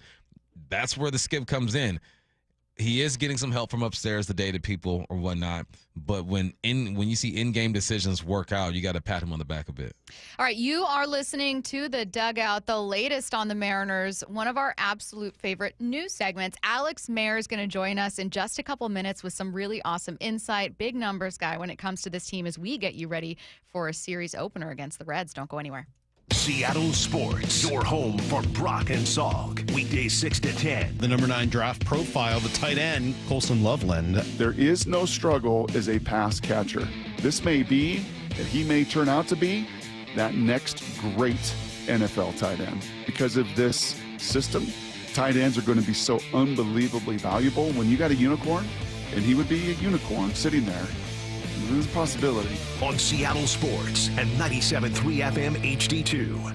Hey, it's Dr. Coogan with Eastside Weight Loss Clinic. Spring is here, and I know you want to look and feel your best as you head into this new season. Are you tired of the roller coaster of losing weight just to see it all come back again? Maybe you've heard about the new drugs but are concerned with the possible side effects, or you're taking weight loss drugs but also want to learn how to change your lifestyle for long-lasting results. We can help you. We have a team of health coaches that can support you every step of the way. Schedule your free 15-minute, no-pressure phone consultation online at eastsideweightlossclinic.com. Hey, it's Mike Salk here with Ryan Roland Smith. Thanks, Mike. I've been hearing for about 2 years now how you did the Eastside Weight Loss Clinic plan, and you lost a ton of weight. So I decided to see what the program was all about, and I'm so glad I did. So far, I've lost 30 pounds, and my only regret is not starting sooner. Join the thousands of people who've lost 20 to 30 pounds or more in just 60 days. It doesn't matter where you live. You can do our program in person in Kirkland or all remotely. Schedule your free phone consultation online at eastsideweightlossclinic.com. That's eastsideweightlossclinic.com. Dr. Ryan Coogan, D.C. Results may vary. I saw her texting, coming up to a stop sign, and so I saw the accident coming, and she T-boned us. In the blink of an eye, Crystal's life changed when she suffered a severe spinal injury. The pain was something I had never experienced before in my neck. I got massage therapy. I saw a chiropractor. I was prescribed muscle relaxers so I could sleep. I got depressed. Nothing was relieving the pain. Drugs, sleepless nights, and depression. Sound familiar? I'm Dr. Mark Shelley, a chiropractic physician and board-certified functional neurologist. At Sound Pain Solutions, our treatments include high-dose laser combined with spinal decompression and other comprehensive therapies to rehabilitate damaged discs.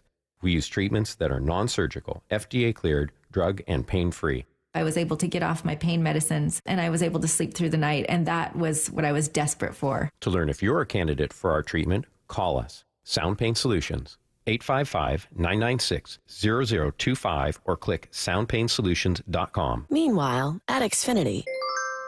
So, influencer life going well? Oh, yeah. I'm up to 32 followers. Oh, that's something. Yeah, posting my tap dancing videos is easier than ever because we engineered Xfinity Internet with 99.99% network reliability. Plus, Xfinity Mobile with Wi-Fi Power Boost gives you ultra-fast Wi-Fi at home and on the go. But wait, tap dancing? You don't tap dance. Hey, what I lack in skill, I make up with passion. Do more of what you love and love how fast you do it with Xfinity Internet and mobile. Through June 23rd, get 400 megabit Xfinity Internet with free equipment and unlimited internet data. Plus, get one unlimited 5G mobile line included, all for $40 a month for 1 year. And ask how you can get a free 5G phone. Visit Xfinity.com, call 1-800-XFINITY, or visit a store today. Restrictions apply with paperless billing and autopay with stored bank account. Xfinity Internet required. Taxes, fees extra. After 1 year, rate increases to $70 per month. After 2 years, regular rates apply. Actual speeds vary and not guaranteed.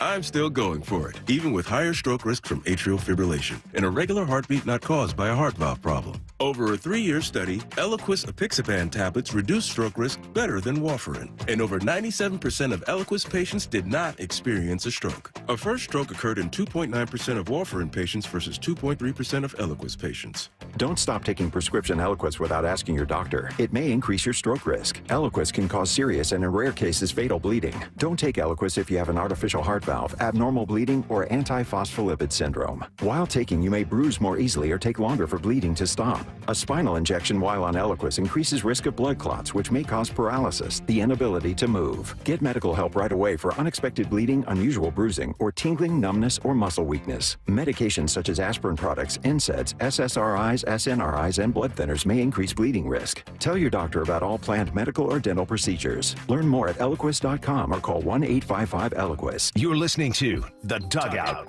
every Tuesday at 1 with Bump and Stacy on Seattle Sports, the home of the Mariners.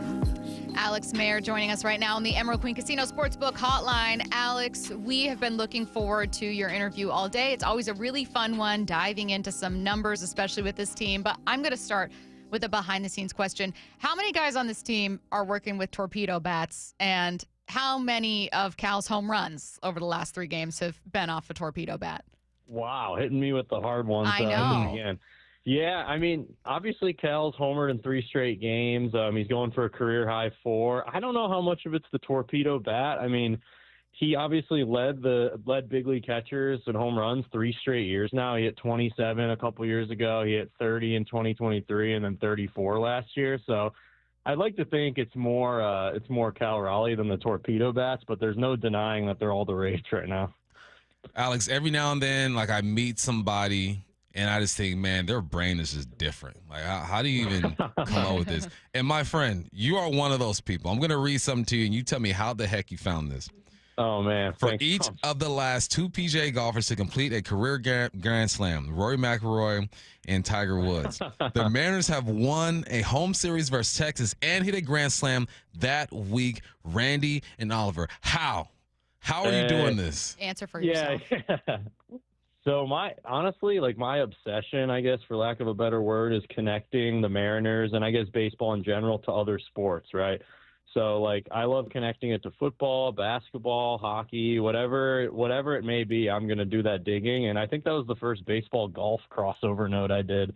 So, I basically the sports reference and stat head tool is how I kind of nail those down. That's awesome. Thanks. We have we entered the season with some questions about the bullpen. Obviously, some injury concerns. Matt Brash wasn't out there, and we knew that he wouldn't be, and they had struggled a little bit late last year. But you have been paying attention to one bullpen arm in particular who's had a really great April. Tell us what we should know.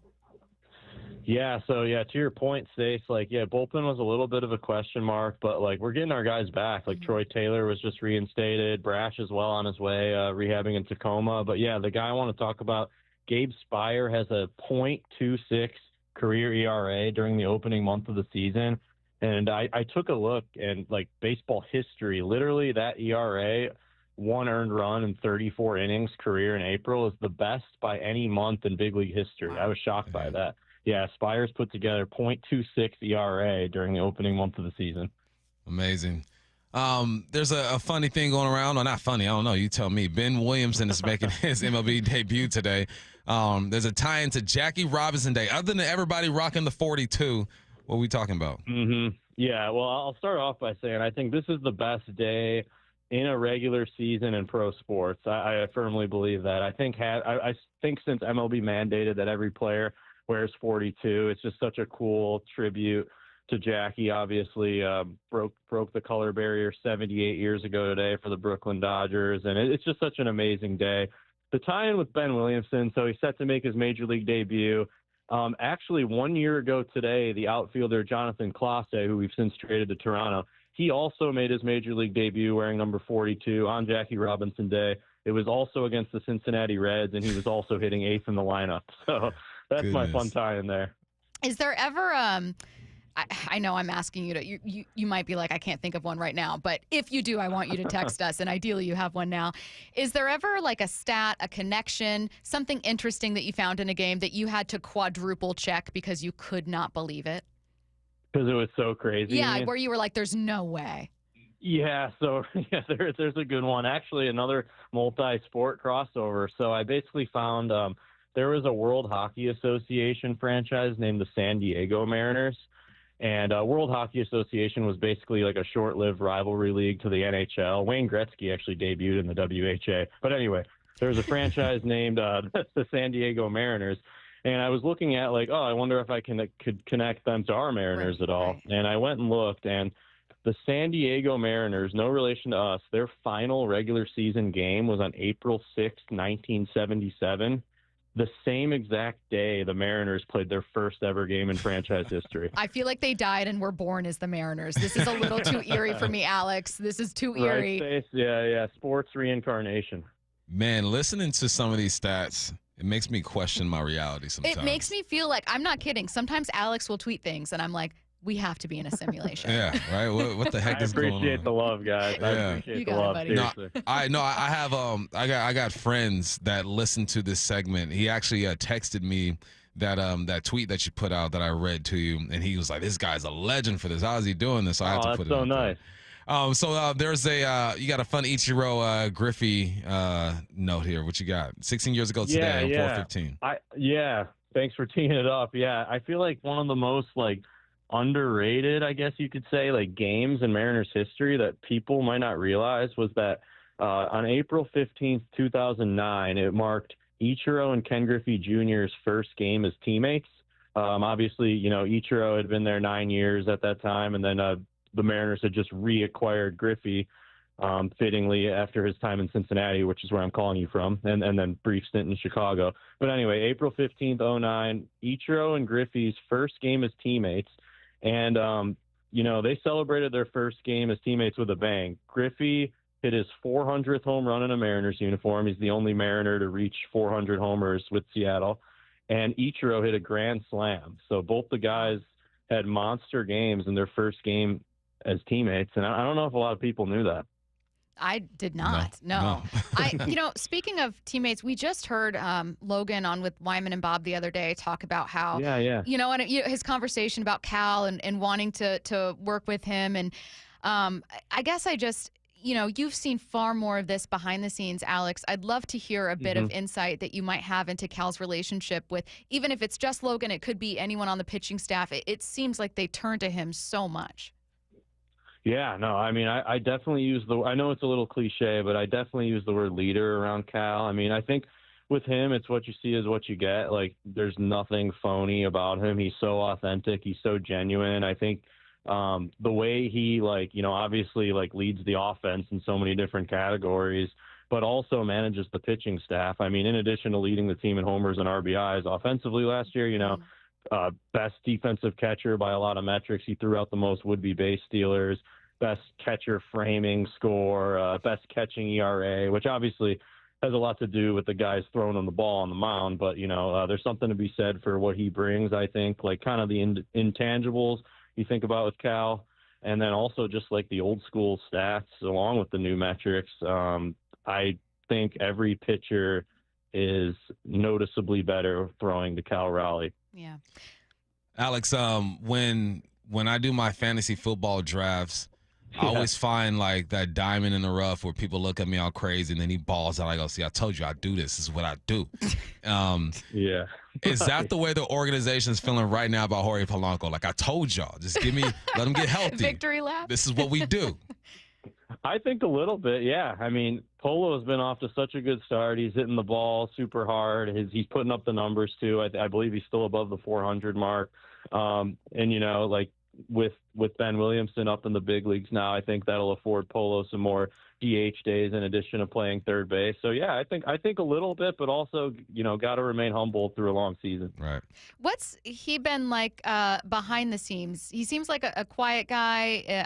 I can't imagine that you step into it and become a big leader in the clubhouse, but what's his vibe like?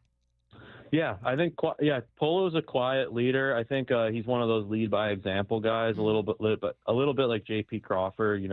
They're successful veterans. I think their presence carries a lot of weight. Polo's definitely quiet, but just ultra respectful guy, just great veteran leader. All right, he is Alex Mayer, joins us every Tuesday at 1:45 at Alex Mayer 34 on X, a must follow. Thanks, Alex. Thanks, Alex. Thank you, guys. Always great talking to you. Take care.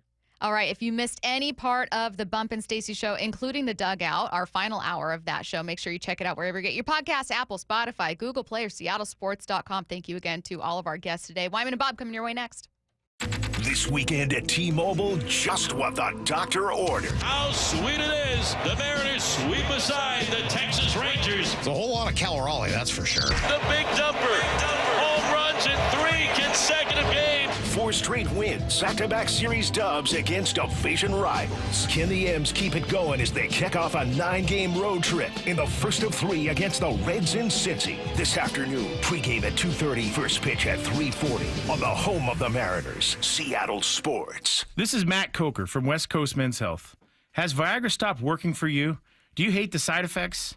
If you've taken Viagra for any length of time, you already know that pills are not the solution to ED. Here at West Coast Men's Health, we have a better approach to ED. Acoustic wave therapy creates blood flow circulation by safely removing the plaque in your arteries and restoring function naturally. No pills, no shots, no surgery. We can also treat Peyronie's disease. Our non-invasive treatment for ED is painless and highly effective. We have treated thousands of men just like you. Stop living with this problem and do something about it. Do yourself a favor, do your partner a favor, and call us today. Call 206-519-6541. That's 206-519-6541. 206-519-6541. Online at westcoastmenshealth.com. HSA cards welcome and financing available. We meet by accident, fixing every last bit, accurate auto body. If you've been in an auto accident, you have the right to take your vehicle to any repair facility. Accurate Auto Body has been family owned and operated since 1994, and they work for you, not your insurance company. Your insurance company may not love them, but you will, because We meet by accident, fixing every last bit, accurate auto body. Thanks for calling Discover. This is Nia. Hi, Nia. It's Jennifer. Did you know that Discover automatically doubles all the cash back you've earned at the end of your first year? Yeah, I work here. Okay. I was just double checking. Get it? Because Discover automatically doubles all the cash back you've earned at the end of your first year? Oh, you get me, Nia. You could say that I double get you. I guess we've taken it too far. You earn, we match. Discover Cashback Match. See terms at discover.com/creditcard. Why'd I go to the doctor? One day at the firehouse, I was so lightheaded I could barely stand. Even my crew noticed. Getting checked out was the right call. Turns out I have atrial fibrillation, which increases the risk of stroke about 5 times. Symptoms like irregular heartbeat, heart racing, chest pain, shortness of breath, fatigue, or lightheadedness can come and go. But if it's AFib, the risk of stroke remains. If you have symptoms, contact a doctor. I'm so glad I did. Visit notimetowait.com. Sponsored by Bristol-Myers Squibb and Pfizer.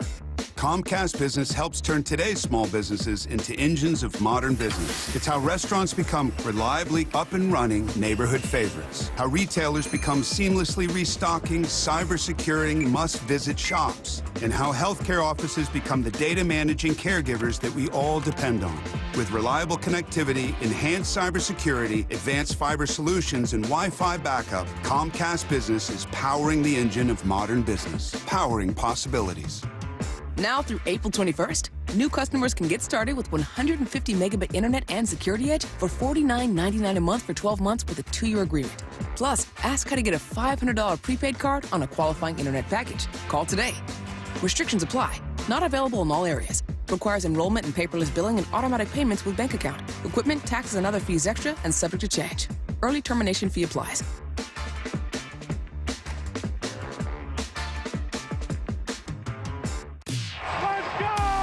This is Seattle Sports. Streaming through the Seattle Sports app. KIRO AM Seattle. KIRO FM HD2 Tacoma. Home of the Seahawks, Mariners, and everything Seattle sports. Seattle Sports Snapshot. Ben Williamson will make his MLB debut at third base today. He's in the Mariners lineup batting 8th. No, we're not going to read the whole thing now. We'll get to that in a second. While Luis Castillo is set to make his first start against his old team, pregame coverage begins right here on Seattle Sports at 2:30. And MLB.com's Daniel Kramer reports that Emerson Hancock will start at some point during the M Series in Toronto this weekend.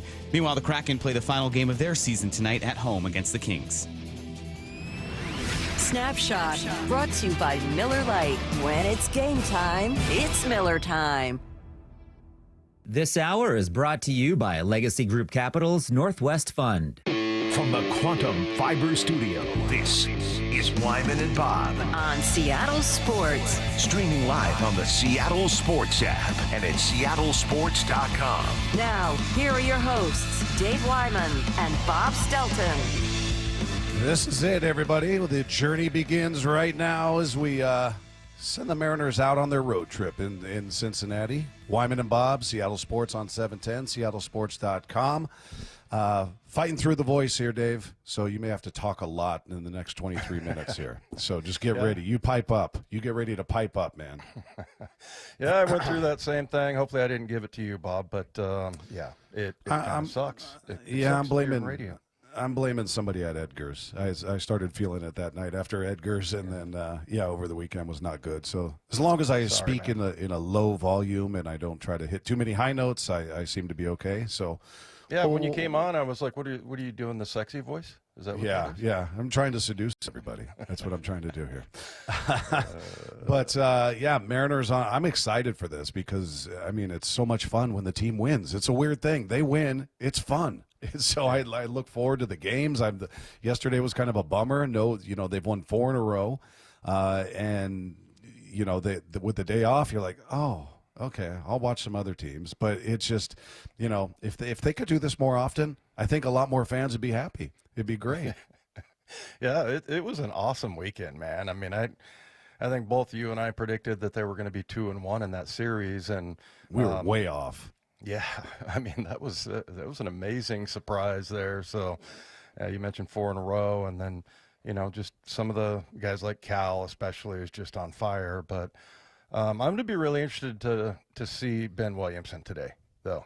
I think that's really going to be because defensively, and I was looking at some of his highlights from in the minor leagues, and he smashed a couple of home runs, but mostly he just looks really good defensively. But we're going to see how he does with the big league hitting. And then you got Dylan Moore, who gets a chance to go against a lefty today, right? So, and you look at his batting average. Off. Yeah, he's like 313. He's got a OPS over 1,000 against lefties. So small sample size, but still, I mean, he's hitting okay against righties, but he's pretty much smashing against lefties. Well, and it's an interesting lineup. The Mariners put out the lineup for those that haven't seen it. Dylan Moore is leading off, Julio hitting second, Cal Raleigh hitting third, Randy Arozarena hitting fourth. You got Garver catching today, hitting fifth.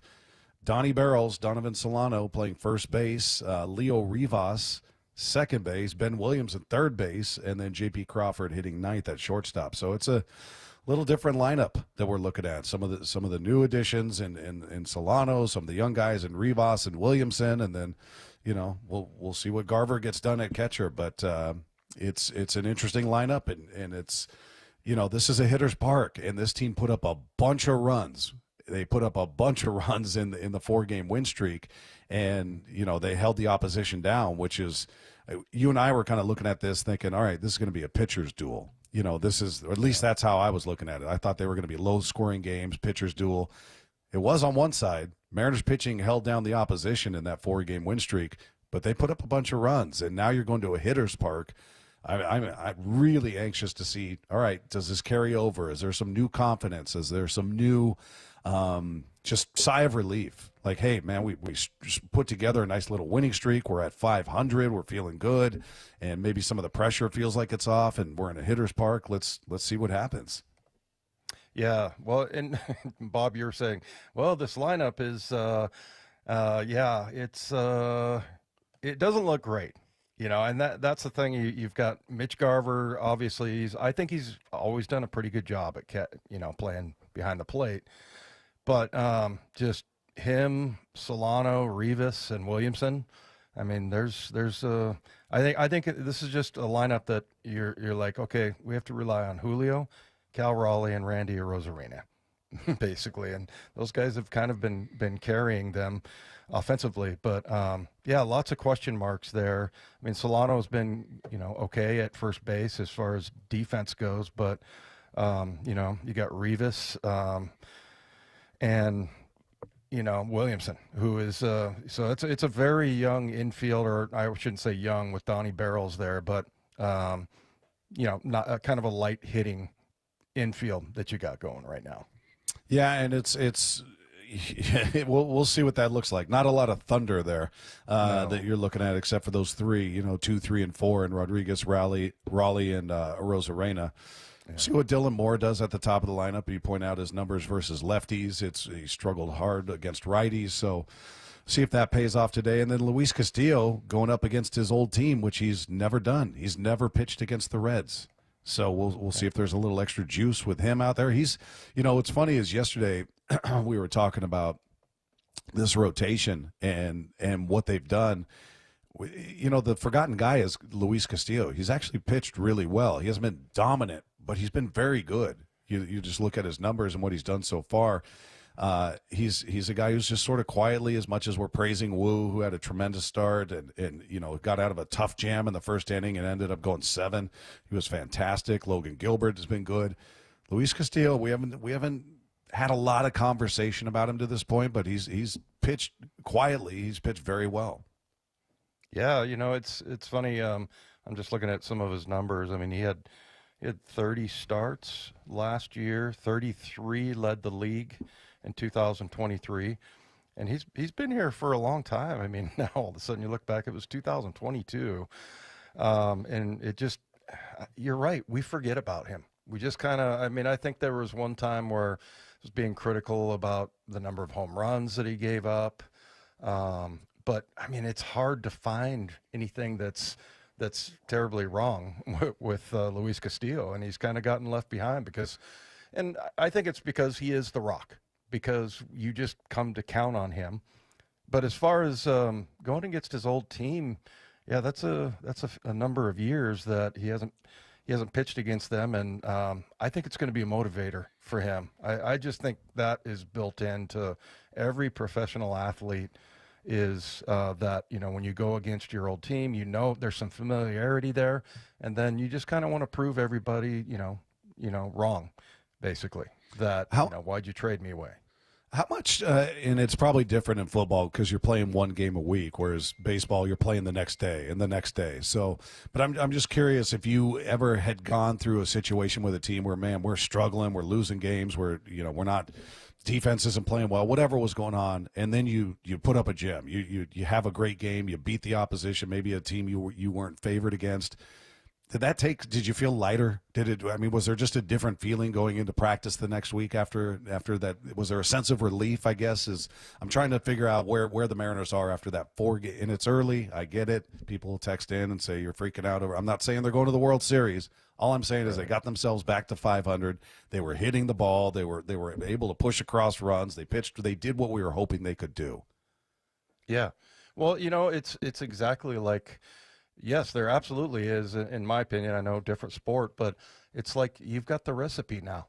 Like, you know, you can do it. I mean, especially in baseball, it just takes so long for it to play out. Like, sometimes it takes a while to kind of get everybody clicking together. But then once you do, you kind of look around the clubhouse, or you look around the locker room in the NFL and go, hey, we got the guys to do this. You know, we just swept a really good baseball team and took 2 out of 3 from the Astros. I mean, yeah, it gives you a ton of confidence, and I think especially in baseball, just because it's so much more of a feel thing. It's kind of like what we were talking about with the bats, you know, that the torpedo bat. Like, if it's something that makes you feel secure, it's something that you can kind of latch onto, that it feels good, that it's so much more of a feel thing. And whereas, you know, we always talk about this, Bob, you brought it up the other day. In football, you can, you know, go and lift harder and run faster and try to, you know, more effort, and I'm going to play hard on every single play. You just can't do that in baseball. But once you get the recipe, and you have that in your back pocket, man, I think it's money. And so I'm looking for them to extend. I'm not saying that they're going to, well, we'll get to call it now, but I'm not saying that they're going to sweep the Reds or anything, but I think it does give them a lot of confidence going forward, especially those 3 you talked about in the lineup, Julio, Cal, and Arozarena. Well, and Cal specifically, because we had heard about the bats showing up. The torpedo bat showed up. All 3 of those guys used them in batting practice. Julio apparently didn't like them. Randy Arozarena said he liked them, but he wasn't using them in the games, at least to this point. Cal Raleigh liked them. He's been using them in games. He's got home runs in 3 consecutive games. Now, is that because of the bat? No, Cal's got a lot of power. We've seen that year in, year out. He hits home runs. Is it that subconscious, like, man, this thing feels right. I feel like I'm hitting it. I'm squaring it up more. Whatever it is, if that's what's in his mind, then it's true. So it seems to be having an impact with him, and I would imagine we're going to see it in this series as well. If you truly believe it, it's not a lie. That's right, Costanza. No, I mean, yep, and especially in baseball, because it just, you know, you see guys going through these streaks, and you know, it's like you're on a downward decline, and you just can't, you know, you're in a funk, you can't get out of it, and a lot of times it just seems like it's a feel thing. So, you know, whether or not the torpedo bat, you know, is, you know, physically makes sense, as long as it makes sense in your mind. And that's kind of the thing that they have going right now, not just with the bat, but with, you know, this team as a collective coming together and winning games. Hey, a reminder, if you missed any of our show or you just want to go watch things again, check out our Wyman and Bob channel on the Seattle Sports YouTube page. You can search for Seattle Sports on all social media platforms. We're talking about Twitter, X, whatever you want to call it, Instagram, Blue Sky, Threads. We're on all of those. So wherever you do your social media, you can search Seattle Sports, search Wyman and Bob. YouTube channel is there for you if you want to revisit conversations like our conversation with Logan Gilbert, where he said, the Cal Raleigh deal, it certainly had an impact, and he'd love to play with Cal his entire career, or our conversations with Seahawks GM John Schneider. All that stuff is up there if you miss any of it. So definitely worth checking out. Dave, you did very well on Call It Now last week. I was betting on pitchers duels. We did not get that, so I went face plant, but you did very well. So let's do it for this Red Series, shall we? What's the most you ever lost on a coin toss? It's time for Wyman and Bob to put their reputations on the line. I need to know what I stand to win. Everything. Call it. Say it! This is Call It Now. Good answer. Like the way you think. All right, Dave, let's start with the total runs. 3-game series here. Now, again, in coming up with these numbers, I was thinking, all right, pitchers, it's not a pitcher's park. This is a hitter's park. There could be some offense going on with both teams here. We'll see what goes on. But over under 10.5 runs in this 3-game series for the Mariners. Well, since you said it's a hitting park, by the way, real quick, did I go like 4 for 5 in the Ranger series, or was I 5 for 5? You were 4 for 5, Dave. Good job. No, we both got the win total. We both said 2 and 1. Yeah, so we both got that wrong. Yeah, but yeah, that's right. That's right. We were both 2 and 1. Yeah, I will say over. I think that they're going to continue this hitting streak here, and everybody's going to get hot. Yeah, I'm gonna go over 10.5 as well. I just think there's a different, just a slight nudge in the confidence. They're feeling good. They're, again, hitter's park. We'll see, but I'm going over 10.5 runs as well. How about this? This isn't, so we're not predicting record so much as are the Mariners, who are certainly they're right now sitting at 500. Are they going to be over 500 after this series? Yes. Yes, they are. So what are they? 8-8, right? Yep. So I'm going to say that they're going to be 10-9 after this series. Go 2 of them. Yeah, same thing. I got them taking 2 of 3. They will be a winning team when they leave Cincinnati. Yes. All right. How about this? Looking at Mariners pitching, again, hitter's park. So keep that in mind. Over under 8.5 runs allowed.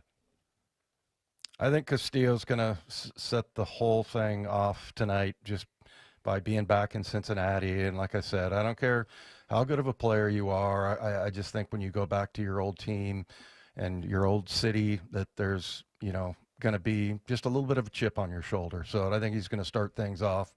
And, yeah, I'm going to say under. Okay. Under so that's 8.5 runs. Yeah, that's less than 3 runs a game. So, yeah.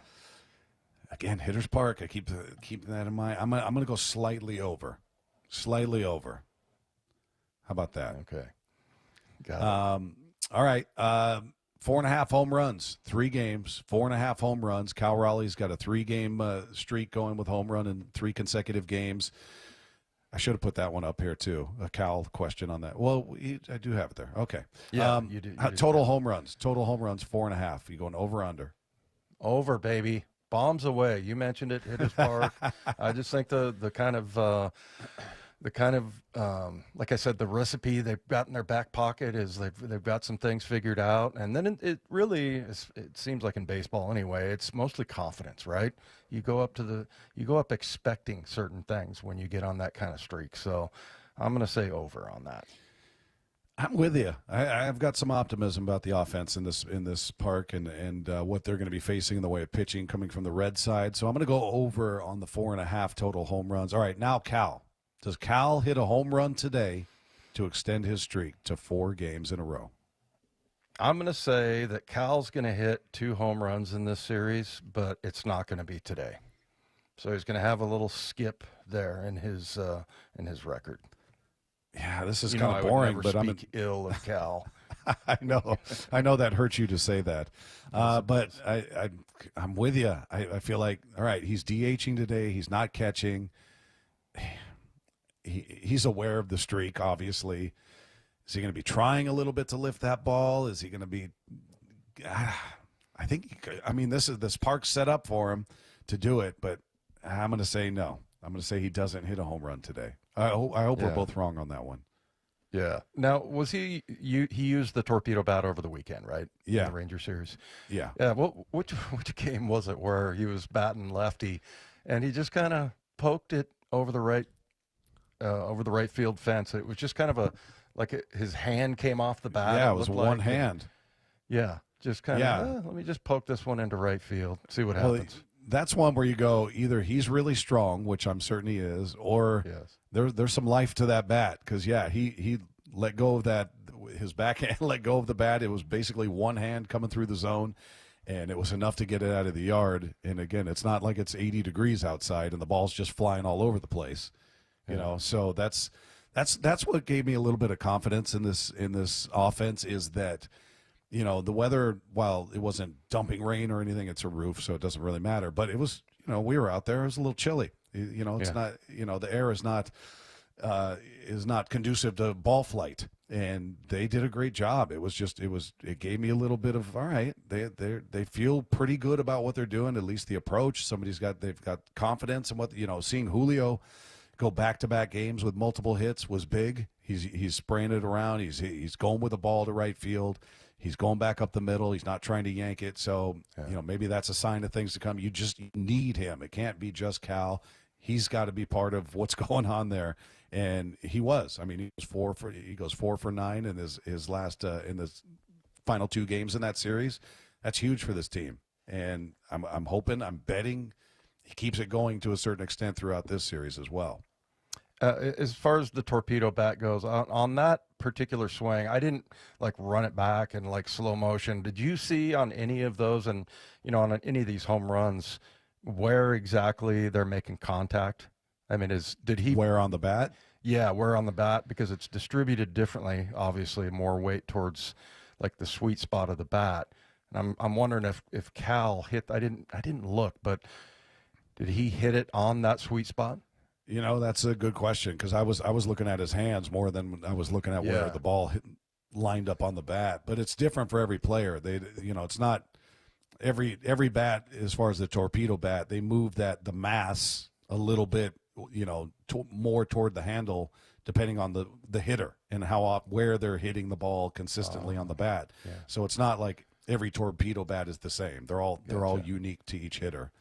So yeah, I don't know. It's working. Keep it going. I love watching it. He's huge for this offense. You need him, but you got to have the other guys chipping in, to say the very least. And again, today's lineup is going to be an interesting one. Yeah. You know, with again, in case you missed it, Dylan Moore leading off, Julio hitting second, Cal DHing today, hitting third, Arozarena and cleanup, Garver catching, Solano at first base, Rivas at second, Ben Williamson making his debut at third base, and J.P. Crawford hitting ninth, playing short. So there's your lineup. Let's take 2. Well, Adam Schefter reported today that Jalen Milroe is visiting the Seahawks today. We heard earlier this week that both Jackson Dart and Milroe will be in attendance at the first round of the NFL draft. Yeah, Dave, I don't know if you heard this clip from Mel Kiper, but he was, you know, kind of confused by the fact that he was talking about Milroe being in attendance. Like, you know, that doesn't make any sense. He must have heard, the league must have heard something about a team being interested in taking him in the first round. Otherwise, why would you invite a kid to sit there and just sit through arguably 2 rounds, 3 rounds? That's the mocks have him going late second, third round. I haven't seen any mock that's got him as a first round pick. So something could be bubbling there, and you never know. Maybe it's the Seahawks. Well, and I don't know if this is justified or not. Here's why. I think where people talk themselves into it, Jackson Dart and Jalen Milroe, these guys are quarterbacks. And if you can find the right quarterback, I'm talking about the right franchise quarterback, you know, and I'm not saying Josh Allen, but, you know, somewhere in the next tier, then, you know, you've got a lot of worries that are taken care of with that. And so quarterback is just such an important position. I think that not only are some of the mock drafters, but then also some of these executives and scouts are kind of talking themselves into Jackson Dart and and Jalen Milroe. And so, and if you're those two guys, yeah, you might be the guy that sits in the green room or whatever, but so what? It's a great experience, and you have a chance to show your character there. And so, yeah, I know a lot of people were saying, oh, I wouldn't want to be that guy. Why not? Go have fun with it. Dolphins GM Chris Greer says they're looking to trade all-pro corner Jalen Ramsey.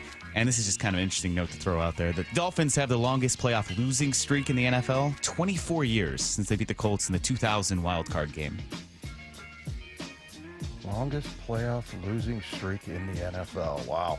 Yeah, and I remember Jalen Ramsey just being a hell of a player. And from everything I hear about him, he's a really good dude also. Good teammate. So I know he's gotten in some battles with our guy DK over the years, but yeah, really good player there. Yeah, I don't know where he's at in his career in terms of his skills at this point, but I mean, he at one point you could argue the best cornerback in the league. So we'll see what kind of price they can command if they're trying to deal him. All right, Take Two is brought to you by Swedish Cyberknife. Treat prostate cancer with Swedish Cyberknife. Swedish.org/cyberknifeprostate. All right, we got the Mariners, we got the Reds, we got Luis Castillo on the hill, we got Donnie Barrels in the lineup, Dave. Does that fill you full of confidence? Are you fired up for Donnie Barrels? Ben Williamson debut? So fired up. Yeah, I'm fired up for the game. Yeah, me too. I'm excited for this game. All right, that's going to do it for us. You got Mariners pregame coming your way next. We're going to join you tomorrow right before the game as well, Game 2 of the series with Wyman and Bob right here, Seattle Sports on 710. The 2025 NFL Draft. The first real opportunity for Mike McDonald to build this team in the image he really wants. With 5 of the first 100 picks. Are you kidding me? What are the biggest needs? It might be too early to take a guard in the first round. And nobody is taking you deeper inside Seahawks HQ on Draft Day with General Manager John Schneider live at 4 p.m. What you do here matters. Next Thursday, only from the home of the Seahawks, Seattle Sports, the app, and your smart speaker. Mike Salk here, and luxury awaits at Snoqualmie Casino and Hotel, where comfort meets elegance. And this summer, you can experience the breathtaking Cascade views, the world-class dining and entertainment, and elevate your next getaway by combining effortless style with the utmost relaxation. Plus, Snoqualmie Casino and Hotel's award-winning outdoor summer concert series is back with amazing artists like Hanson, Austin Jenks, Melanie Fiona, and POD. This summer, overlooking the beautiful Snoqualmie Valley, snocasino.com for tickets. Seattle's closest is now Snoqualmie Casino and Hotel. Hey, Brock Hewitt here for my friends at PCF Group, or People Come First Construction Group, and that's exactly what they did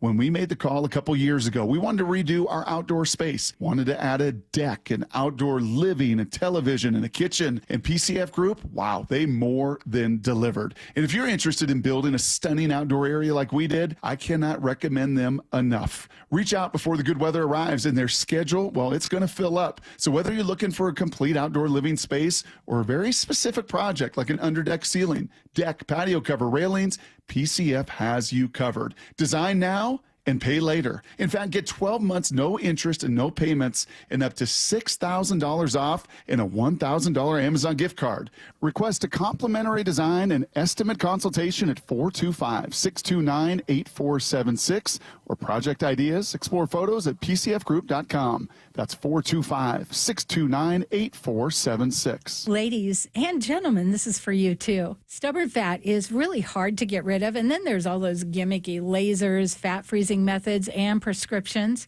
Imagine a simple solution that takes just one day and provides immediate noticeable results. Introducing ProSculpt. ProSculpt uses air-assisted technology that's safe and gentle yet powerful, delivering instant fat-reducing and skin-tightening results. Performed by board-certified plastic surgeons while fully awake, ProSculpt contours your body with minimal downtime. It's designed to target those problem areas: waistline, neck, face, arms, thighs. ProSculpt gently removes unwanted fat and tightens loose skin with FDA-cleared plasma technology, all in a simple, guaranteed one-day procedure. ProSculpt is one and done. Schedule your free consultation at prosculpt.com for $250 off. For powerful permanent fat removal and skin tightening that works for ladies and you men, it's prosculpt.com. Yeah, I have a ton of really memorable customers. One of my favorite customers I've ever had. He came in and had a really bad experience with several different dealerships. He just lost his husband. His husband left him with a truck, and he was like, I don't need a truck. Like, this is so impractical for me. And it was a really emotional decision for him because it was one of the last things that he had, obviously husbands. We were like, it's no problem. Like, we're going to help you. And we did the process the same way that we always do the process. And we helped him trade in his truck for a beautiful new Rogue. And that was really cool. And he bought his second car from us. And I'm sure when he needs a third car, he'll come back and buy his third car from Nissan too. Afterwards, to thank us, he sent us this beautiful basket of like candies and fruits and stuff. Making a great day for the people around you is making a great day for yourself. The LJ way is the Lee Johnson Auto family. The John Schneider Show. Every Thursday until draft day on WYMAN Bob. Listen live Thursdays at 4 p.m. or watch the interviews on the Seattle Sports YouTube page. Meanwhile, at Xfinity. So, influencer life going well? Oh, yeah. I'm up to 32 followers. Oh, that's something. Yeah, posting my tap dancing videos is easier than ever because we engineered Xfinity Internet with 99.99% network reliability. Plus, Xfinity Mobile with Wi-Fi Power Boost gives you ultra-fast Wi-Fi at home and on the go. But wait, tap dancing? You don't tap dance. Hey, what I lack in skill, I make up with passion. Do more of what you love and love how fast you do it with Xfinity Internet and mobile. Through June 23rd, get 400 megabit Xfinity Internet with free equipment and unlimited internet data. Plus, get one unlimited 5G mobile line included, all for $40 a month for 1 year. And ask how you can get a free 5G phone. Visit Xfinity.com, call 1-800-XFINITY, or visit a store today. Restrictions apply with paperless billing and autopay with stored bank account. Xfinity Internet required. Taxes, fees extra. After 1 year, rate increases to $70 per month. After 2 years, regular rates apply. Actual fees vary and not guaranteed. Protein, protein, protein. Everyone is trying to get protein in their diet. But we need fats too. Healthy fat, that is. Like the rich, natural peanut and almond butters found in G2G protein bars. Most bars don't have it because, well, most bars aren't real food or refrigerated. Fortunately for you, we aren't most bars. At G2G, you'll find a balanced helping of protein and healthy fat. The fact that they're delicious is just the bonus. They're fast, easy, and perfect for on-the-go families. G2G protein bars. Find them in the refrigerated section at Costco. Hi, this is Nancy Penrose, owner of Big Trees in Snohomish. Spring has sprung. Need color to brighten up your yard or privacy trees to keep your neighbors guessing? Now is the time to buy. With hundreds of trees arriving in the nursery daily, Big Trees has the perfect tree for you. Check out our updated inventory list online at bigtreesupply.com or come visit the nursery today.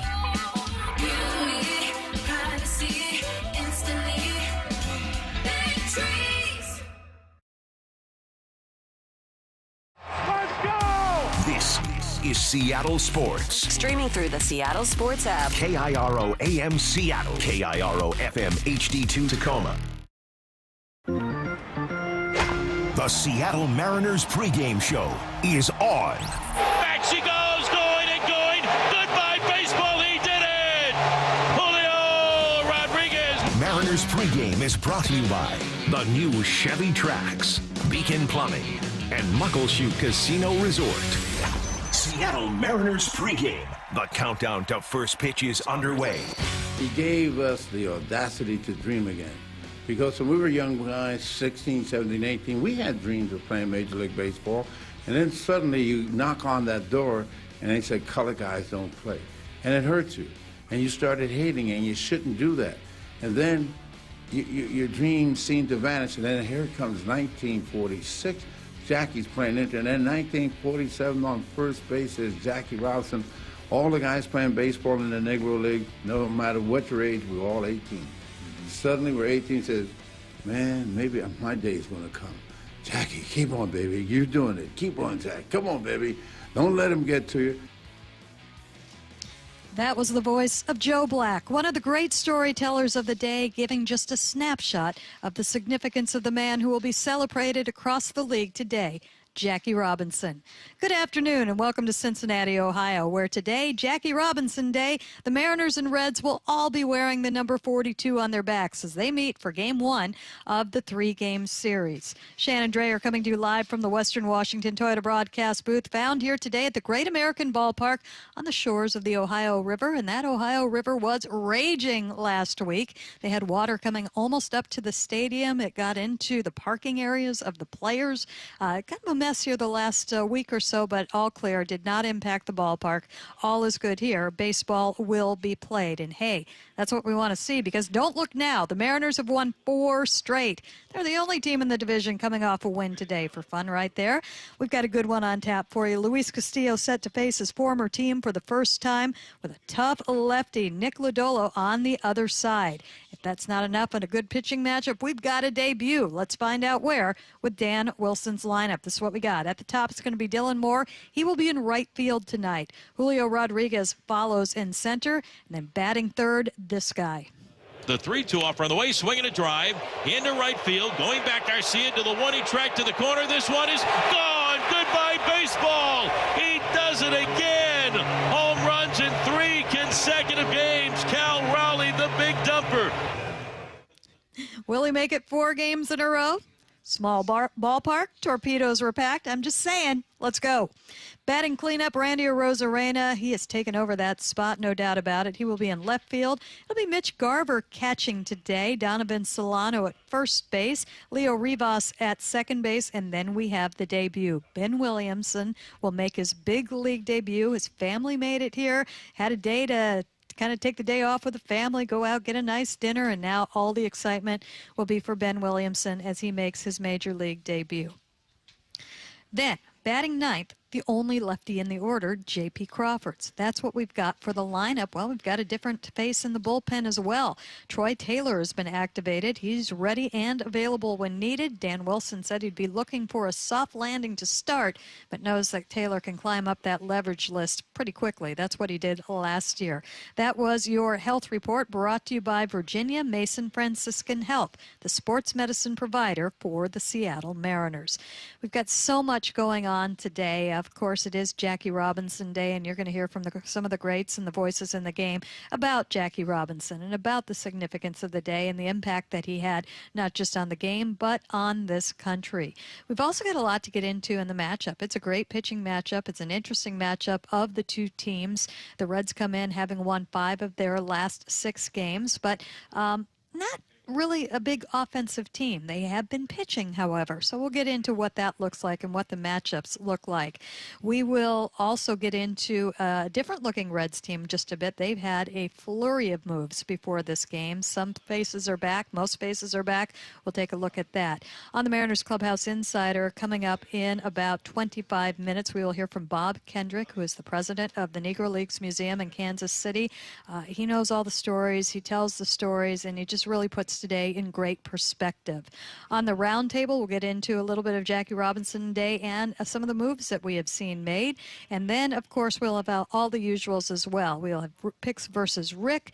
We will take a look at the pitching matchups and much, much more. But to get us started, Rick and Dan are going to sit down coming up next. We are just getting started here. Stick around and join us. You are listening to us on the Global Credit Union Mariners Radio Network. Add Home Street Bank to your lineup card this season. Whether you're starting a family, buying a home, or nurturing a growing business, they'll help you navigate life's biggest milestones. And they've been doing it with a smile for over 100 years. Look no further than Home Street Bank for all of your home loan, personal, and business banking needs. Go to homestreet.com/team. Again, that's homestreet.com/team. Member FDIC, equal housing lender, all loans subject to approval.